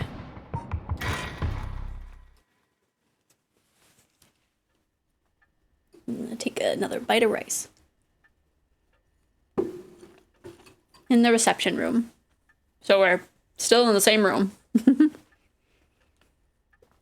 It's been almost an hour since Richter left. How has he not found the killer already? He promised he'd call me if anything happened, but he hasn't. So all I can do is wait and wait. Just look at that sticker. I know it's dangerous to go out, but I can't just sit here and let this opportunity pass me by. I have to look for her, for Michio Shiraishi. But first, I need to find more soul dregs. Should I put a record on? No, it's too late for that. I'm not in the mood for music anyway. Flowers put me at ease just a little. That old hanging scroll. I've seen it too often to feel anything from it now. I'm waiting for Richter to contact me, but he hasn't. It's been 1 whole hour. I can't believe this. It's a fax machine. I rarely find a use for it. I don't know anyone else who owns one. What's this? A newspaper. It must have fallen off of the chair. Yeah, let's read it. It's a newspaper. I only leave them in here for the guests. I hardly ever read them myself. I don't think I've taken the time to go over one in years, in fact. Well, it's not like I have anything better to do. Let's look at economy. All sorts of articles about the current state of the economy. Now that the post-war boom has passed its peak, we're moving into an era of large corporations. It's about 220, 230 yen to the dollar. Manufacturing is on the rise and exports are healthy. The dollar's down from its height, and people are saying it could fall further. There's no denying how much the standard of living has improved in the past few years. It's common to own a car and television now, and supermarkets are better stocked than ever. Let's look at all the articles. Society. It looks like the city's biggest problem right now is pollution. I remember how the air and water used to be even more polluted. Hi, Majima! The river was covered in scum from all of the sewage and industrial waste, and it stank so badly it made my eyes water. Eventually, people started getting sick, and it couldn't be ignored anymore. Fortunately, it's gotten better since then. Although the air around the industrial district is still filthy with gas and smog. Okay, how about culture? Now that everyone has more spending money to go around, people are coming up with all kinds of new diversions. It seems like only yesterday that people were flocking to the arcades to shoot aliens, but now we have these enormous theme parks and gaming machines that plug straight into our televisions. Wow! Everyone's talking about superhero series, foreign films, and movies based on the latest bestseller. Back in my day, fusion rock and folk music were all the rage, but now it's all about city pop and idols. Wait, what time period is this? I'm like still trying to figure out. I find it hard to care about that sort of thing anymore. So early to late 70s. Interesting. Is that when city pop and idols were starting to boom? Everyone attends high school now, even girls. That's universal education policy, they call it. The country's gotten rich enough that every child can go to school. Education is the backbone of modern society. If you want to work for a good company, you have to get into a good university. With more people in the running than ever, the competition to get into those universities has gotten fierce, though. The new generation is rebelling. Schoolyard violence and delinquency are on the rise. No TV and gaming tipped me off. Fair enough. But my boy was too sensible to get mixed up in any of that. I don't want to read anymore. It'll only remind me of him. Does it anyway. Oh, okay. So we do have multiple things that we can look at for each article. I don't really watch much television. It feels like if all the information in the world gets passed, or it feels as if the information in the world gets passed through all that little box. But Father stopped them from reporting on the kidnapping back when it happened. I was glad about that. Less fuss. Okay. Now the comedy boom is over. All the comedians are flocking to other genres. The occult seems really popular at the moment. Look at all these paranormal specials. Okay. Let's finish up looking here. I hear the new big thing is some mascot line of delinquent birds, mockingbirds, I think it's called. Was that what Richter was talking about? Trends seem to have such short shelf lives now with how quickly the times are changing. I think I'm just too old to keep up anymore. It's young people who are leading the way with their modern worldviews. My generation only falls further behind. Okay. Although with everyone flocking to the city, land prices are skyrocketing. Nowadays, most people can only dream of home ownership. The city's center is going to be nothing but apartments before long. I'm not exactly a businesswoman, so this all feels like another world to me. Okay, and finish up the society article. If there's one thing Honjo never wants for, it's horrific crimes. They found a police officer dead in a local park just the other day. A lot of my family are in the police. I hope it wasn't anybody I knew. I don't read the news anymore, not since last year. It brings back bad memories. Oh, there's more to look in. Suicide at local high school? Oh, I remember that. A high school girl jumped off a roof about a week ago. She was bullied, I think. Or maybe it was something about exam pressure? Huh? What? But no, this can't be right. So my Gunpla joke was off by like 9 years, and D&D was 4 years off. No, this can't be right. Her name, Michio Shiraishi from Komagata High School? It can't be. Oh, I'm done looking at it now. If only we could call him. I'm waiting for Richter to contact me, but he hasn't. I've made sure the receiver is on the hook. It'll ring as soon as he calls. Ah! That must be him. To just let it ring. Hello, Shigima residence.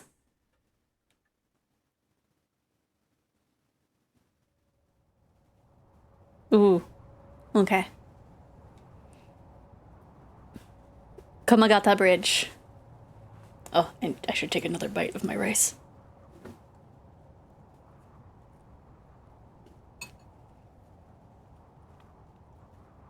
First Gunpla kit didn't come out until 1980. Wow. Richter called me out to meet him, and we came here to Komagata Bridge. Richter, there's something I need to tell you. Funny, I was just thinking the same thing. We're on Komagata Bridge over the Sumida River. There's a highway on the one side and a freeway on the other, but they're both deserted this late at night.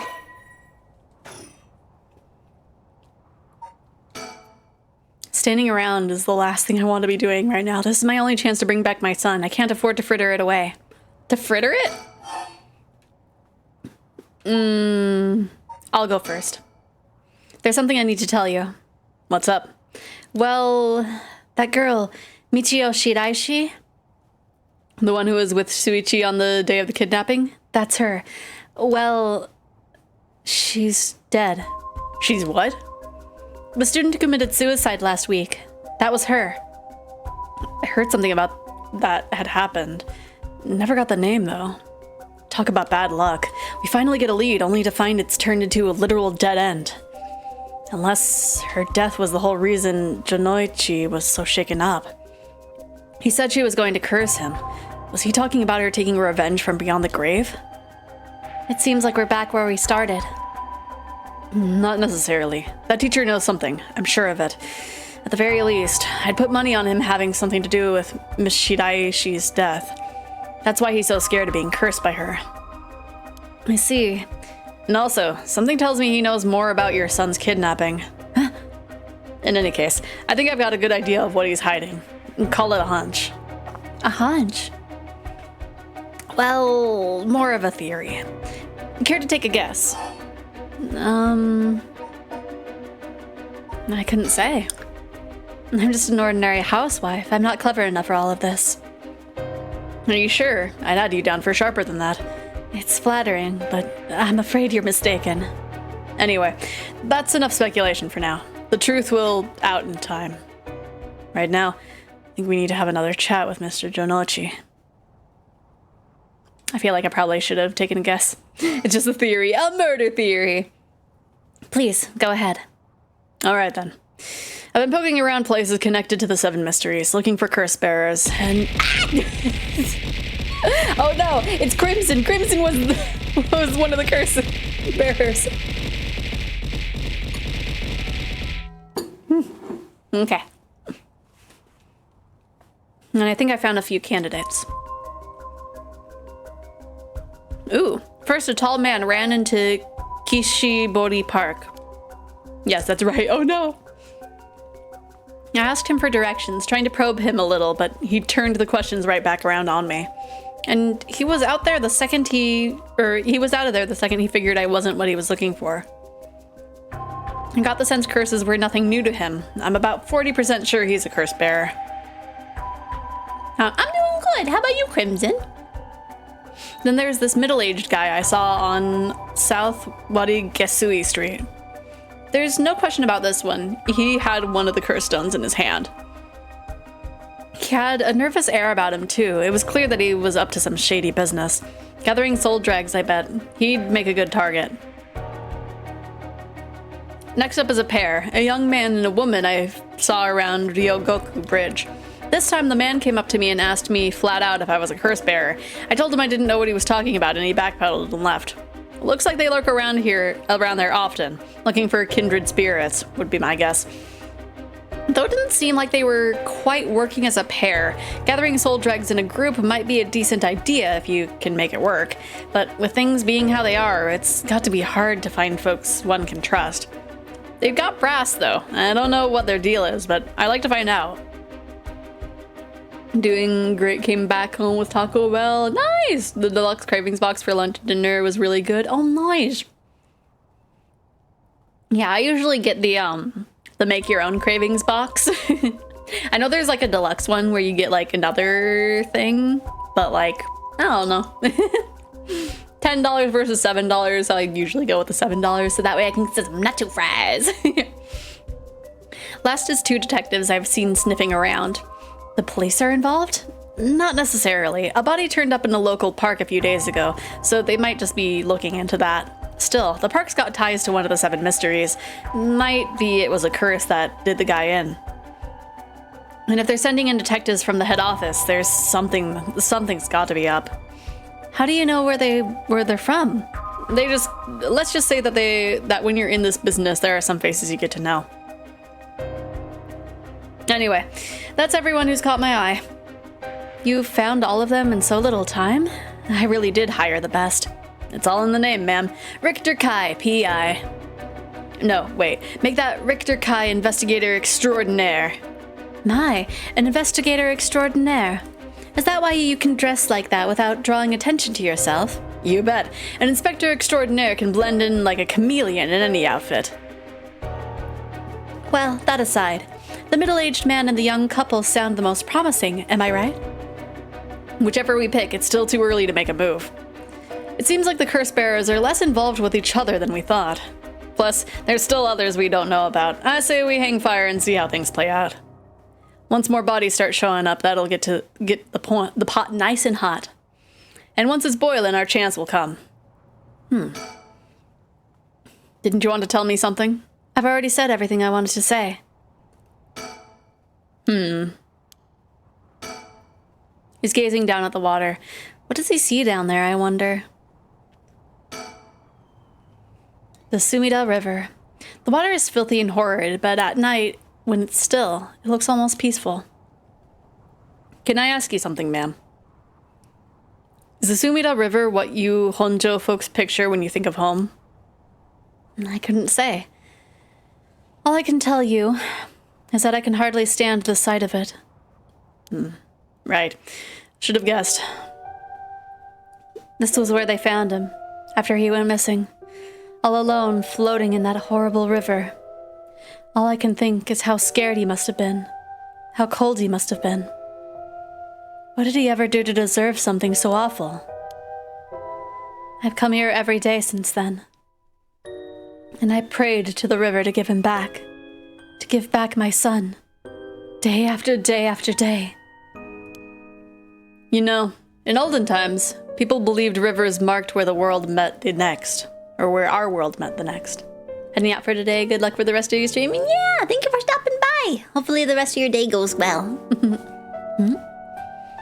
So the act of crossing flowing water had a huge amount of spiritual significance.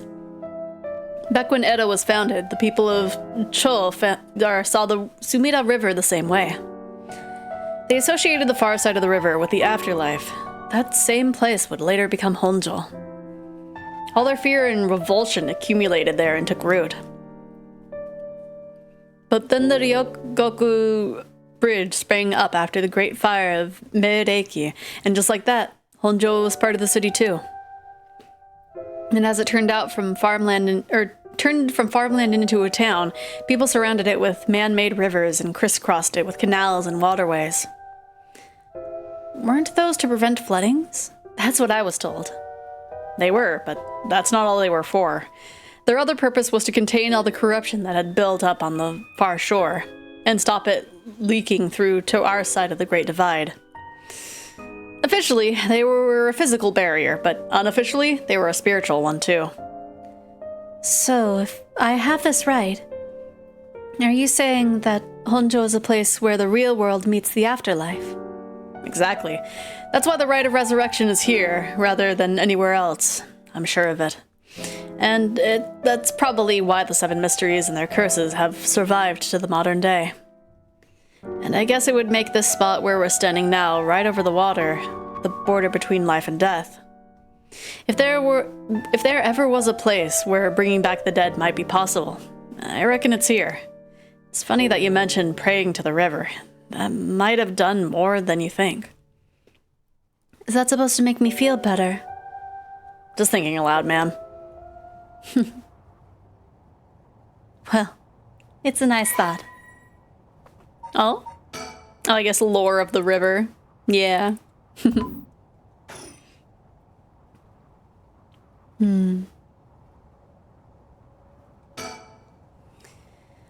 Oh, that's right. There's one more memory I have of this river. Do you mind if I tell you? Go ahead.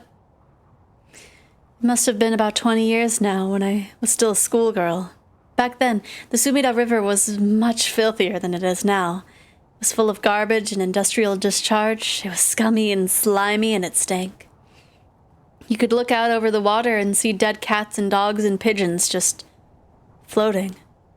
And one day, among all the filth and garbage, there was a piece of my missing classmate's hand. What? It was almost a miracle when you stopped to think about it. What were the chances that someone would find a part of her that was still recognizable? And that although everything but the palm had rotted away in the water, the part that was left would have an identifiable scar. And that they could tell it's been a murder from the blade marks on the bone. Wait. Are you talking about the Najima murders? So you have heard of it. I'm impressed. I assume you were but an elementary schooler at the time. I wasn't really aware of it then. I only heard about it after the fact. I had no idea the victim was a classmate of yours. That's kind of messed up. A notorious case from over 2 decades ago involving the murder of a female high school student. It first came to the attention of the authorities when part of a human left hand was discovered floating in the Sumida River. Testing revealed that it belonged to a missing female high school student, as it appeared to have been severed deliberately. The police launched a murder investigation. A large-scale search of the river was organized, but the highly polluted state of the water made it impossible. Visibility was poor. The stench was intense, and the divers quickly fell ill. They succeeded in recovering only the victim's head and what appeared to be part of her leg before the search was called off. At the time of the incident, the Sumida River was as polluted as it had ever been. Neither fish nor shellfish could survive it, eventually causing the annual firework festival to be called off indefinitely. Over the course of the search, the police discovered a number of unidentified human bones. They caused a stir among the public, as several other young women had gone missing in recent years in the Tokyo area, and it was feared that they may have fallen victim to the same fate.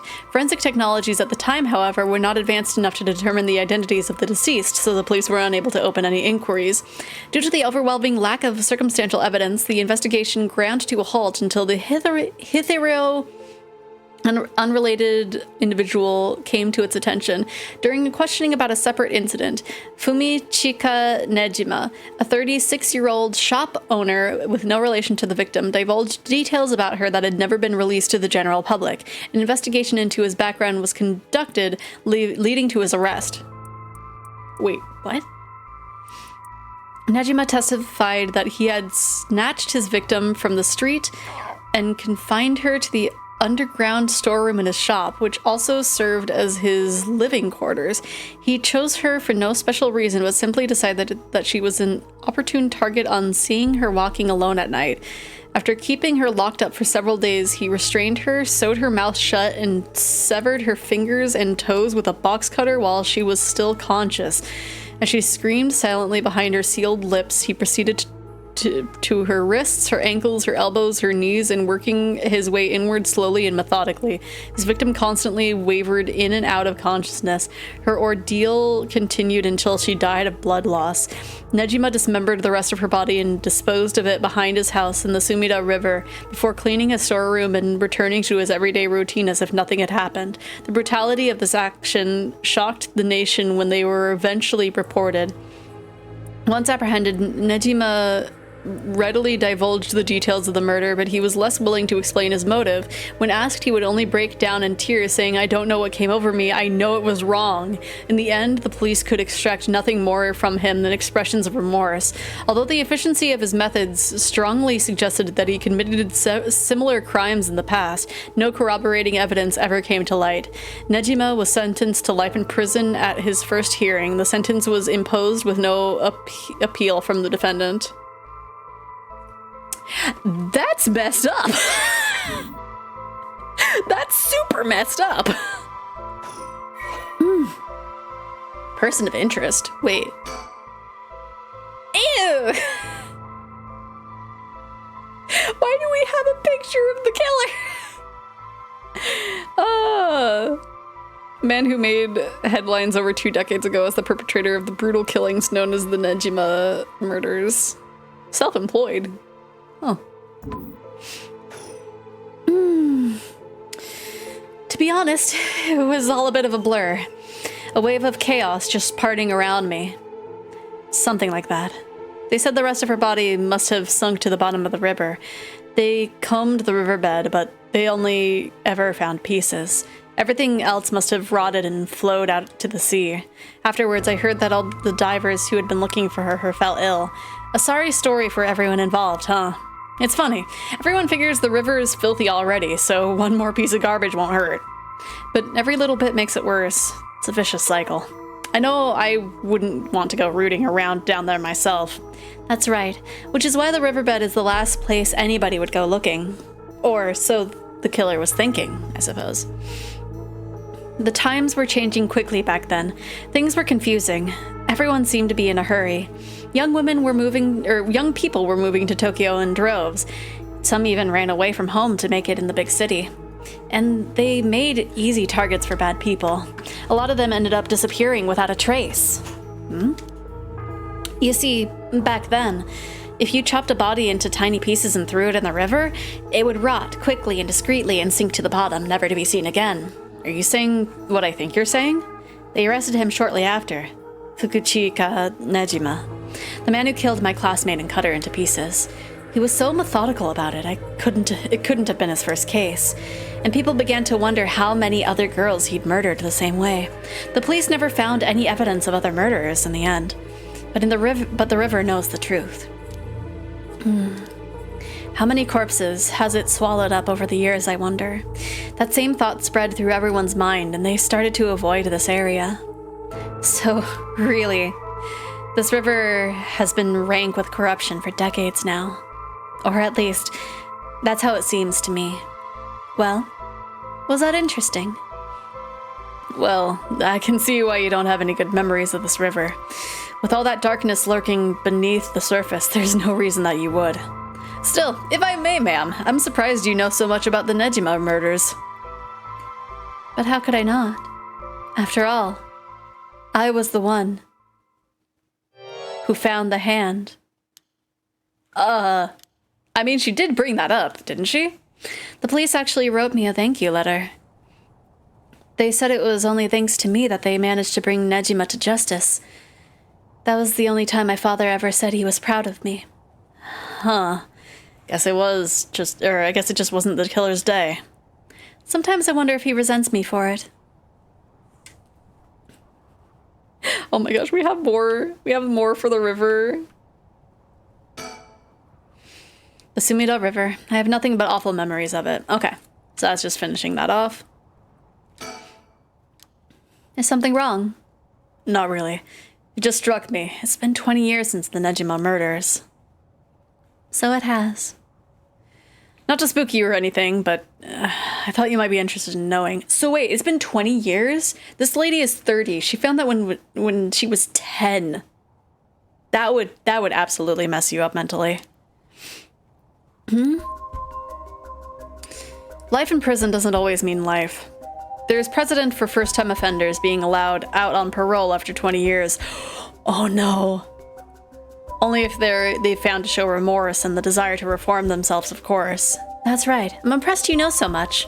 Still, it's hard for someone with a criminal record to reintegrate into society. I hear they've been trying to fix that recently, matching inmates with jobs and accommodation. Oh, really? They keep an eye on them, of course, and make them report in for regular checkups. But to avoid discrimination, they keep the inmates' records a secret from everyone but their employers. They even give particularly notorious criminals new identities so they won't be recognized in the workplace. Oh gosh, oh gosh. Oh no. Okay, that's gonna be very important, I think. My. The way you put it, it's like you're saying Fukuchika Nejima could be out on parole right now. Back in society under a new name with nobody any the wiser. It's possible. As it happens, a little birdie told me about a big name making a parole a few months back. I don't know if that was Nejima, but our discussion just now did bring it to mind. I see. How unsettling. Now that you mention it, I just remembered something too. What was it? I was passing Komagata High School a little while ago when I saw someone. A janitor, I think. I could have sworn he reminded me of Fumichika Nejima. Oh? He looked a little different after 20 years. Much thinner than I remembered, too. I told myself that I was just seeing things. But perhaps... perhaps it was him after all.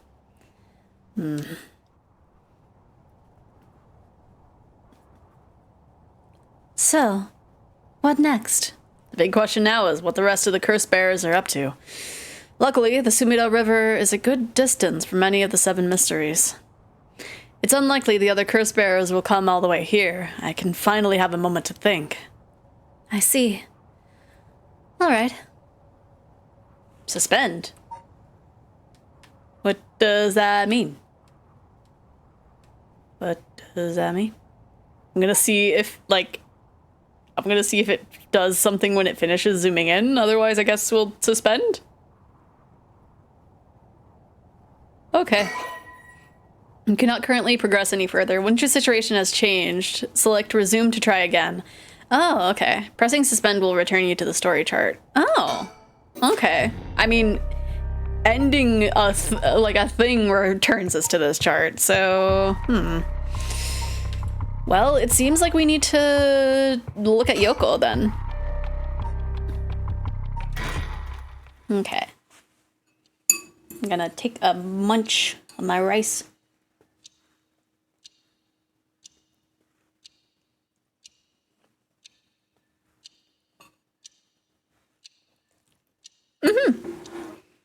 I was thinking that too.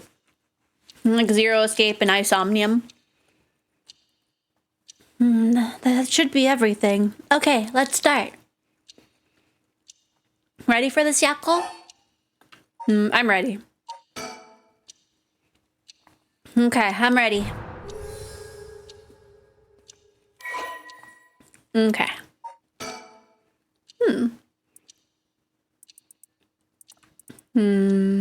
My goodness, okay. Yako is a student in class 2C at Komagata High School, unable to comprehend why her childhood friend and classmate Michiyo Shirashi committed suicide. She attempted to investigate the incident herself. However, she was unable to make any progress and, feeling desperate, invited transfer student Mio Kurusuzu to join her in performing a spiritual board ritual, which we are in the middle of right now. Born and raised in Honjo, Sumida City, Yako's family has owned and operated the beloved candy shop Sennoya since its establishment in the early Showa era. Despite her modest appearance, Yako is a cheerful and voracious young woman with a sense of duty and compassion so strong that she is easily moved to tears. She's also a bit quick-tempered and quarrelsome, always prepared to stand up against those who harm her family and her friends. It is possible, however, that this readiness to fight is more driven by an innate love of chaos. Yako's winning streak against arrogant boys and scraps since she was a child remains unbroken and is a source of considerable stress for her mother. So she's a little troublemaker. Okay. All right, let's start. This is a spirit board. This is how we'll be communicating. First, we'll put a finger on the 10 yen coin and that's on the board. Like this? Just like that. Relax your finger as much as you can. Now for the chant. Repeat what I say, okay? Oh, Spectre of the Spirit Board, please visit us. Your turn. Spectre of the Spirit Board. Spirit of the Spectre Board. Spectre of the board. Please visit us. Spectre of the Spirit Board, Spectre of the Spirit Board, please visit us. Good. Please tell us if you are there. Oh gosh! Whoa, it really moved. Looks like we succeeded in the summoning. We can ask questions now. Right, questions.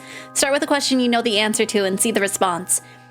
Then, when you know your questions are being answered truthfully, you ask what you really want to know. Okay, I'll start with something simple.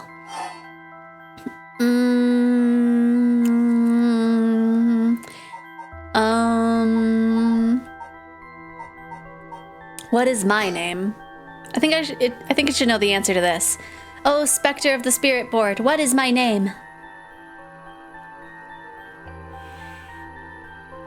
Huh? What's the matter? How strange. No. Huh? It told me no. Ah, I bet it means it doesn't know. It may be the Spectre of the Spirit Board, but it doesn't know everything. Is this spirit really the real deal? It's fine. I feel like it's giving me attitude.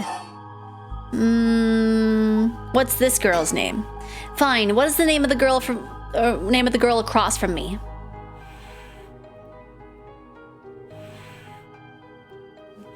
Mio. Okay. Mio, that's right. That's not fair. It knows your name, Mio. It even used the weird character you used to spell your name. What? How flattering. What? That was... What? I'm so confused. Okay. Right, I guess kanji, but like... She... It was Mio that said that. And it's like, Mio, it spelled your name, what? I bet. Even the teachers get it wrong all the time. I guess those paranormal beings just tend to take a liking to you. I don't know how I should feel about that. What is this place? Oh, Spectre of the Spirit Board, where are we? H-I-G-H-S-C-H...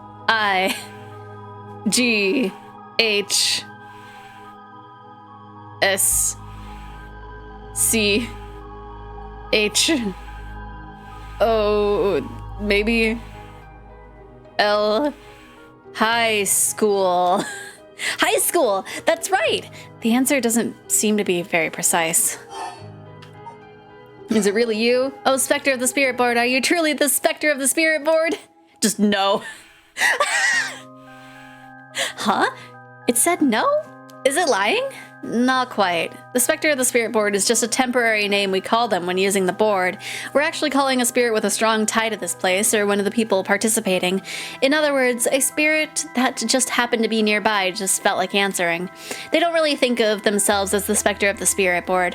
Oh, really? Huh. Feels like some of the mystique has disappeared. Do you mind if I still call you the Spectre of the Spirit Board? Yes. Okay. Thanks. Always good to remember to say please and thank you. Okay. So it does mind. I'll ask you again. What is my name? No. Didn't even hesitate this time. All right, it's time to try asking serious questions. Yeah. Who does Mio have a crush on? No, what's the cause of death? Okay, here we go. I'll be serious now. Yes, please. Oh, Spectre of the Spirit Board. Did Michio Shidaishi in our class, who died by committing suicide by jumping 1 week ago, really commit suicide? No. Bum, bum, bum. It was Moida. So it really wasn't. I'm not surprised. I never believed it from the start.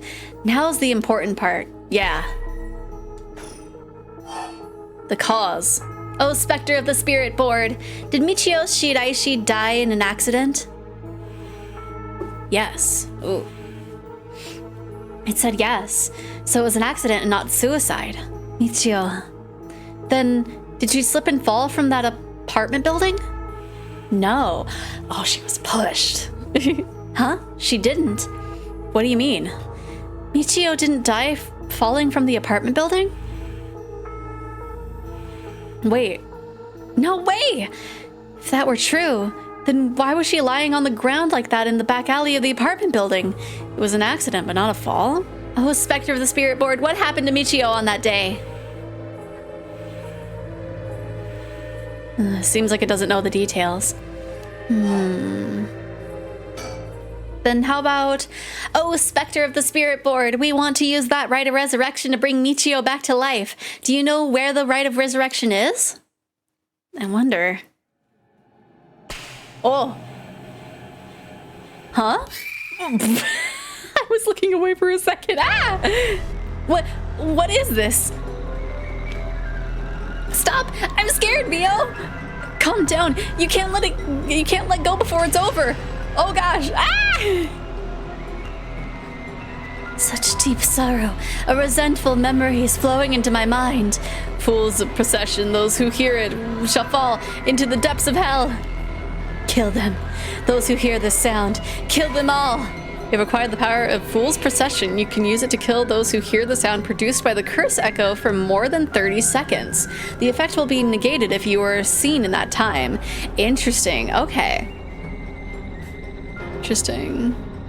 Press the use curse button to produce the sound. Very interesting. Okay.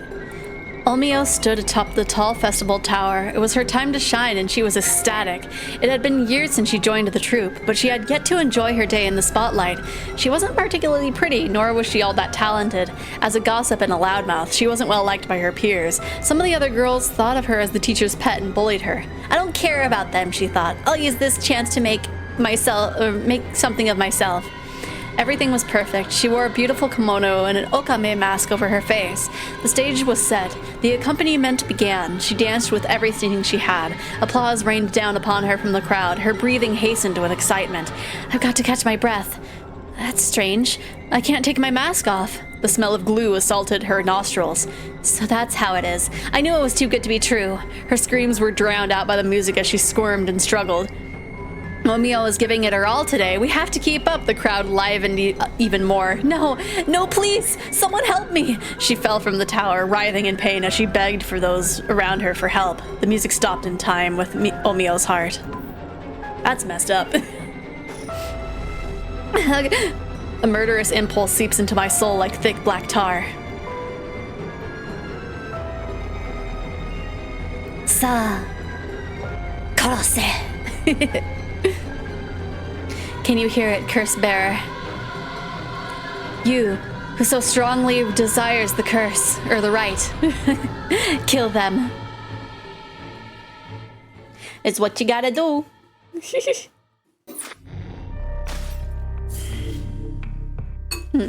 Okay.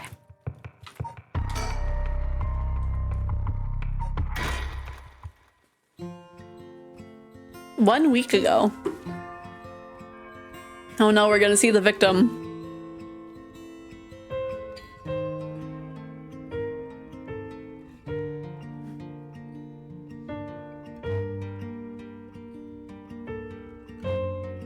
Oh. Hey, did you hear? Someone from our school committed suicide. What? Really? Who? I heard that Michio from Class C, right? No way. Michio? She'd been acting pretty strangely lately, but I still can't believe it.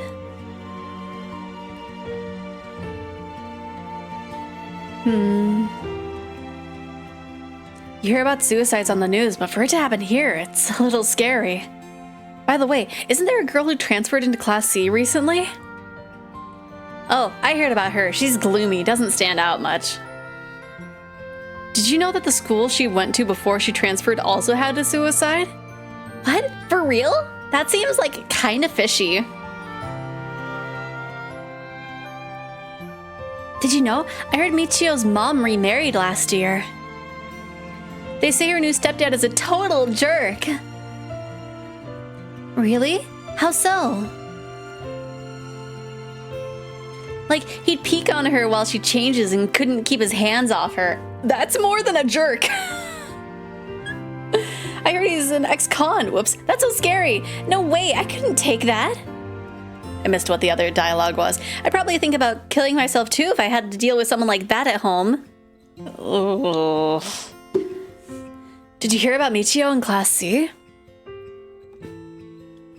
Yeah, she seemed like the stereotypical honor student in her first year, but she stopped showing up to class and her grades started dropping after her third semester. So she offed herself because her grades were bad? No fair. Just thinking about practice tests makes me want to die too. All anyone cares about is test scores and grades. Oof. High school kids are ruthless. There might be some of you who already know, but a member of our class, Michio Shiraishi, passed away last night. Okay, calm down. I know this comes as a surprise, but please keep quiet. Everybody's kind of pretty being quiet to each other. The cause of death is still under investigation. There's nothing we know for certain at the moment. Detailed investigation reports will come from the police, so please don't go spreading any rumors. Got it? We're sending everyone home for today. No dilly-dallying on your way. School will be off tomorrow as well. Hey, you, stop celebrating. Show some respect. There will be a memorial service scheduled next week at the school assembly, if anyone wishes to pay their respects individually. Several days later.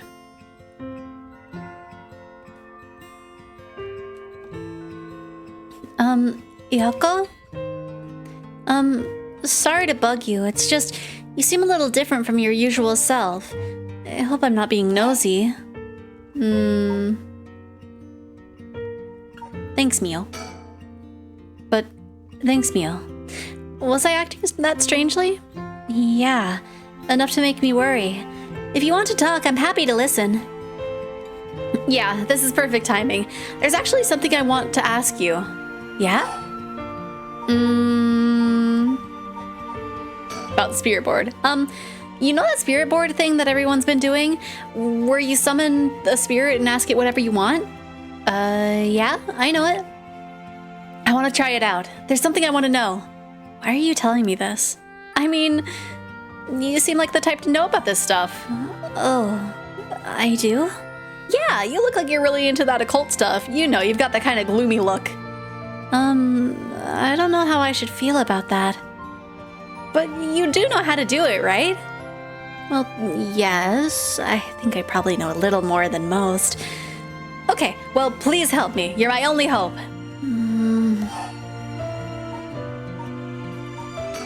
Hey, Mio, you know about the rite of resurrection, right?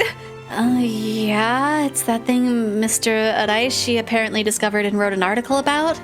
I doubt there's many people who don't know. He's always talking about it. Do you believe it's real? Huh? Well, it sounds a little too good to be true to me. But on the off chance that it really works, we could bring Michio back to life with it. I want to find it if there's even the slightest chance of bringing Michio back. But how will you look for it? Right. That's the thing. Okay, let's finish off the spirit board talk. Okay, please help me. You're my only hope. Okay, I need to actually talk about Michio. She... wonder why she had to die. She didn't leave a note or anything, but they announced that it was a suicide. That can't be right. She would never kill herself. Michio was so happy and they always looked on the bright side of things. She loved coming to school. I know she was going through some hard times, but for her to kill herself? I never got a chance to speak with her. She was often absent from school, and when she did come in, she looked depressed. You're right. And that's why everyone was so willing to accept that she committed suicide. They acted like they cared, but all they did was gossip about it. They put together little pieces of information and spread rumors like it's the truth. Isn't that terrible? Yes, it is. I've heard some that are really weird, that are really awful. In the end, the only reason they're able to say stuff like that is because they aren't personally involved. It's true that she didn't get along with her new stepdad and that her grades went down, but to say things like, how sad, no wonder she killed herself, how dare they? She always told me that she was okay whenever I talked with her because I was worried. She would have told me if there was something bothering her so badly she'd kill herself over it. Uh-huh. I won't let Michio's death be written off like this. Like, maybe she got caught up in something bad. Something bad? People have been talking about that body found in the former Yasuda's gardens, right? Some are saying that this town is cursed or something. Yes, there has been a strange feeling around things lately. So? Are we gonna get a Ouija board, Mio? The thing you want to ask, is it? Yeah, I want to know about the truth behind Michio's death and where the rite of resurrection is hidden. I see. I don't know if getting the answer to those questions will be as easy as you hope. Please, the teachers and police aren't any help, and there's only so much I can do alone. If there's even the slightest chance, then, well, okay. If that would make you feel better, then I'll help. Yes! Thank you, Mio. Okay, then tomorrow after dark.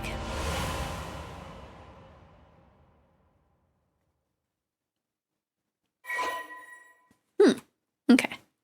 What did it update with? Body discovered a week ago. Died from full-body blunt force trauma in an alley off South Warigasui Street, believed to have fallen from the roof of a nearby apartment complex. Deceased parents have recently remarried, and rumors among the students suggest physical abuse by her stepfather may constitute motive for suicide. Okay. Definitely doesn't seem like that did happen, but I suspect foul play. Well, the ghost told me so. Huh?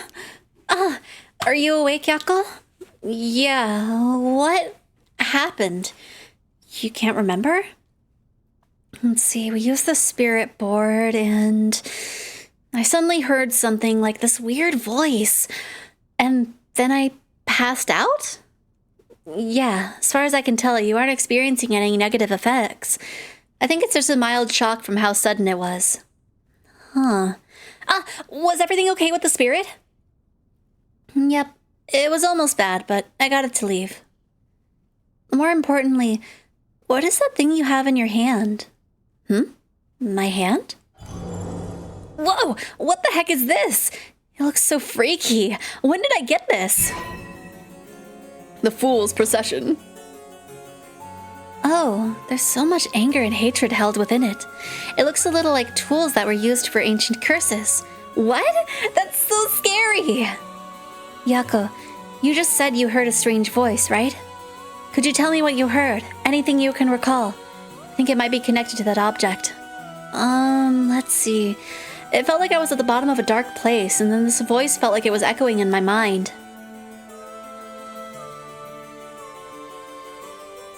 After that, it just kept shouting, "Kill them!" I see. Thank you. Yako? I think you may have exactly what you need in order to use the rite of resurrection. A curse with the power to take people's lives and turn them into soul dregs. What? You mean this is a real curse? I know I said I really wanted to use the rite of resurrection to bring back Michio, but why? Why me? It makes no sense. Yako, please calm down and listen. Okay. Yeah. I'm sorry about panicking. No, it's okay. Fear is something we feel in the face of the unknown. Long ago, people would give names to phenomena they couldn't understand in order to live with them. However, modern day developments in science and culture have pushed for the rejection of things that can't be measured, and so the paranormal have been treated like it doesn't exist. But they've been around since a long, long time ago. If you don't understand, you can see that there's nothing to be afraid of. First, calming down is the most important. Accept reality for what it is. Huh. I only really gave this stuff a shot because it was popular, but you really do have a connection with this stuff, don't you? Well, I suppose to some extent. Hey, Mio, what do I do? Where do I start? Am I cursed? Am I going to die? It's okay, I'll take care of the curse.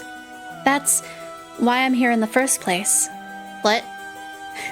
I like some of these expressions with the lips just being like, oh. Trust me. I'll take care of things. It'll be all right. Thanks. I was the one who dragged you along to do the spirit board. It's fine. You're desperate to find a way to try and help your friend, but spirit boards are dangerous. You have to take them seriously. So I'm glad you invited me. All right, let's review everything we've learned so far and think of how to move on. Okay. Let's talk about the curse. What is this curse? Am I cursed? Well, I've only looked into it a little, but I wouldn't quite say you're cursed. It's more like you've gained the ability to use the power of a curse, so there shouldn't be any kind of negative paranormal effect on you. Power to use a curse? Do you mean this curse stone? Yes. If the curse stone is used under certain conditions, a curse will be placed on someone, taking their life and turning it into soul dregs. Soul dregs are said to be required to enact the rite of resurrection. Normally, a curse is a spell that would only be usable by onmyoji of considerable talent. I believe that curse stone makes it so that even normal people can use them. So someone like me with no knowledge can curse someone? Yes, but it's still nothing to take lightly. You could end up having it redirected right at you. To tell you the truth, something unusual did happen while we were using the spirit board. It happened right around midnight, I think. This whole area seems to be under effect of the Feast of Shadows. The Feast of Shadows? Yes, it's a type of spell that temporarily boosts the potency of the supernatural. It also has an effect of making the powers of certain curse echoes manifest more easily. Judging by its strength, I'd say it probably covers about 3 to 4 kilometer radius. 3 to 4 kilometers? That's big enough to cover all of Sumida City. Yes, I think the Feast of Shadows was used to cause the resentment towards lingering in this area to manifest as curse stones. Someone did this. But who? I don't know enough to say, but it's likely that it was done by someone who wants to uncover the rite of resurrection. This isn't something to happen naturally. I see.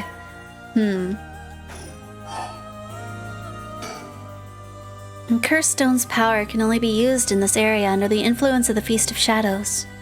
The effect also only appears after the sun has set. By setting a limit on when they can be used, the curses are strengthened.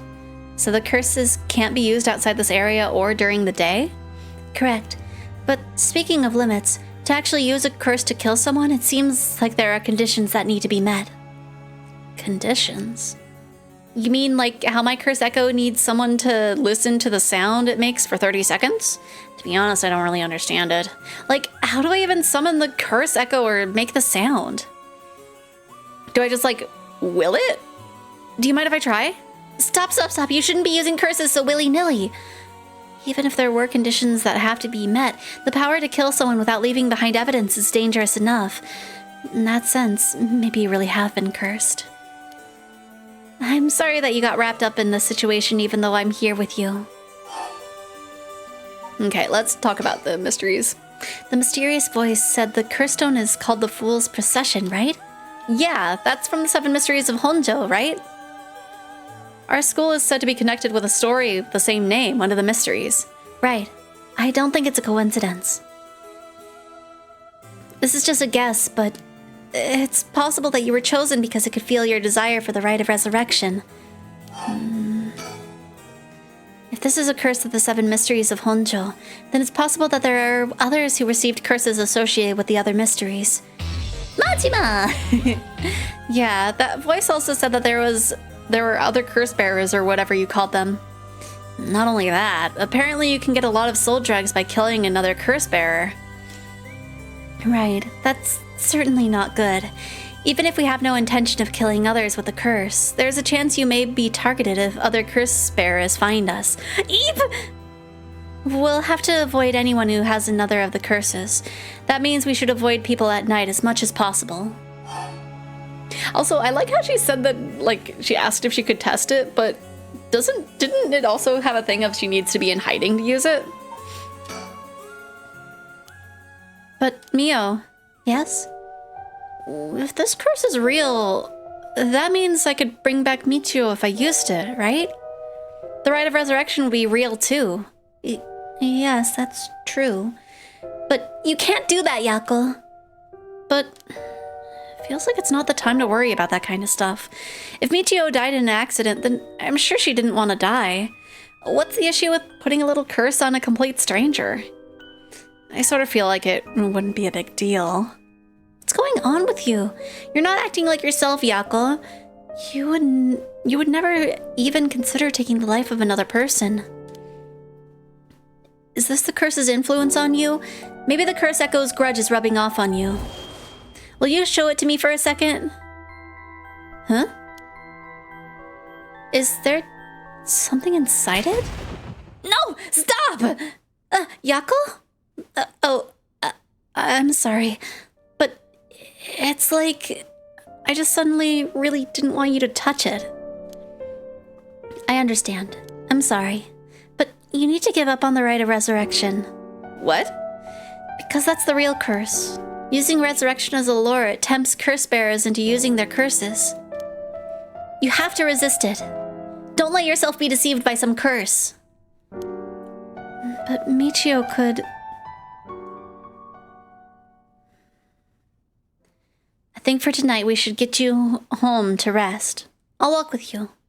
The curse's influence should subside in the morning. Okay. I'm sorry, but I'm telling you that you need to give up on the rite. It's beyond us. Even a single cursed stone alone is too much to handle. Bringing back the dead isn't something so simple. I know how much it hurts, but please focus on just worrying about surviving tonight. Even now, we're in great danger. Okay. That curse stone, I think whoever holds it becomes a curse bearer. It would probably be best for me to hold on to it, but then I'd feel bad about forcing it on you. No, I sense a powerful force rejecting me. I don't think I'd be able to take it. Really? Why? If we tried separating it from you, the curse may trigger. That's how bad I sense it wants to stay with you. No way. That curse stone might look like nothing more than an old Netsuke carving, but I can sense a powerful, resentful energy from it. I don't think it's a good idea for me to even touch it. It may seem like I know what I'm doing, but I don't know how to handle something this powerful. Really? This little thing? If you threw it away and someone with bad ideas picked it up, it could be bad. I think it would be safer to avoid the risk of getting anyone else involved and have you hold on to it for now.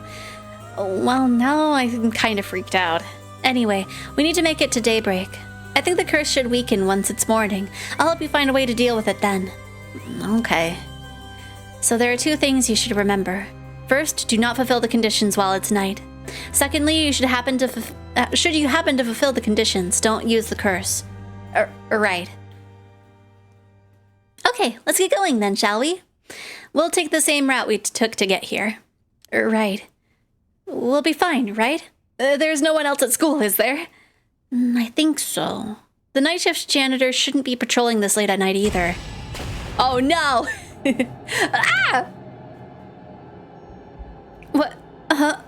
Why'd the lights go out? Mio, are you okay?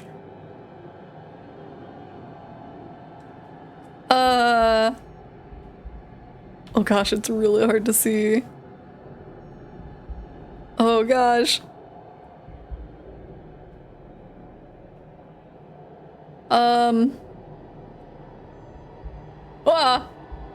Hello. Ah! Oh no. Oh no, no, no. What was that? Get me out of here. Mio, where are you? Yako, I'm here! Over here, can you see me? Huh? Where? I can't see anything. Not that way, Yako. I'm behind you. I'm behind you. Turn around this way. It's pitch black. I have no idea which way I'm facing. Oh. There you are. There you are, Mio. This way, over here. Be careful. Your field of vision is being limited. Right. How do you know it's being limited?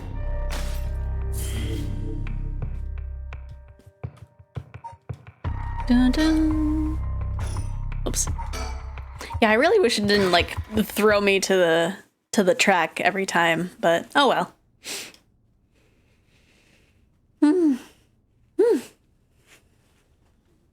Another big bite of rice.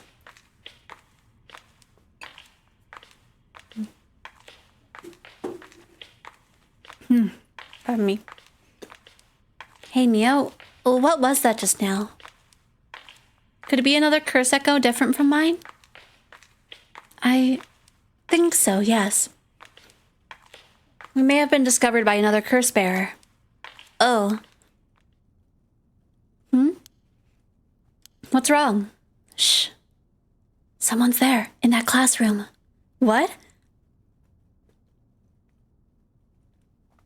Something moved inside. Well, yeah, stealthily. Might be the curse bearer who used that curse echo just now. If we can see who it is, it might help us decide what to do later. That's true. Okay, be careful.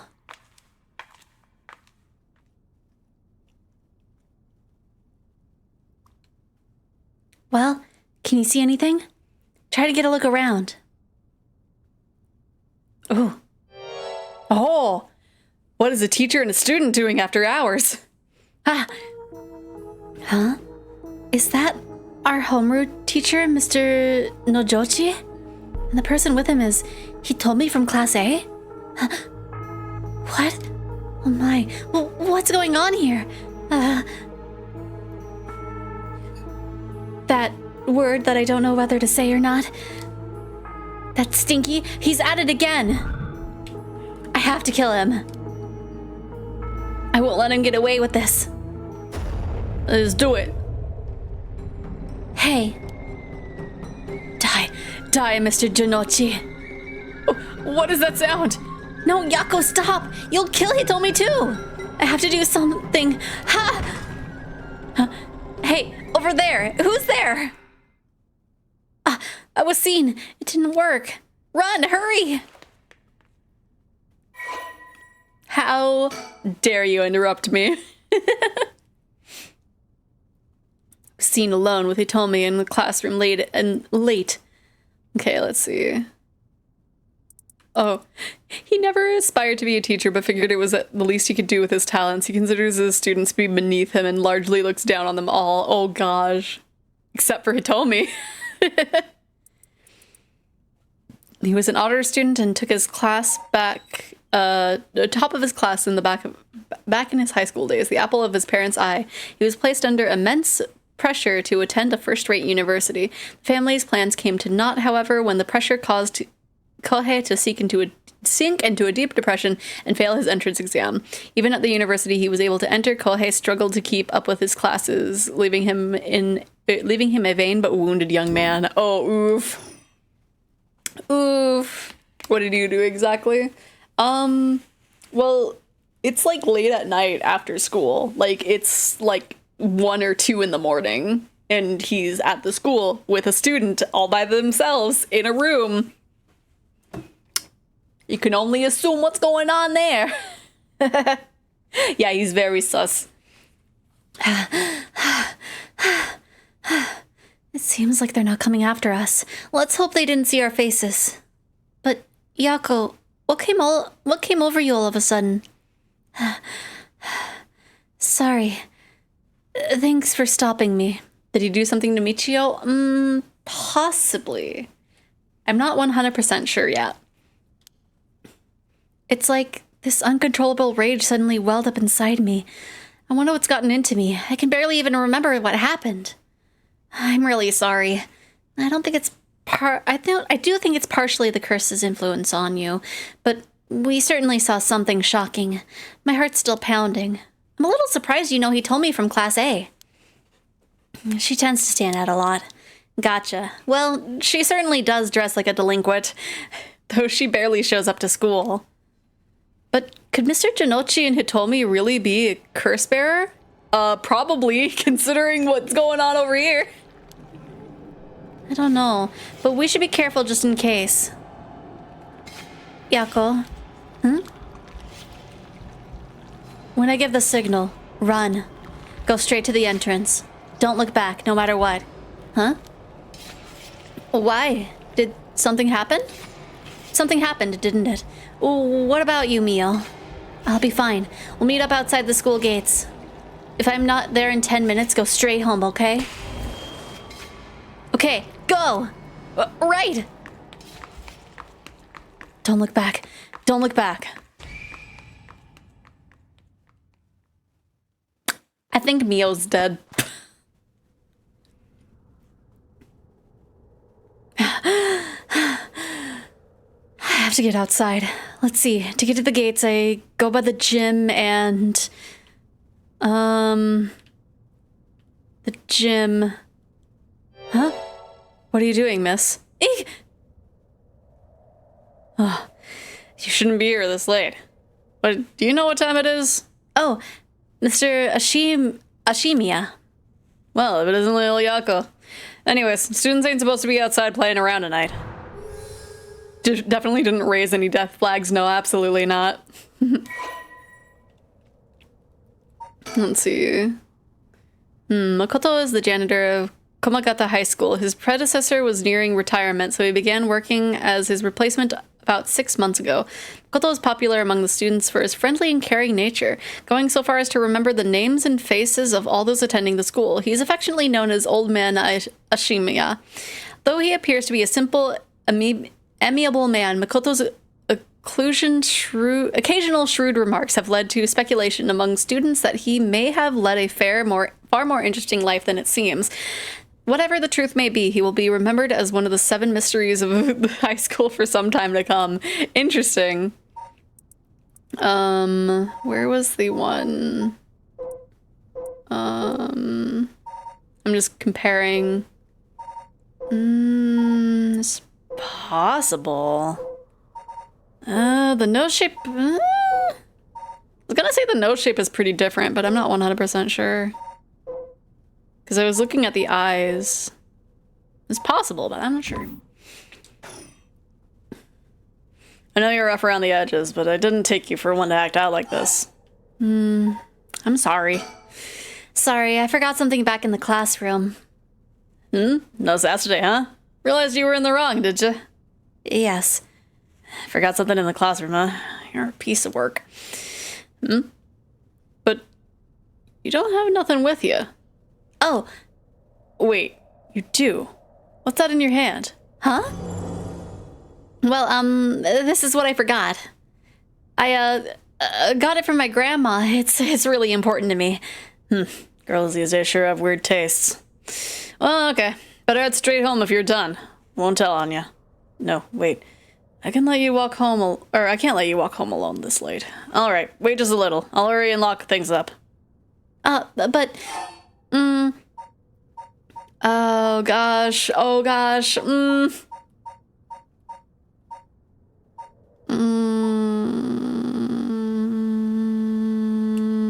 worried. Actually a friend of mine is still inside. I think they'll be here soon. That's so? Who's your friend? My classmate Mio Kurosuzu. Ah, the transfer student? Breaking school rules already, huh? Didn't take her for the type. No, I was the one who dragged her here. Well, whatever. I'll go take a look. It'll be safer if you go home together. Oh, right. She's in the first floor hallways. Be careful, though. You don't know what might be there. What's that supposed to mean? First floor, yeah? I'll be right back. I feel like I chose the wrong answer. Yippee.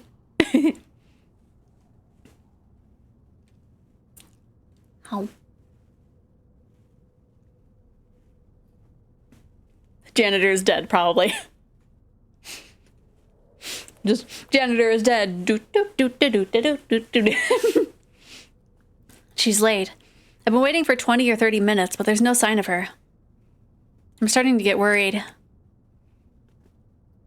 I'm going to take a look. Oh no! Don't go back in! Mio, are you there?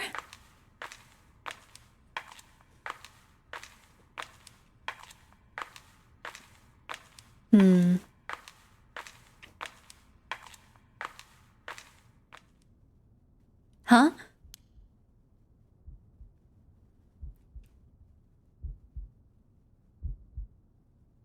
Oh no, a foot. Wait, she's missing her other foot. Oh no. Oh geez, what's over here? Oh man, what could be over here maybe? Let me just turn around. Nope. Okay. Okay, we'll do how it wants. Oh. Eek! What? Mio, what happened? Where did I go wrong this time? It's all my fault. It's all my fault. I left her alone with a curse bearer and also a weird janitor. Mio. I'm sorry. The truth is...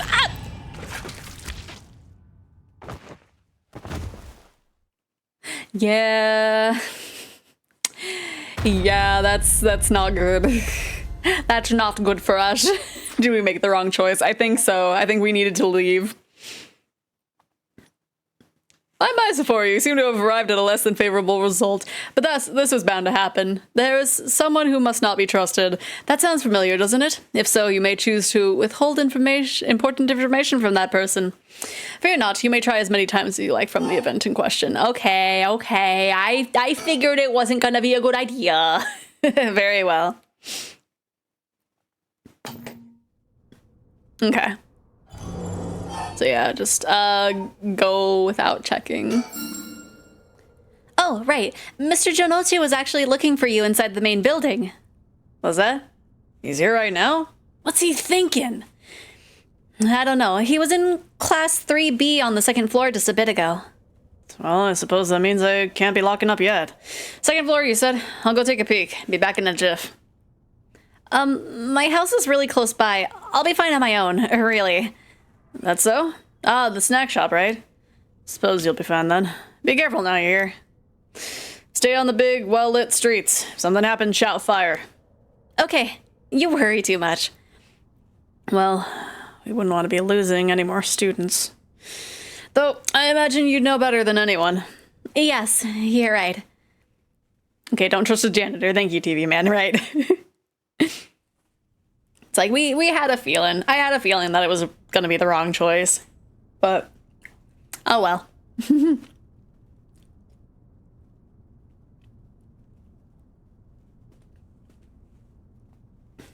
Majima! Mio's late. I've been waiting for 20 or 30 minutes, but there's no sign of her. Huh? There's someone coming down the road. That's... Wait. Oh no, a teacher. It's Mr. Araishi. Araishi. Local history researcher. Hideki is a historian who works part-time as a curator at the local folk museum and as a teacher at Komagata High School. His recent publication on the rite of resurrection has caused quite a stir in occult circles. Hideki is the quintessential obsessive researcher, despite being entirely unsuited for teaching. He has no choice but to take up a position at Komagata High School in order to make ends meet. While having a captive audience in his classes goes some way to satisfying his need for respect and recognition, his conceited nature makes him unpopular among the students. Lately, he is concerned that articles he contributed for purely monetary reasons have earned him a reputation as a researcher of the occult, but the surge of interest in the topic and the resulting volume of article requests he is receiving is undeniably tempting. Hideki is a regular at the Kikyo Cafe on Hokusai Street, where he can be found outside his work hours writing essays and manuscripts. His published works include A Study of the Unknown and An Introduction to Bando History. Interesting. He looks on edge. I wonder what he's doing. That thing in Mr. Adaishi's hand. It can't be. I mean, that makes sense. The person that wrote something about the rite would be involved in the rite, I'm pretty sure. Could that be a curse stone? Oh, this is bad. What do I do? What do I do? What do I do? I don't think anything good can come from him seeing me. Wait, he's the one who discovered the rite of resurrection. It can't be strange at all for him to have something to do with the curses. Then, could the curse echo from before have belonged to him? Shoot, did he notice me? Yep. Hello, Yako. What is it that you're doing? What are you doing here? That was fast. Did you not hear me? What are you doing here? I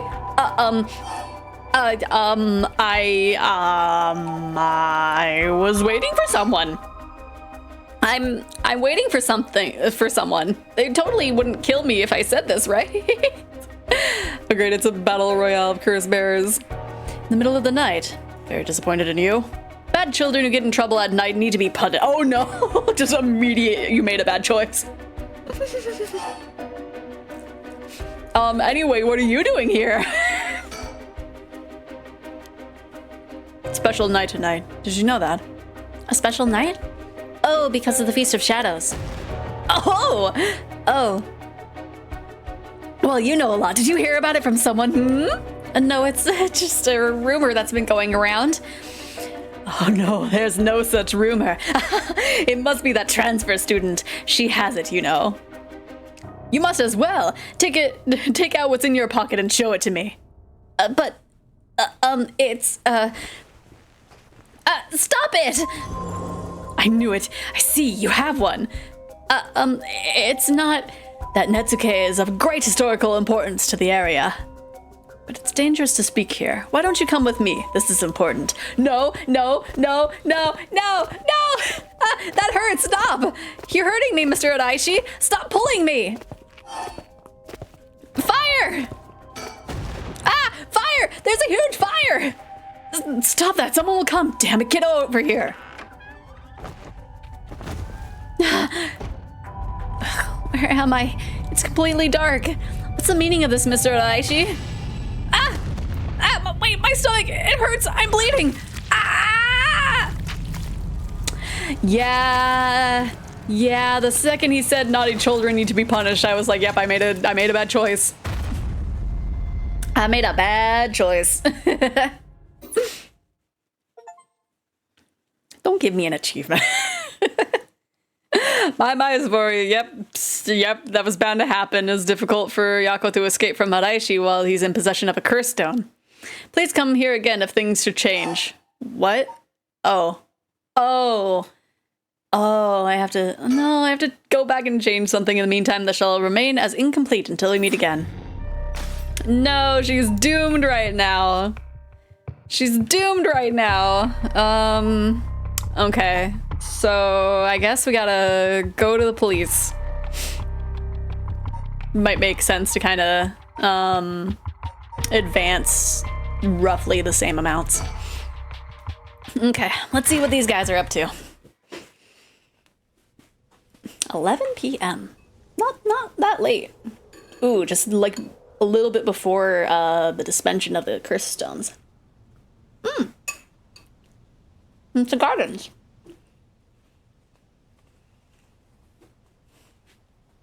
Hey boss, forensics is all done. The crime scene is clean. The other officers have all gone home. It's just us now. This park should be able to open back up tomorrow like nothing ever happened. I doubt it'll get many visitors after everything that's happened. You'd be surprised. Lots of people love that kind of thing. I bet they'll be lining up to get in. Cult stuff is really popular right now. Did you not know about that, boss? Sounds stupid. Well, it's not exactly rooted in science, but... if ghosts really did exist, we could just ask them who the perp is. Somehow I doubt it'd be that simple. Oh, but you know, I've heard that high school girls are really into the spirit board things nowadays. Supposedly you can call on spirits and talk to them by using a board with letters on it. Wouldn't that be something? You can try it out yourself if you're so interested. Hey, that's not a bad idea. Let's give it a go sometime, boss. What now? Stop messing around. You really think we're gonna solve this case by moving a coin across a scrap of paper? Sounds like you know all about it. We've got to be open-minded. If this is how the police work is going to be from now on, or what if this is how it's going to be from now on? Don't make me laugh. Listen up, Adio. You can't go blaming the death of your buddy on something like the occult. I don't care if it's ghost or the occult or what. Whoever or whatever it was that did this. I'll get them. I promise you that.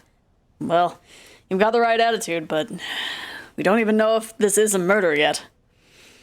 Biases weaken our judgment. Don't get too fixated on one thing and you stop, or get too fixated on one thing and you stop seeing everything else. Aye, aye, boss. So, now that we finished investigating the scene, let's review what we know. Now? It's getting late. I figured we'd head straight home from here. Come on, we've got to go over all the info we've gathered. You know, we gotta, set the scene for this track. And what better place to do it than here at the scene of the crime where we can soak up the atmosphere? Soak up the atmosphere? What the hell are you? What the hell is there to soak up? You must really be into this occult stuff if you get off on being in a place like this. Wait, you mean being somewhere like this doesn't get your blood pumping? No way. No, don't turn this around on me. I'm not the weird one here. Cripes. Fine. Let's get this over with. Aye, aye, boss. Looks at the surroundings. Okay. Ooh, I wonder if there was like a sticker that I missed. Whee! Okay. You would think it would be in the classroom, but I don't know. I don't know if there's a way of like having it be marked like where one might be, or how many there are even.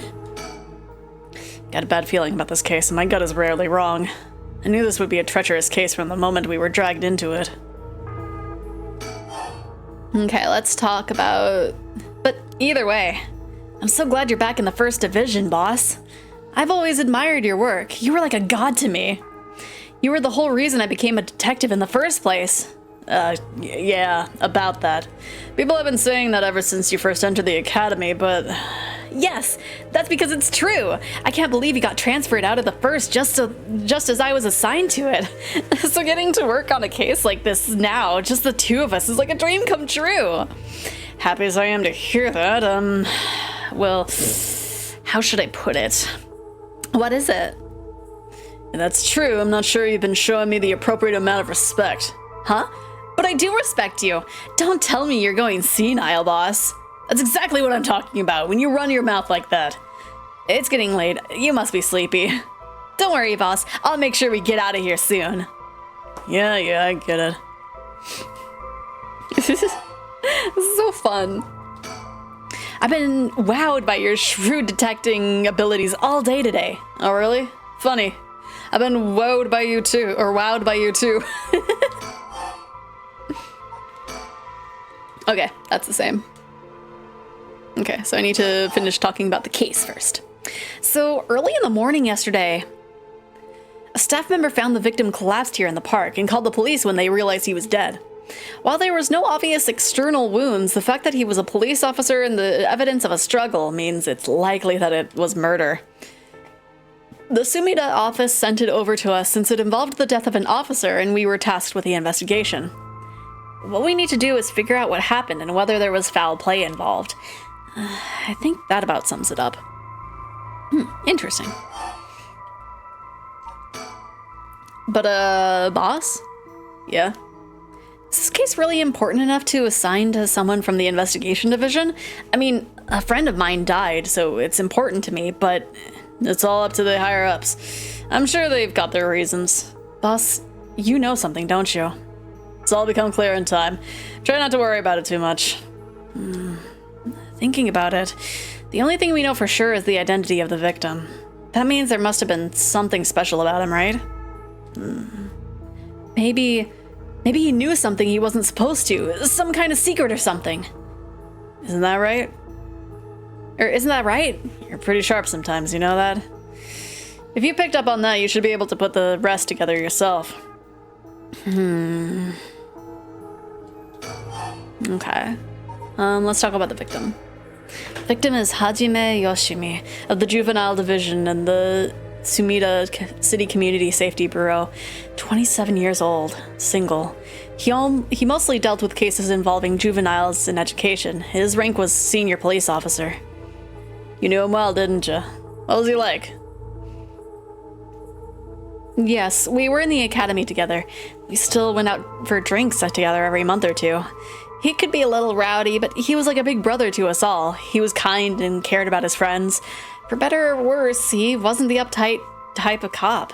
The man always showed empathy, and I heard that he was popular with the locals for that. He treated each and every troubled kid he met with compassion. He had a great track record when it came to rehabilitation. Sounds like we lost a good one. Yes, we did. We truly did. I knew being a cop was dangerous. I knew something like this would happen, could happen, but it's never easy when it happens for real. I know the feeling. He didn't seem to care much about climbing the ranks, but he was at the top of our class. The only problem was that he took on so much. He had the most unfinished paperwork too. I always felt like we needed an unusual guy like him to help us solve all our unusual cases. Okay. Hajime was okay, that's probably gonna... behind a fiancé who had been dating since Oh, man. Don't worry, you're plenty unusual yourself. Me? I was the most normal of my classmates. Besides, the real weirdo among us quit the academy a long time ago. There was one even weirder than you? Was there? Oh my gosh, there's so many things to talk about. Well, it's our duty to get to the bottom of the suspicious death, especially one considering an officer. Sorry, I'm just adjusting my camera just a little bit, seeing if I can have the tracking be a little bit better.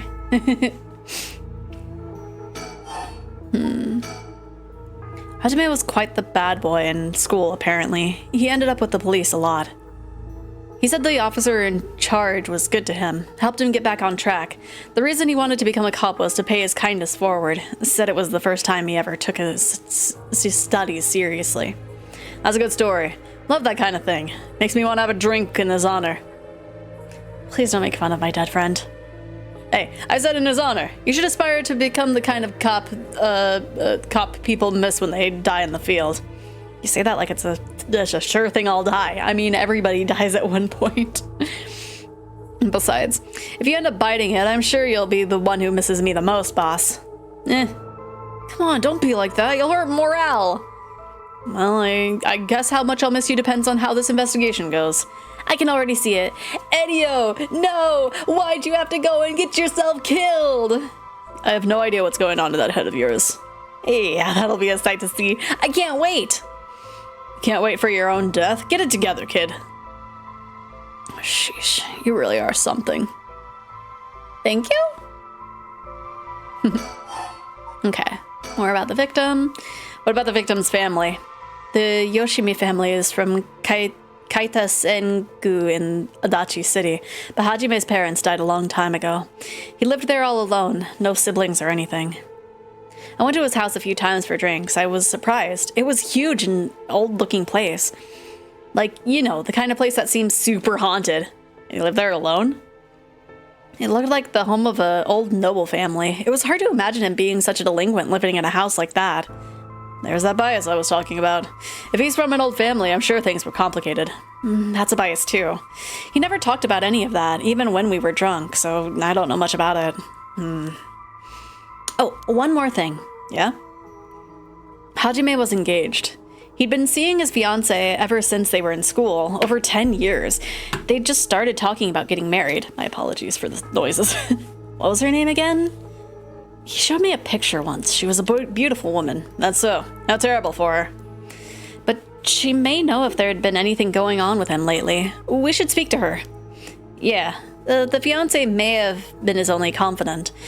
I'm sure someone at the Sumida Police Department has already contacted her. I'll look into it tomorrow. Okay, I wonder who the fiance is gonna end up being. Hey boss. I looked into the case that Hajime was running. Oh, great. That's the kind of stuff I want to know. What was Hajime working on the day he died? Well, according to his report from the day before, he had 2 cases involving juveniles. Uh-huh.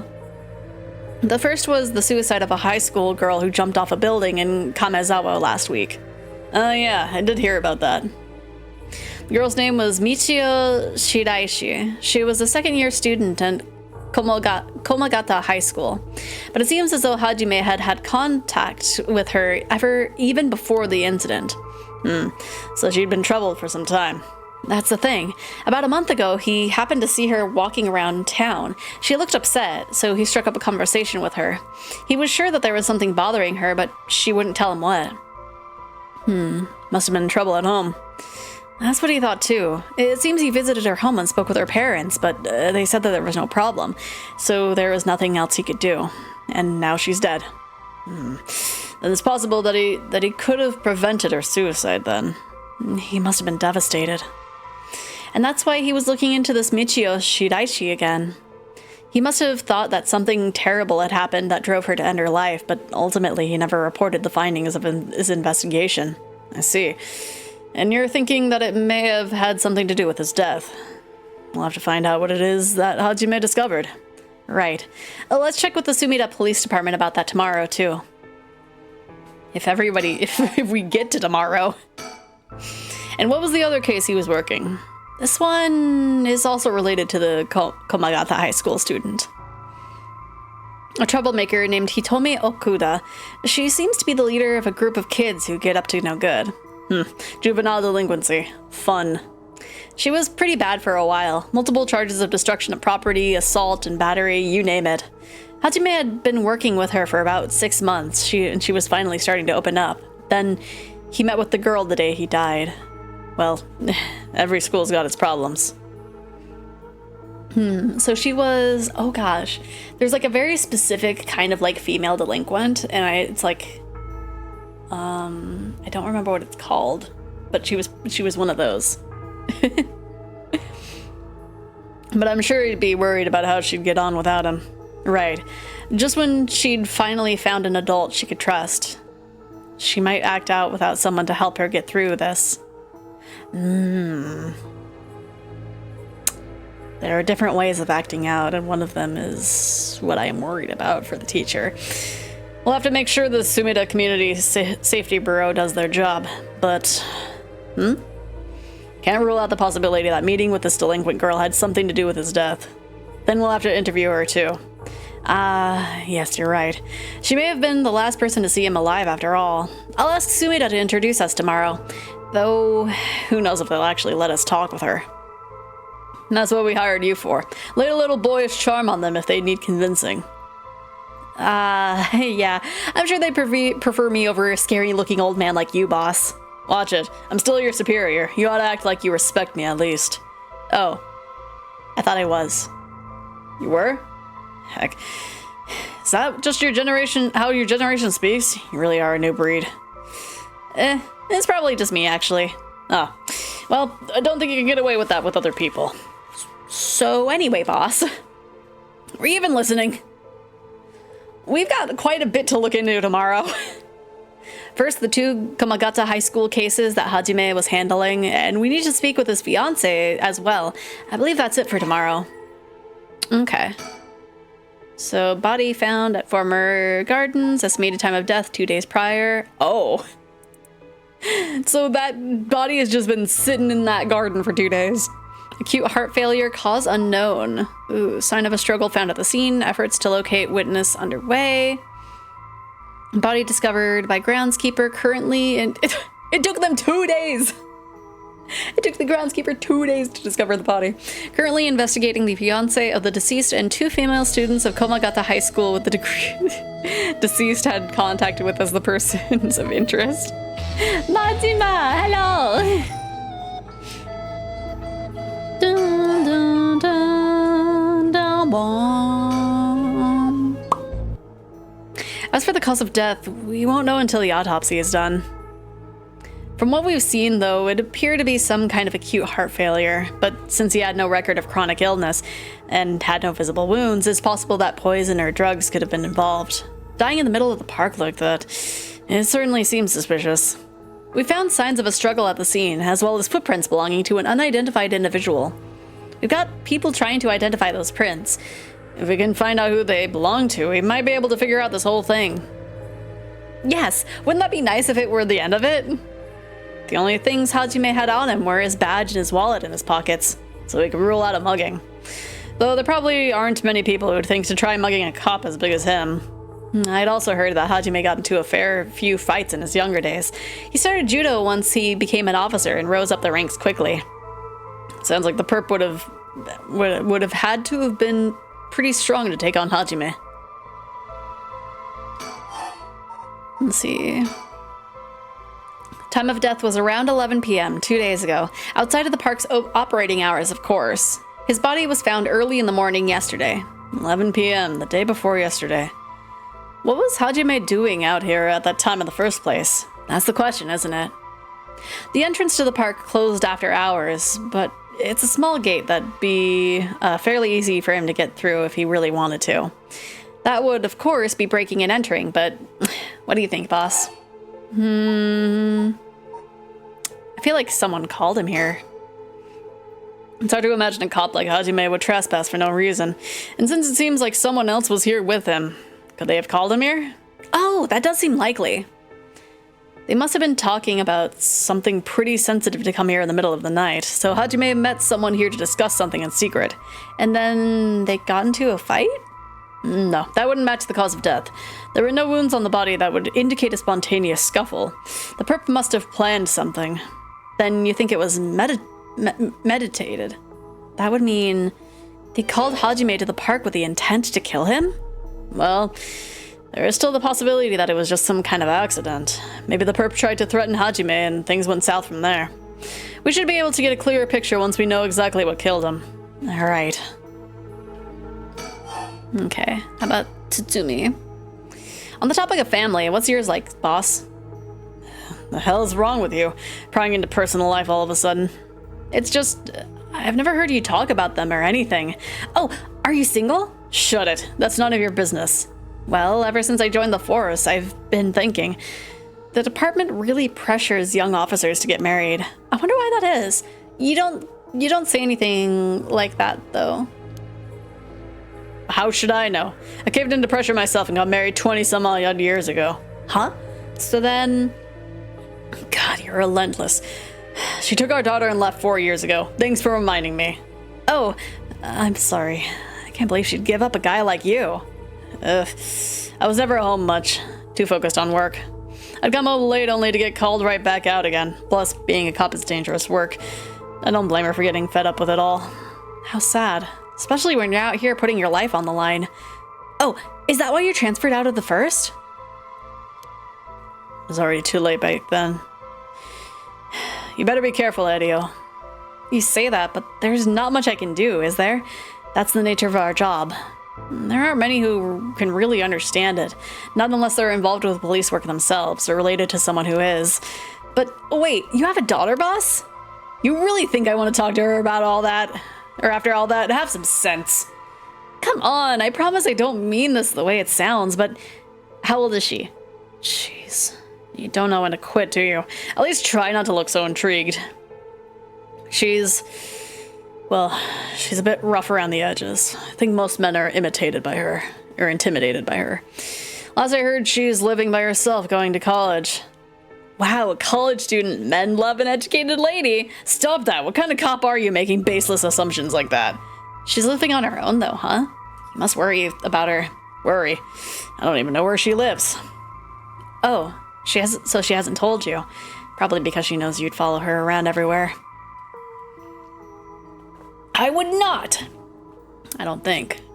Come on now, we both know that's not true. Listen here. You may look like a mean old man, but you sure have a soft side. What? Is that supposed to be a compliment? I can't keep up with you. We're done talking about this. Okay. I feel like we did these in like a pretty good order. Oh, that reminds me. If you got married 20 years ago, it must have been right around the Nejima murder. You know your history. Yeah, that happened a year or two after our wedding. You were the one who arrested the killer, weren't you? We studied that case at the academy. I was only in elementary school at the time, but I still remember people talking about some dangerous criminal getting arrested. Oh, that was just... cracking the case, finding the guy. It was all just happenstance. I'd really rather not talk about it. It was a disturbing case. Did it not make your skin crawl when you learned about it at the academy? It did. We were all terrified. Sounds about right. No one could believe that such a mild-mannered man could have committed such a terrible murder. If we had overlooked one little thing, we may never have caught him at all. I think I remember hearing there was only one charge brought against him at the end. That's right. We didn't have the evidence. I knew that there was no way such a meticulously planned crime could have been there first, but we may have stuck Fumichi Nejima in a cell, but it was no victory. He always had the upper hand. And all the damage he did to everyone involved, especially the victim's classmates. It's already been 20 years, huh? Yeah. This is why I try not to think about it. I'm sorry. Okay, now to talk about the important things, the occult. So, all this occult stuff. Have you heard about it, boss? What are you talking about? This rite of resurrection thing that everyone's talking about. No, not you too. I've been hearing about that stuff everywhere. Oh, you have? That's surprising. Who cares what people are talking about? It's got nothing to do with our job. But don't you think the occult stuff with this case feels, I don't know, realer somehow? The whole thing started right here in Honjo, in Sumida City, so I thought that maybe... Cut it out. Nothing good can come from getting involved in that rite of whatever, that record of fates. Sounds like you know all about it. Boss, are you secretly into the occult? Stop that, seriously, this isn't a joke. I get why you'd be intrigued by something called the Rite of Resurrection after a buddy of yours died, but bringing the dead back to life, that's the stuff of fantasy. It's not real. So, whoops. Accidentally pressed the button. So don't go hoping for miracles, got it? Okay, I guess we just look at you now.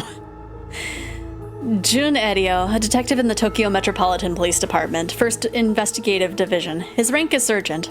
This is his first time leading a case. It's like he's graduated from rookie to newbie. He looks put together on the outside, but acts like a kid most of the time. Honestly, the force could use more people like him.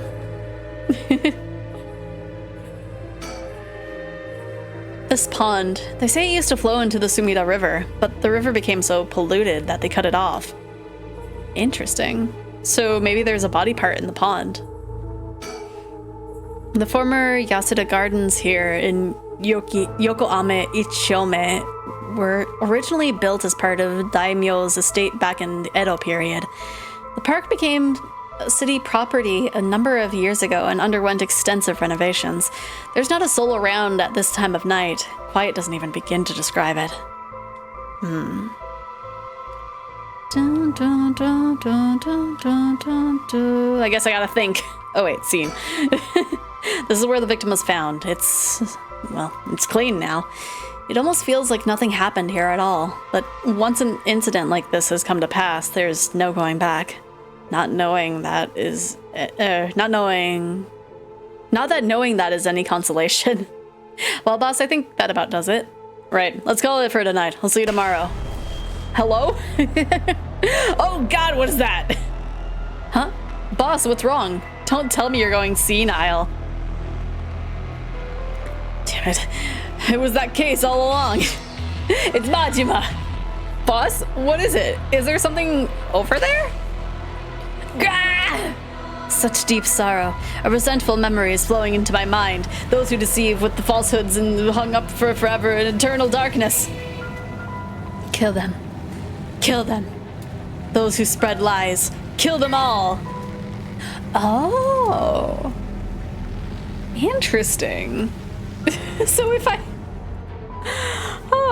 I wonder if something could have happened, to the character in the prologue if we lied to these policemen.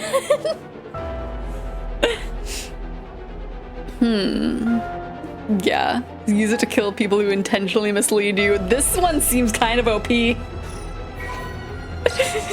Just have someone lie to you.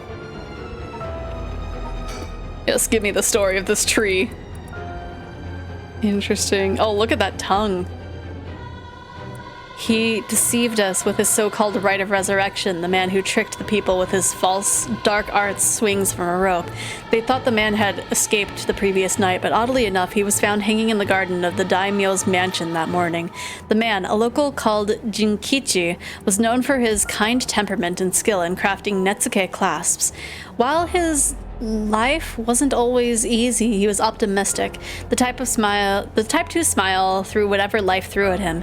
He was the kind of man who would take care of those who didn't have anyone else to rely on. The prosperity of the Ikkyo boom must have been what fanned the flames of his greed. The old craftsmanship was found in the miserable state, as if sentenced to some cruel fate. Perhaps he's ended his own life, unable to bear the weight of his crime.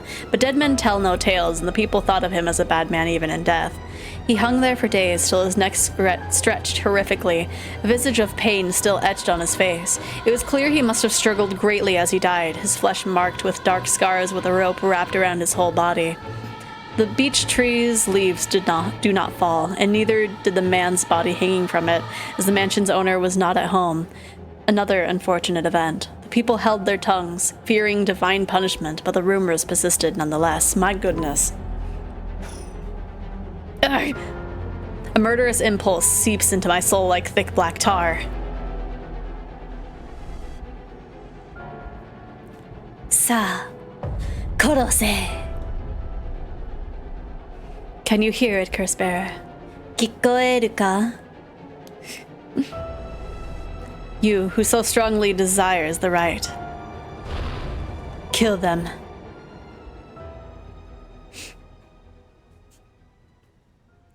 Kikoeru ka? Boss! Boss! Boss, what's the matter? Don't tell me you really went senile. Sorry, I'm fine. Erio. Yes? I have some bad news. Oh no, your senility is kicking in, isn't it? No! We've got a bit of trouble on our hands. Looks like we'll be working some overtime. We're gonna go home tonight. We're not gonna go home tonight. Huh? What are you talking about? So I got cursed. Don't worry, I'm not going senile. I'm just cursed. I'm just cursed, Tomoida.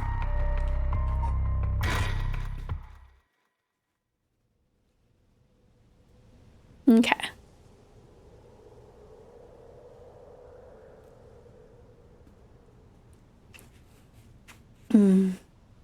Okay, so let me get this straight, boss. The rite of resurrection really exists, and to use it, you have to kill people using the power of curses from the 7 mysteries of Honjo. And the curse you have is from the story of the evergreen beach that's told in this area? Is that right? Thank you for the stretch and the hydrate, psych. I could only assume that you were lurking, multitasking. Yeah, pretty much. Oh gosh. Ah. My neck feels like it needs to pop, but it doesn't want to. Yeah, pretty much. You're quick on the uptake. You aren't your usual silly self when you were explaining, so I knew you were telling the truth. I'm never silly. The only thing I have trouble believing is that you're taking this occult stuff seriously now. I mean, talk about paranormal. I thought you didn't believe in any of that. Hello? Game? It wasn't going. It's not that I don't believe in it. My familiarity with it is why I've tried not to get too close. Are you just being a sore loser? Not used to admitting you were wrong? Oh, shut up and listen to me. No point in trying to hide things anymore. We won't get anywhere if we don't understand this. So listen up. Please just listen. You don't have to keep saying it. I'm listening. We don't have time to waste. We'll talk as we walk. Hey, wait for me, boss!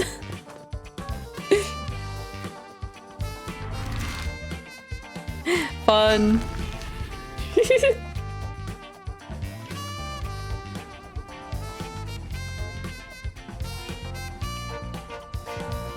Bum bum ba da dum. Sorry, I just want to double check one thing.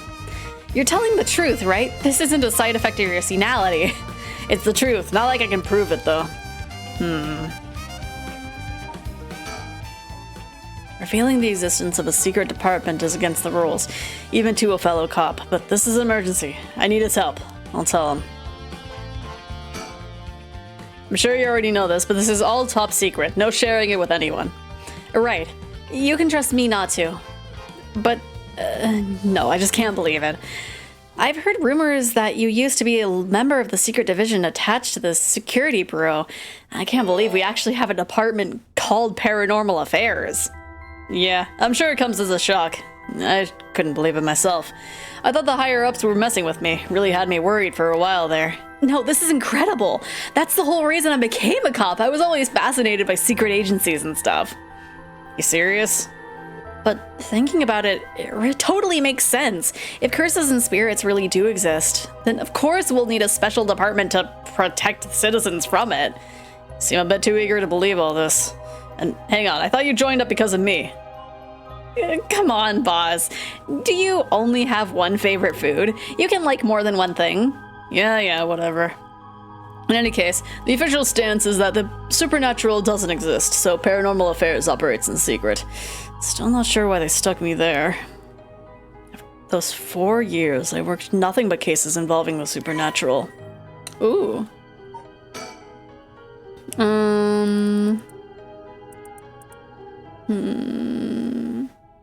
Okay, current chief is Kuri Nakaoka, or not Nakagoshi.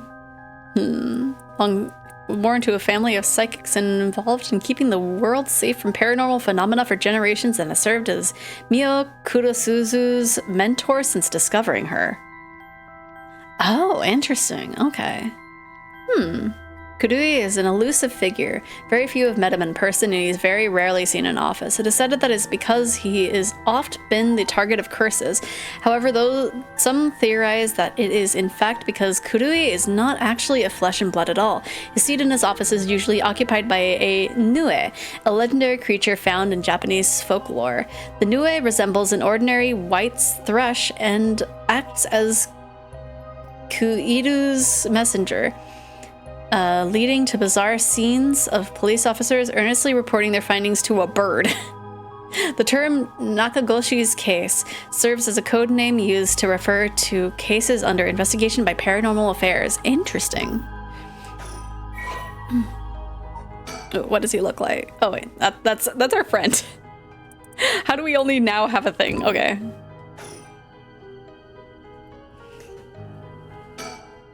So, do you have it? Have what? Spirit sense, of course. Are you what they call spiritually gifted? Nope, I never felt anything at all. Even if I did, I'd be a lightweight at best. 1 beer and I'm down for the count. Oh. Huh. Is that how people in the field quantify someone's spirit sense? Like how much liquor they can handle? Nope, that's just me. Thought it'd help to get the point across. Interesting. Oh. Huh. Sorry, seems like I keep disappointing you. No, it's not your fault, boss. At the risk of disappointing you yet again, I'll tell you one more thing. Spirit sense is usually something you're born with. It's tough to develop it later on. What? So there's no hope for me? No, say it isn't so! Of course you were interested. Well, you never know. You may have some hidden potential.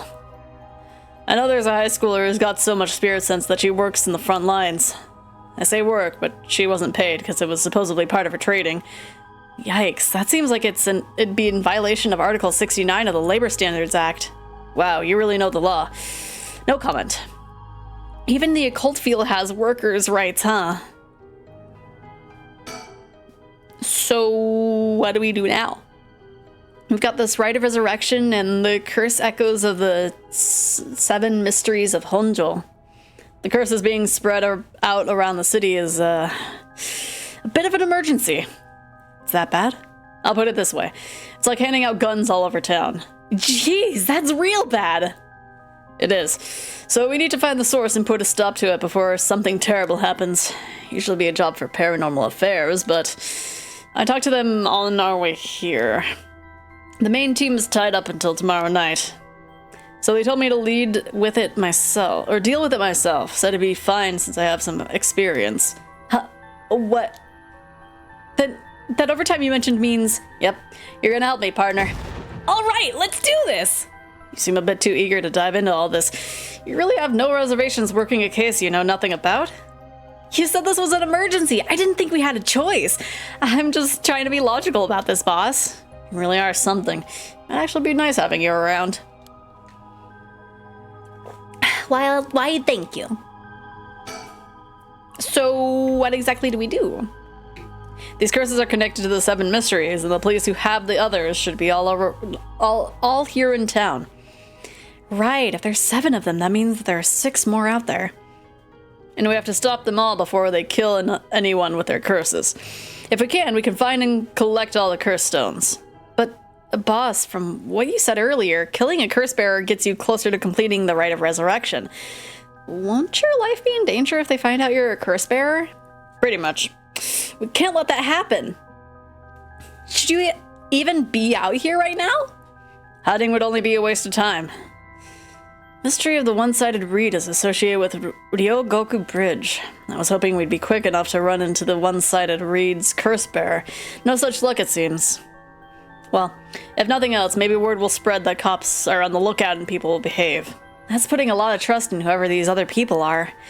But it's possible that other curse bearers with the same idea will come here. Talk to anyone you see who seems suspicious. That means someone who may have the power of a curse. Understood. In that case,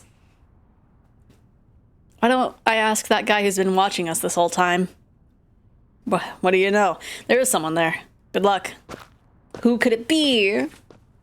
Hey, you there. Sorry to bother you, but I've got some questions. I'm with the police. Oh, that guy. Thanks for your cooperation. We'll be asking you a few things, Mr. Yutaro Namigaki. That's your name, right? Yes. I don't mind answering your questions. You're a detective? Did something happen? Oh, right. Lots of things have been happening around here. Like people dying. Who's that? Curse bearer! Stay tuned! It's the guy with the feet. So, what to make of this guy? I mean, my curse will activate as soon as he starts lying, so... So, what is it that you were doing here? It must be the incident at the former Yasuda Gardens. The dead policeman? I can't imagine a detective would come all the way out here otherwise. Huh? Say, Mr. Detective, have you ever heard of the Evergreen Beach? Very convenient for a police officer. A built-in lie detector, right? Like, don't change the subject. How about you answer my question first? What were you doing here? I was answering your question. I came here to look for the Evergreen Beach from the 7 Mysteries of Honjo. Actually, I was wondering if either of you knew anything about it. Not here? If it's the Evergreen Beach you're after, you'd be better off looking around the former Yasuda Gardens than here. Oh, you know a lot about this, but that's what I thought. Detectives, you have the curse stone of the Evergreen Beach, don't you? How did you know? Let me go into the menu real quick. Let me just, boop. No, for no reason. How did you know? Eddie, oh, you idiot. Well, that was much easier than expected. Oh, crap, real sorry. It was simple inference. I figured you would have taken the curse if you were just in the gardens. If you know that, then. You must be a curse bearer yourself. I have no intentions of hiding anything. I plan to tell you from the start. Look. This is my curse stone. I believe it's called the foot washing mansion. That's right. But are you sure about this? I'm not so rash that I'd kill someone as soon as I found out that they were a curse bearer, not without talking to them first. You're the same, aren't you, detectives? You wouldn't use a curse on a normal person. Let's speak as equals, shall we? The fact that it pops up right now! Oh gosh. What do we do? Should we use the curse? A curse bearer with a feet fetish should be Tuber's worst nightmare. No! Okay, I will take that as we use it.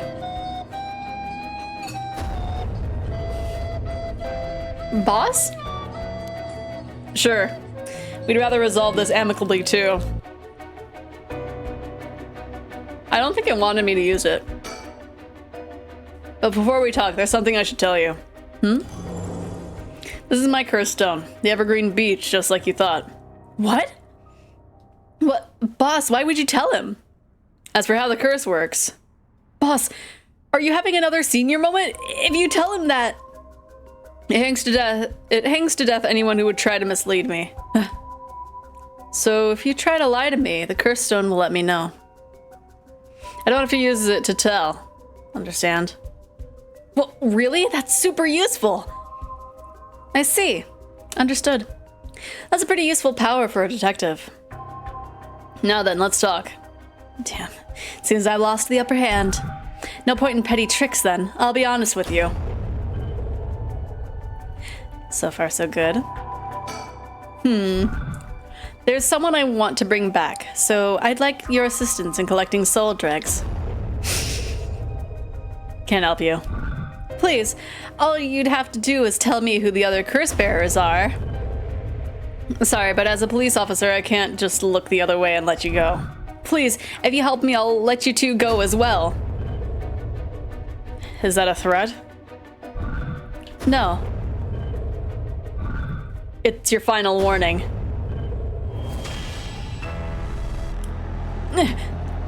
My curse, the foot-washing mansion. Did you really think you could escape it just by being careful? It doesn't matter to me which of you was the curse bearer. I'll be taking both of your soul dregs anyway. Wait, Namigaki! The foot-washing mansion is a powerful curse and so simple to activate. It is ready whenever I need it. There is no escape from the voice of my feet. Edoi! Or Edio, get out of here, hurry! I'll find you later. What? Okay. Too late. Hear the voice of my curse echo. The voice of his curse echo? What? Why isn't my curse echo working? Impossible. This has never happened. What's happening? I don't hear anything. Edio, now, grab him. Right! Namigaki, get down! God damn it! Boss, here, his curse stone. Good work, give it to me. Oh, nice. Okay, so we are collecting the stones. Very interesting. Okay. Very interesting that, like, ours don't kill? I guess maybe, like, we're just using it in a way of, like, oh, it's, like, buzzing to be ready for activation. I don't know. Damn it, why? What do you think, boss? Should we lock him up? I haven't even touched you. You can't consider that assault of a police officer. Let him go. All we need is the stone. Ugh, how could this happen? My right of resurrection. Give it up. The right was too good to be true from the start. I don't know what happened to you, but you'd be better off mourning whoever you lost the right way. Now get out of here. Damn it. Phew, that was a close one, huh, boss? He'd probably be dead if he had activated his curse. Yeah, I'm not sure what, but something stopped his curse from... Boss, are you okay? Does having another curse stone hurt? Yeah, the curse from this one is flowing into me too. Oh no. I saw what activities the curse of the foot-washing mansion and the resentful memories bound to it. I see. I always thought this one was one of the stranger of the 7 mysteries. Now I know why. This sure is something. What did you see? Let's save that for later. All you need to know for now is that it's a particularly powerful curse. We're lucky we took it from it quickly. Phew. Yes, let me look at the backstory. She was an accomplished onmyoji. Alas, she did not use her talents for the good of the world or the people, but for her own selfish pursuit of beauty. After a fierce battle, the woman dragged herself through the streets. It was like something had gnawed away at her body. Will I die? I've already obtained what I needed as long as I have this. Suddenly, a terrible realization dawned on her. Her legs wouldn't move, and she fell to the ground. What was happening? Surprised, she looked down. Her foot, once so beautiful and delicate, had grown ulcerated and rotten. He got her. She was on the verge of death and covered in filth to boot. Crawling to a nearby house, her breath caught in her throat. The curious residents opened up, but recoiled from what they saw. My foot is so filthy. Someone, please, quickly. The woman expired while mumbling something unintelligible, and so ended the life of a woman consumed by evil. Huh. That one was left kind of vague in comparison to some of the others. Well, that makes one stone. Where do we go now? We'll visit all the places associated with the mysteries while it's still dark out. You mean we have to do that all over again? I hope they aren't all as aggressive as him, but people will do crazy things to bring back someone they love. It seems that the hatred the cursed stones are imbued with makes people more willing to kill. Really? Then what about you, boss? I'm fine. I may not have any spirit sense, but I'm tough when it comes to this stuff. That's why they loved me in Paranormal Affairs. So you are spiritually gifted after all. All right, let's head to the next place. I wonder... I feel like I almost need to like have the voices on at some point. I mean, I guess I don't really need to worry about it since I've taken care of his thing. So we could probably turn that right back on. Dun, dun, dun. Okay, now we're in the park. Ooh. Ooh. Okay, so now this will take care of what's his face, and then we can save the girl this way. Because I think that was his silhouette in the thumbnail.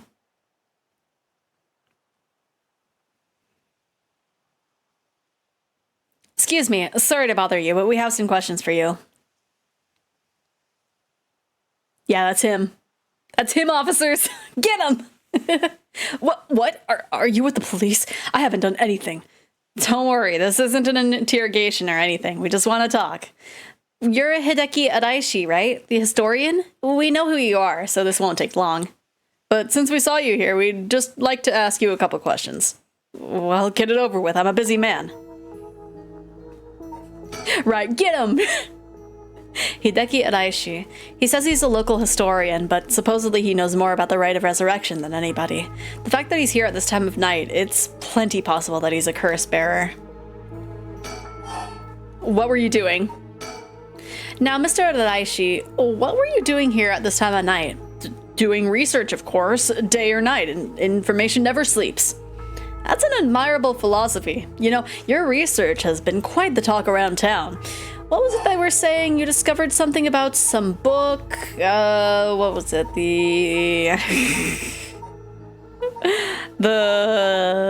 I want to answer it incorrectly. The Book of Dates, right?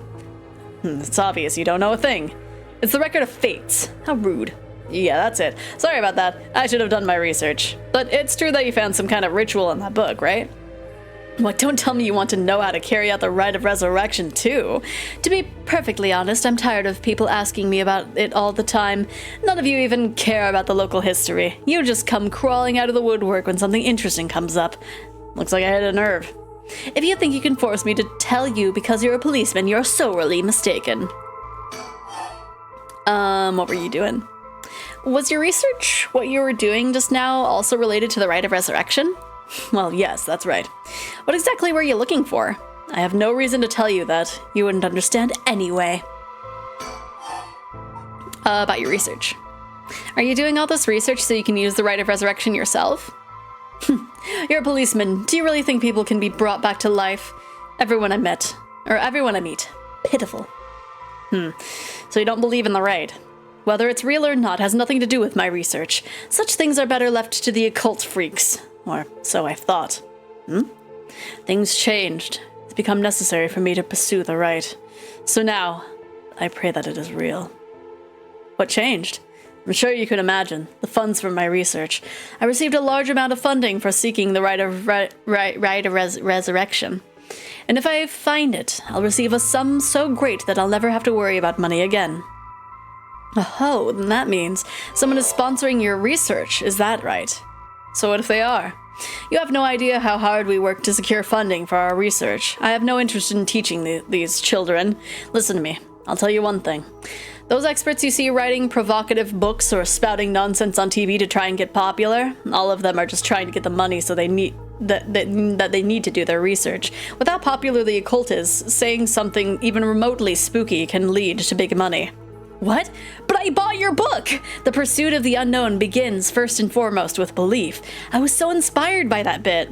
I do appreciate your patronage. Unfortunately, however, the occult is not my true interest. The fate of the unknown is to be destroyed by thorough research and deep consideration. No way. I can't believe it. You're surprisingly innocent. How about the Record of Fates?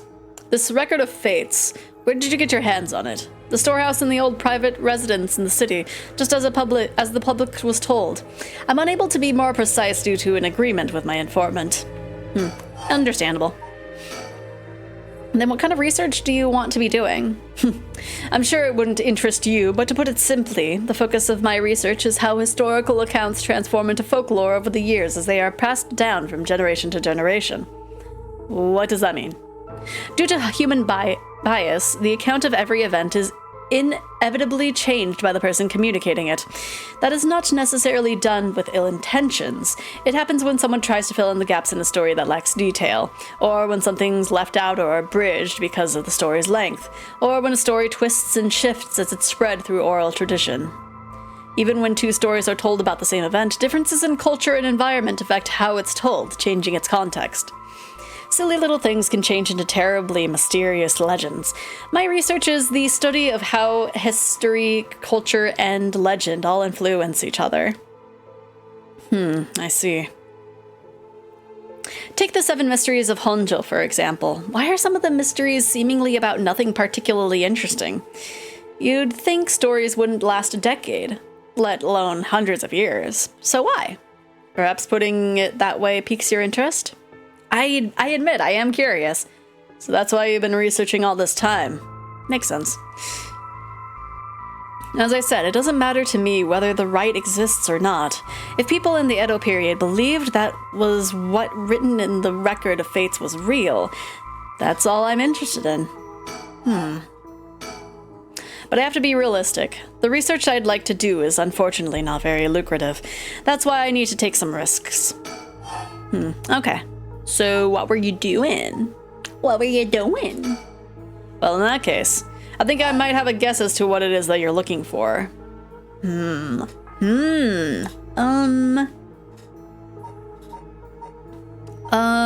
Possibly curse stones? What? Damn it. If you know about that, then calm down. No need to get so defensive. I don't think I want to show it. We both want information, right? Why don't we have a nice friendly chat? You may say that, but I don't trust you. Perhaps you've already learned about curses. Perhaps you want to take my power away from me. No, that's not true. I almost revealed my hand. I'll say nothing else. Sorry, but I'll be taking my leave here. No! Hey, stop!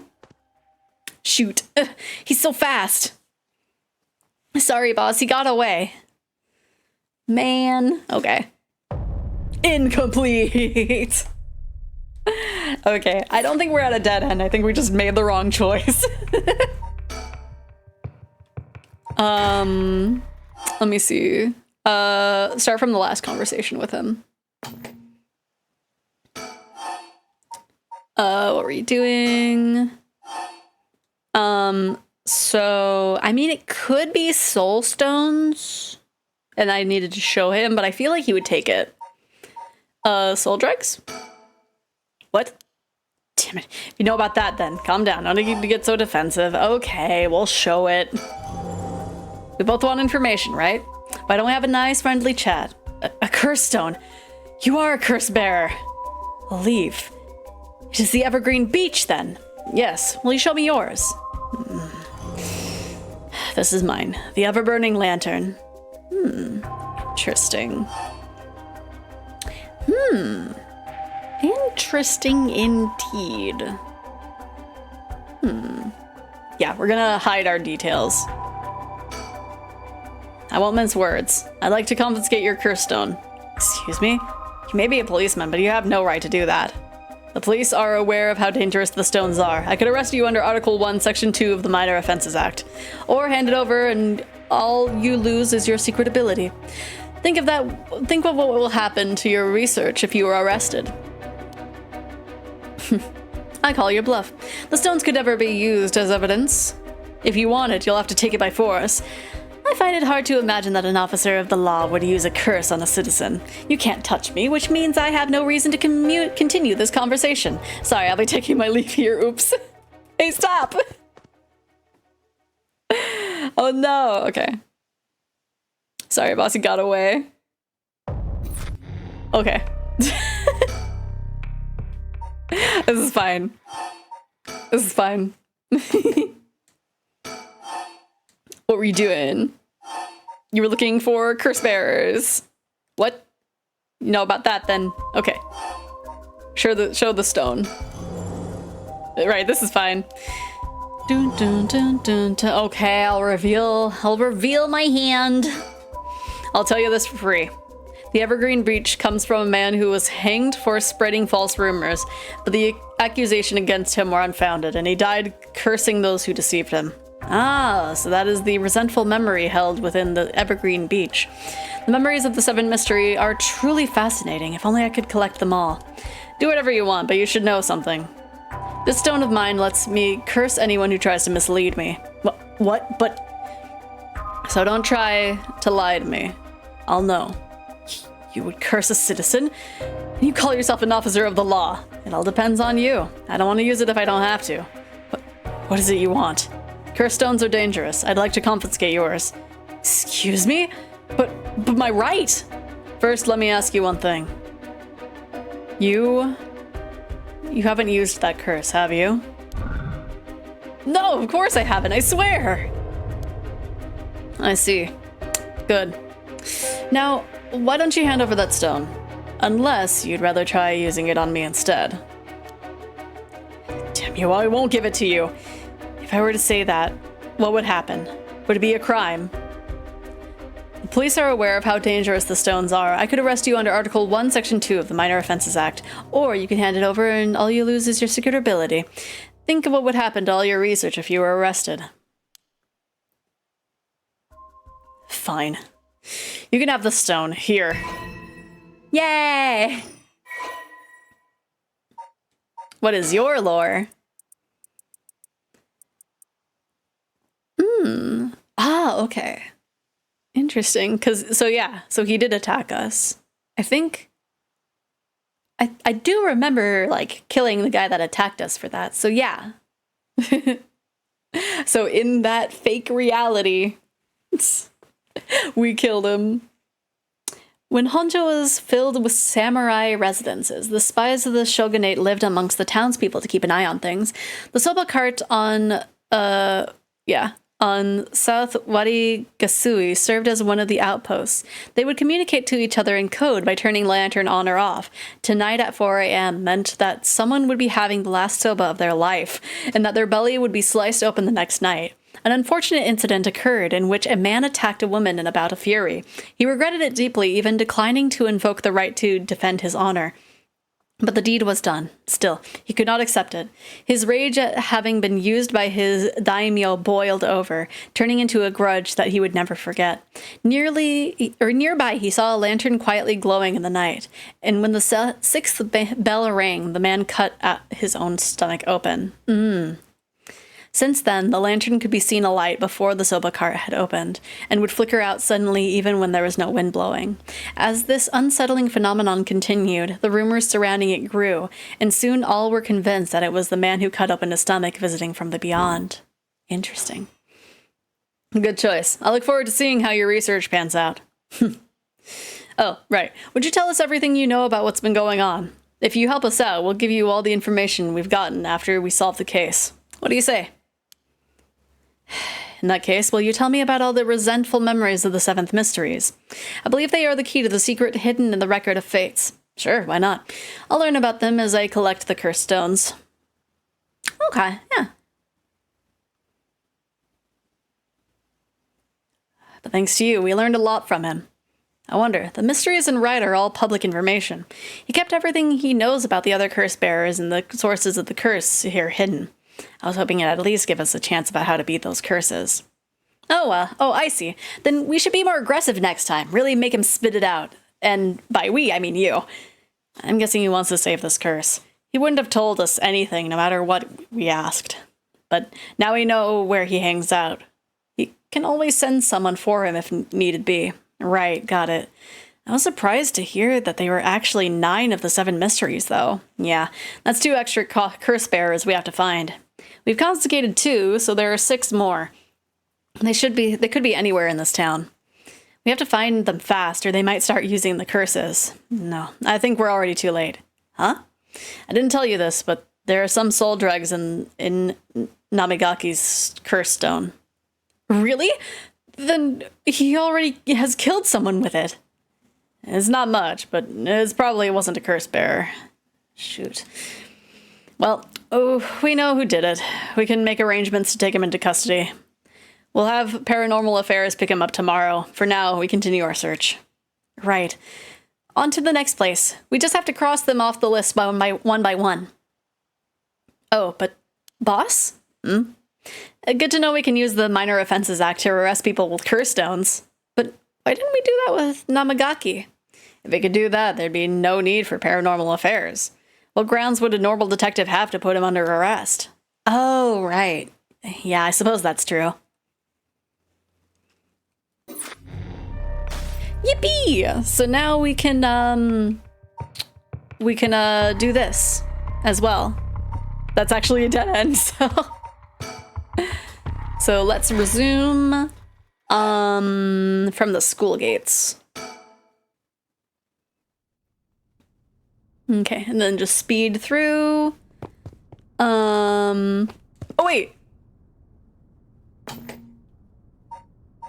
He didn't even approach me.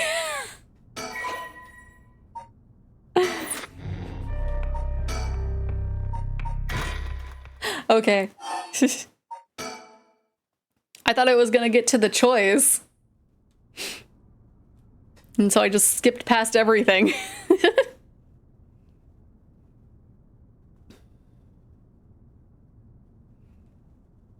Okay.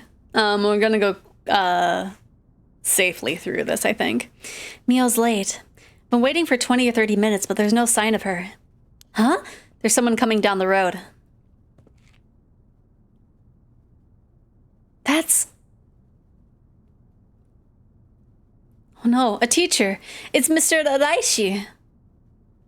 He looks on edge. I wonder what he's doing. Wait, he's the one who discovered the rite of resurrection. It wouldn't be strange for him to be involved with the curses. I wonder if he has a curse stone. What do I do? But it's way past 10 minutes. Mio said that she'd be here by... I managed to escape. I can't let that go to waste. I need to get out of here before anyone sees me. Okay. So he just doesn't spot me. He's just like, man, I wish I had my stone. This sucks.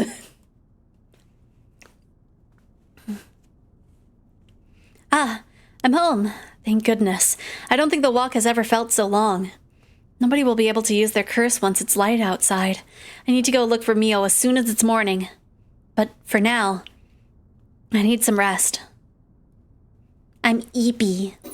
I'm eepy and neepy. Oh, complete the Yako branch of chapter 1. Of chapter 1? Okay, so I guess we need to go back over here then. I guess start from here. So, what next? The big question now is what the rest of the curse bearers are up to. Luckily, the Sumida River is a good distance from many of the 7 mysteries. It's unlikely that the other curse bearers will come all this way. I can finally have a moment to think. I see. All right. Excuse me. Hello? Strange woman that I still don't know the name of? Where did she come from? It's like she appeared out of nowhere. I didn't mean to startle you. I'm terribly sorry if I've gotten the wrong people, but would you happen to be curse bearers? Curse bearers? What's that then? It means someone who's... Number 1. It's just the lady that was with the glasses guy. It's fine. It's fine. I don't even know if she has a curse thing. She might actually. I think they teamed up. Don't interrupt me. Don't me while I'm explaining things.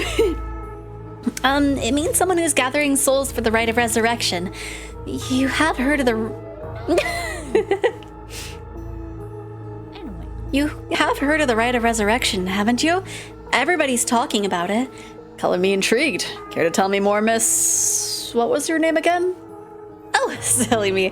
It's Ayame Tono. A university student. Interesting.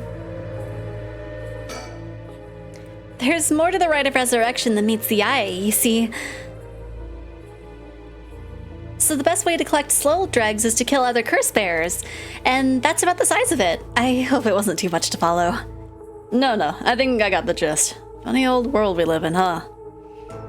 So, are you saying you're one of those curse bearers? No, well, not quite. It's complicated. I'm not, but Yutaro is. Yutaro? Is that your boyfriend? Oh, heavens no, just a friend. His full name is Yutaro Namagaki. We're, I suppose you could say, partners in crime? Funny way of putting it. She says her name is Ayame. I'd guess she's around 20. She must be brave, walking around alone this late, but maybe there's more to it. Let me think. Ah, that must be it. She must be half of the young couple Richter mentioned.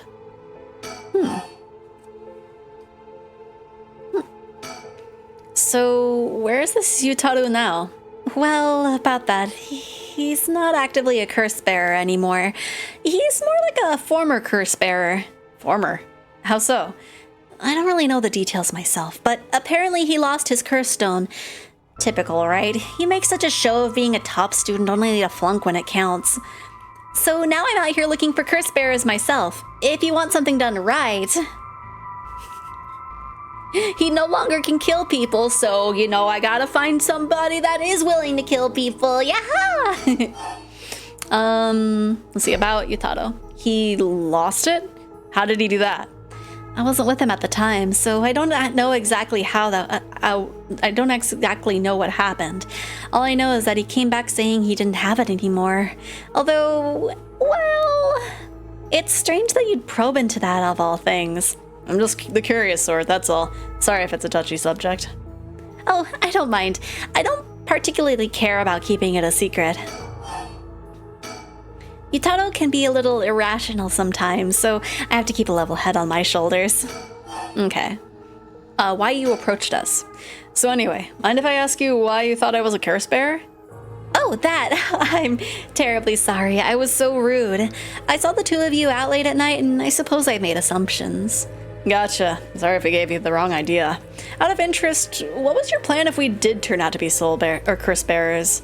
Great question, and the answer is, I was gonna ask you very nicely for your curse stones.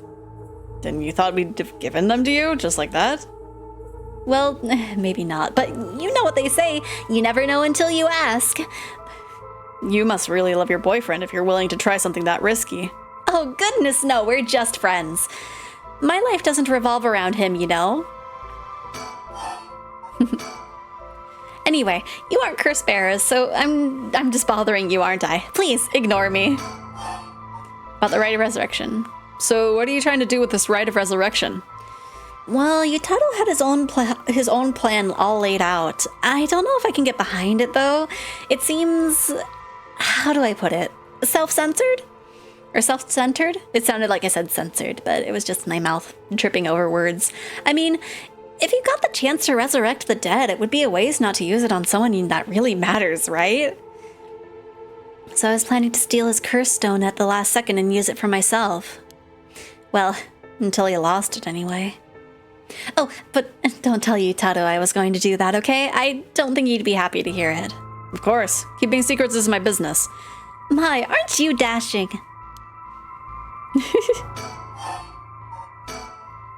Sounds like you really have your heart set on this ride. What were you hoping to use it on? Do you promise you won't laugh? Cross my heart. Well then, let me tell you my master plan. Prepare to be amazed. I am an art student, you see. Woodblock prints are my specialty. Ukiyo-e in particular. Ukiyo-e, huh? You must be a cultured lady. Really? Do you think so? Everybody says it's a strange interest for a girl to have. You know, people often think of ukiyo-e as some inaccessible high-class art form, but that's actually totally untrue. Back in the Edo period, it was the art for the masses, amusement for the common people. So when you think about it, we feel exactly the same thrills from every brushstroke as they did back then. Isn't that fascinating? Huh. Well, I guess. And as far as I'm concerned, the undisputed king of ukiyo-e is the one and only Hokusai. Have you heard of him? Sure I have. He's famous. Didn't he live somewhere around here back in the Edo period? That's right. You're just as knowledgeable as you look. Ooh, that artist. His 36 views of Mount Fuji are so iconic. They're the only works of his most people know. But Hokusai was so much more than just mountains and waves. That's only just the teeny tiny tip of a veritable iceberg of work. You gotta admit, I only really know him from those landscapes myself. Oh, don't worry about it. Anyone can learn. When Hokusai died at the age of 90, he left behind over 30,000 drawings. That's multiple drawings a day for 80 years. Amazing, right? So he kept on drawing right up into his old age, huh? Impressive. But even in his final years, he was never satisfied with his own work. His dying words were, "Should heaven afford me 5 more years, I shall finally become a true artist." Even on his deathbed, he still thought he had more to learn. He was already the greatest painter and artist of his era. Who knows what he could have done with more time? Well, that's what I want to find out. Huh? Hold on. Are you saying... Besides, he always said he wanted to move out of 100 houses, but he only made it to 93. Isn't that just tragic? Oh no. Nuh-uh. You're crazy. No way this is going where I think it's going. Imagine the masterpieces he could create with modern techniques. I feel all dizzy just thinking about it. You've got to be kidding me. So, if I understand correctly, you want to use the rite of resurrection to... That's right! I want to bring Hokusai back to life. Well, that's certainly a novel idea. That's what she'd use it on? What a waste. Okay, so just more information about that artist. Very interesting, though. Oh, gosh, is that the time? I should be going. I need to get my hands on a curse bearer before daybreak. Sorry for flagging you down out of the blue like that. Best of luck!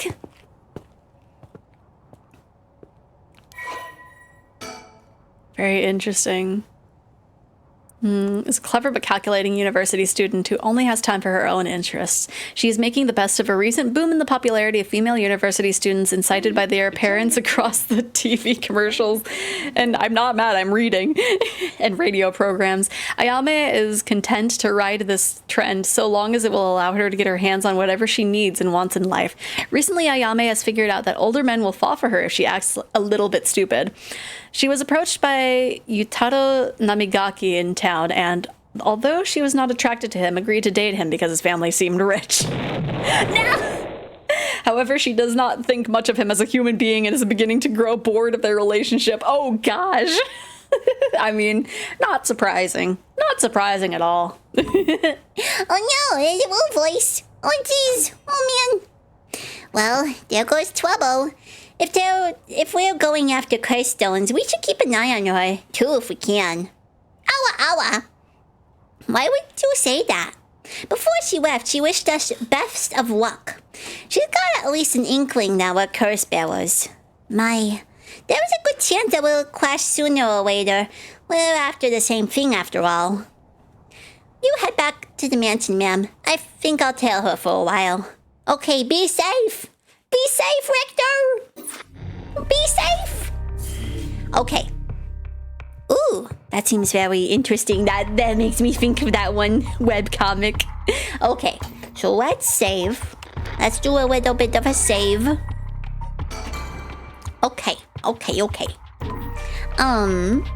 And then let's return to the game screen. That screen. And then we'll go over to the just chatting screen. And then we'll find somebody to raid. Let me see. Ah! My goodness, I looked over and that was just when the emotes just stretched. Okay, let's see who is... Alma! How far is Alma in the stream? I need to see. Oh no! She's done! Okay, she's at least streaming for a little bit longer. Cause wow, we haven't raided Alma in so... My face! Oh my gosh, okay. Let's see. We would do...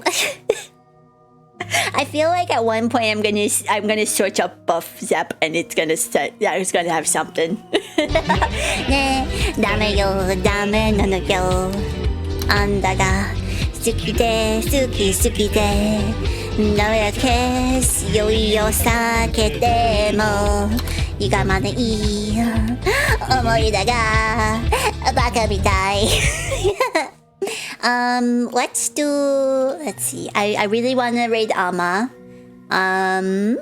So let's see. Let's start the countdown, and the raid message will be Ghost Mystery Raid. What? What? Do you not want to raid Alma? We haven't raided Alma in so long. I don't even remember when we last raided Alma. I called her Mama. Oops. But thank you, everybody, for joining me today. Tomorrow we will be playing more because I'm having so much fun. I'm sorry this was a lot of reading, but I know you Eggies actually like my reading, so it'll be good. I have no idea how long this game is gonna be. Considering we have like, I think we just finished chapter 1 for like one of the characters, which means that we have to finish chapter 1 for the other 2 characters, and I don't know how many chapters this game has, but we'll figure it out. I don't think we finished the chapter for the policeman. I'm not mad. I'm just curious. My little voice is I can't. Here we go.